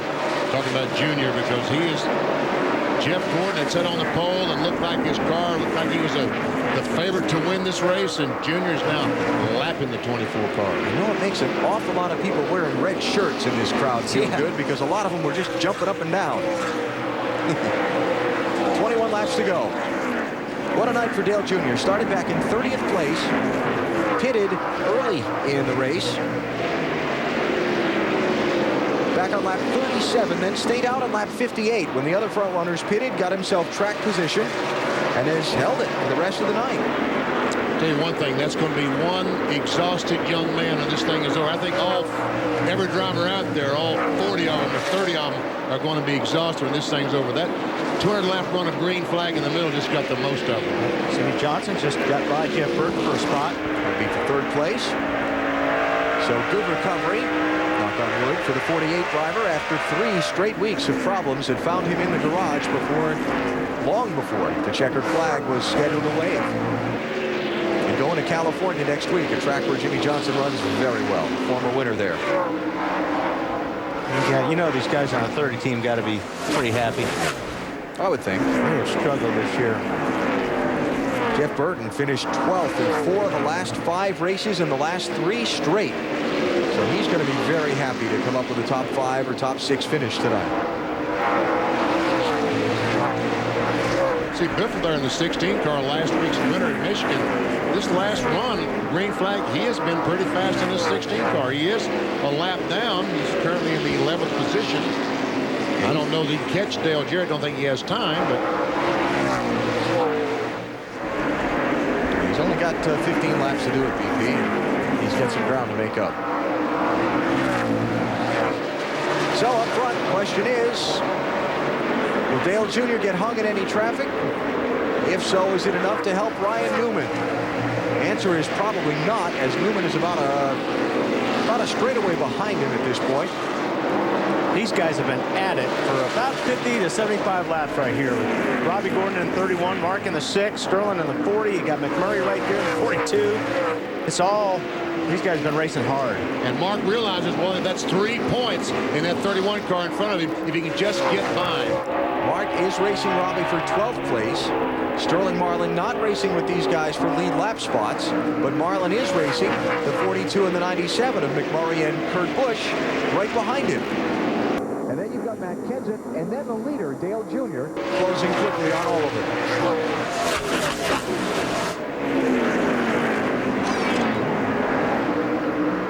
Mark just can't seem to keep close enough to the 31 car to really do anything with him so far. Boy, 31 really got a shot off the corner there. Big story of Mark Martin's night, lap 227 under a green flag pit stop.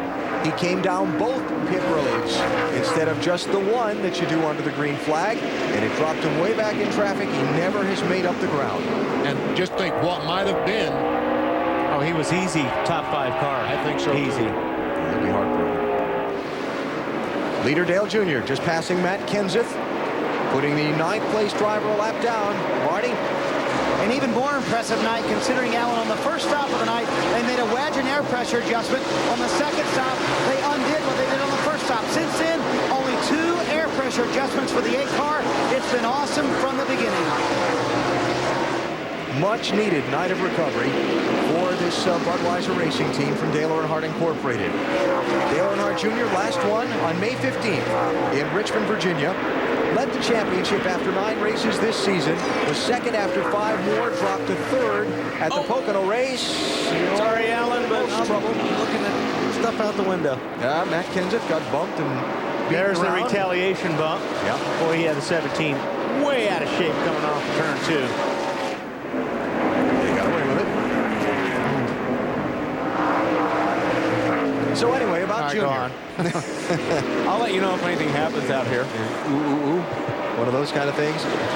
Just thinking back to July 18th, the day that he was burned in that fire in the sports car race, the morning of the sports car race out in Sonoma, California. What a tough journey it's been for the young man.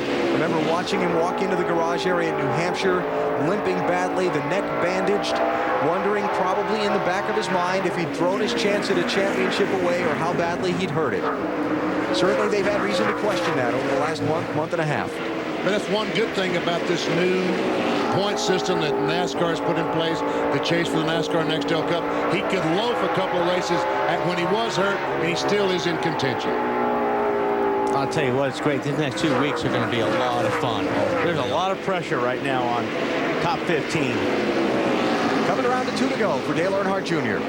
He will have led 294 laps tonight of the 500. His father won here 9 times.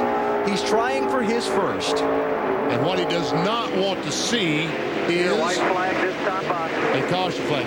Let me get that white flag. He said, please let me get that white flag. And here it is, final lap for Dale Earnhardt Jr. 160,000 here at Bristol on their feet. Heavily partisan crowd at a place where his father had so much success. He won the Daytona 500 earlier this year. He'll add another of NASCAR's majors to his resume tonight as Dale Earnhardt Jr. wins the Sharpie 500 at Bristol. Hey! That's awesome!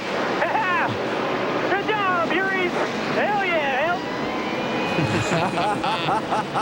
I'll tell you, this place is it is a special win for these guys. This is a tough place to win a race. Dale Earnhardt Jr., the first ever driver to sweep a weekend here at Bristol. The Busch Series race and the Cup race in the same weekend. I know that sounds hard to believe, but that's the fact. He's trying to do his donuts, and other guys are trying to get back to the garage area. There you go. Now the track's yours, Junior.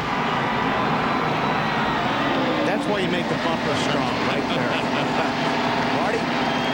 May have been the first time someone's ever done it here at Bristol, but the third time Dale Earnhardt Jr. has ever done it in his career. That's a very interesting burnout, isn't it? Tony Eury Sr., that reminded me a lot of his dad. Did it remind you of him? Yeah, he loves this place. This place in Richmond, he loves it. And, you know, this whole team loves this place.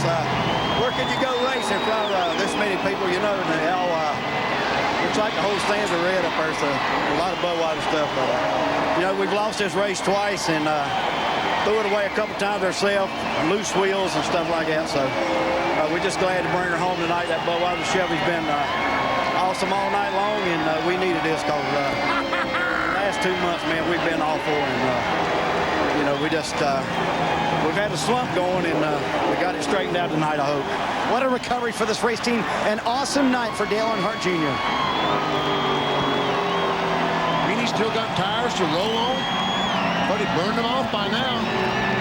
That looks like a Chevy winning moment to me. Chevrolet congratulating Dale Earnhardt Jr. and the number 8 Monte Carlo on today's big win. No car has dominated Cup racing like the defending manufacturer's champion, Chevrolet, and American Revolution. Junior going to roll up onto the roof into victory lane. We'll talk with he and the other top finishers in the Sharpie 500. TNT returns to Thunder Valley. Only hits home on TNT with a fistful of Steven Seagal. The Patriot. On deadly ground.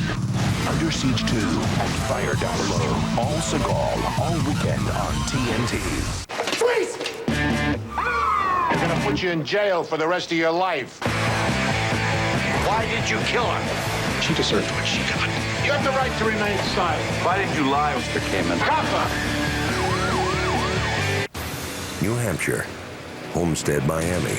On the map, they're 1,600 miles apart. But in the world of NASCAR, they're separated by 4,096.3 miles. The top drivers, 10 races, over 4,000 miles to crown the first ever NASCAR Nextel Cup Series champion.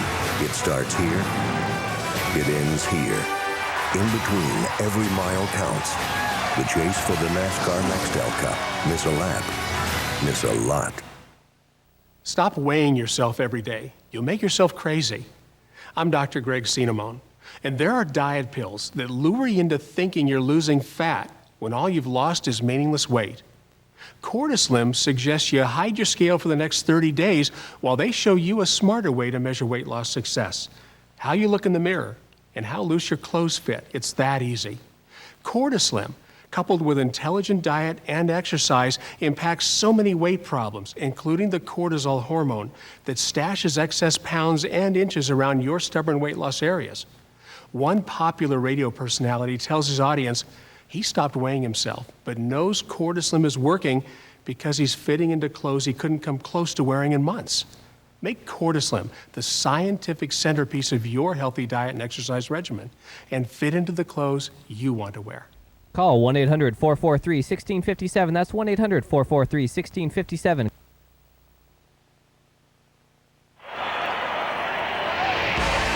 The Sharpie 500 on TNT is brought to you by Sharpie, right out loud. By Nextel, coast-to-coast walkie-talkies in under a second. NASCAR and Nextel, partners in speed. And by Miller. Vote Miller for President of Beers. Good call. And welcome to the Nextel post-race show from Bristol Motor Speedway, where Dale Earnhardt Jr. has won the Sharpie 500 and has just rolled his car into victory lane. Bill? Dale Earnhardt Jr. in victory lane at Bristol, the same place his dad was 5 years ago tonight, the night where he said he just wanted to rattle Terry Labonte's cage. And that night, it was an Earnhardt in victory lane. And tonight, Dale Earnhardt Jr. is here after winning the night race at Bristol. And as is common with these guys, there's a big celebration. Did you bring enough towels for everybody? Because we're going to need them here, man. I killed the motor. What do you think? Yeah, you had a little fire going on there, too. Well, tell me about your night.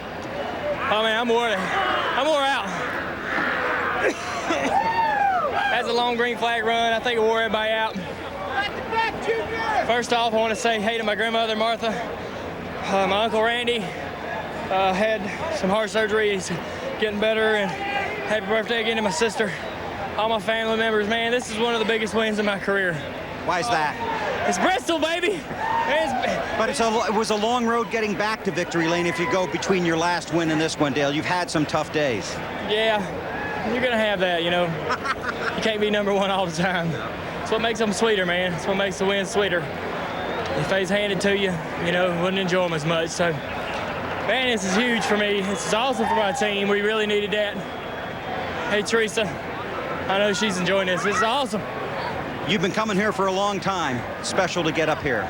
Yeah, I come to a lot of races here when my dad drove, and man, I mean, he made this place magical to an Earnhardt fan, and me being one of them. So I might not have done it like he did it just now, but it was pretty damn close. Well, he was in victory lane here 5 years ago tonight.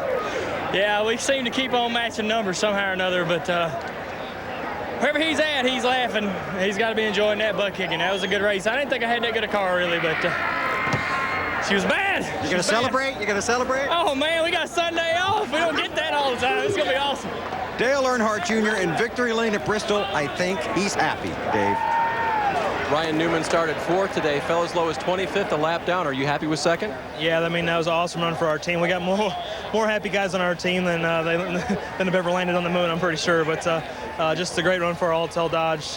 You know, we got caught there in that pit deal. Gordon slid through his pits, and I was kind of gauging my stall off of his and kind of blocked us in, and had to fight back. Got the old lucky dog again, and you know, just use a little strategy. And Matt did a great job with the car. You know, we weren't perfect at the end, but it was good enough for 2nd, and that's top 5 is what we needed. No top 10s in the last 4 races. A big recovery tonight. Marty? Solid night for Jimmie Johnson. And as they were unloading the backup car yesterday, would you have believed me if I'd have told you to finish 3rd in this race tonight? I believed it in my heart, and I believe it every week, even with the problems that we've had and the mistakes that I've made. I know in my heart this team's capable of winning, and I was a little upset. Somebody got into me on that restart there, and I lost a bunch of positions and had to fight my way back to 3rd. So too bad that happened, you know. We're glad this Lowe's team is back in action. I've got to thank my guys for working so hard. I mean, I put them through the ringer this last month, and then here this weekend in this hot weather, they've been working their butts off to get this backup car ready. So thanks to all of Hendrick Motorsports and Lowe's and all their employee owners, we're back on track. Back on track, as he says, from 43rd to 3rd for Jimmie Johnson. Matt? Unofficially, Jeff Gordon still holds a 24-point lead. You just about saw everything tonight on this half mile. That was the hardest fought 14th place finish I've ever had at Bristol. You know, we didn't have the best car, but I think we had a top 5 car. But I tell you what, I'm on my way over to, what is it, the big white truck now, because I think they really made a big mistake on the call there for black flag me, because they, you know, I knew I was supposed to go tail end longest line. I waited for cars to go by me there. The inspector of the pit told Robbie to tell me that, you know, if they wave you by or they're wrecked, then you're okay. And so I'm waiting. I look up, there's nothing but wrecked cars behind me that won't pass me. And DJ went by me, and then I think he was tailing alongside, so he let me go by him. And then Kyle Petty waved me by him, and I got in front of him. We took off, and NASCAR black flagged me. And that cost us a lot of positions, so I want to find out what the deal was with that. I can't change it now, but I'm pretty disappointed. Well, he finishes 14th tonight. Go plead your case. Dave? Jeff Burton, the best finish for the 30 car this season. Ties your best this year at Dover, Jeff. How pleased are you? Good night for us. This is a really good race team. We need to keep building. We're still not where we need to be, but we need to keep building. A great start for us. Need to say thank you to my trainer. I feel great. I'm ready to run another 500 miles. Very good. Alan? All right, Dave, thanks. So we've heard from 4 of the top 5 finishers, plus Jeff Gordon, and we look at the results from tonight's Sharpie 500. Elliott Sadler finished 5th. Remember what he said at the start of the race, how stressed out he was about it? He's one happy camper. He will. He's probably the happiest guy there, except Earnhardt Jr., naturally, who's thrilled to death. Kurt Busch's try for 4 straight at Bristol comes up short. He wound up 8th. Jeff Gordon, 14th. And Mark Martin. Bobby Labonte, 16th. Guy that was in the top, well, still probably in the top 10 in points, but closed it up. Casey Kane, 21st place. And Kevin Harvick will salvage a 24th out of that. Kyle Petty in relief. Rusty Wallace led 79 laps, involved in a crash, wound up finishing 26th. And some of the drivers who spent considerable time in the garage with troubles during the race. And Joe Nemechek, probably the saddest of this bunch. And almost made it source. Yeah, almost made it to that crash. Here's what I want to say. Here we go. I'm telling you what, this is going to be unbelievably close. Ryan Newman moves up 3 places, back into the top 10, displacing Casey Kane, who falls out. Look at that. 2 guys are tied, 35-35, 45-45. And 2 races to go. Wow. So it's next weekend, the California Speedway, then 2 weeks from tonight, Richmond International Raceway, the 3/4-mile short track, the race to the chase, very dramatic. In the meantime, this evening was all about Dale Earnhardt Jr., who led 295 of the 500 laps in a dominating performance to pick up his 4th win of this season.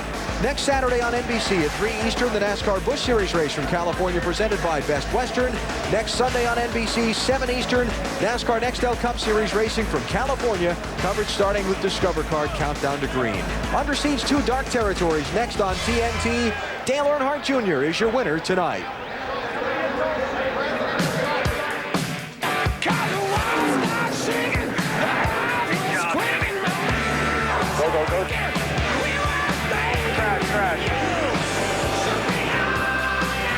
As Dale Earnhardt Jr. wins the Sharpie 500 at Bristol.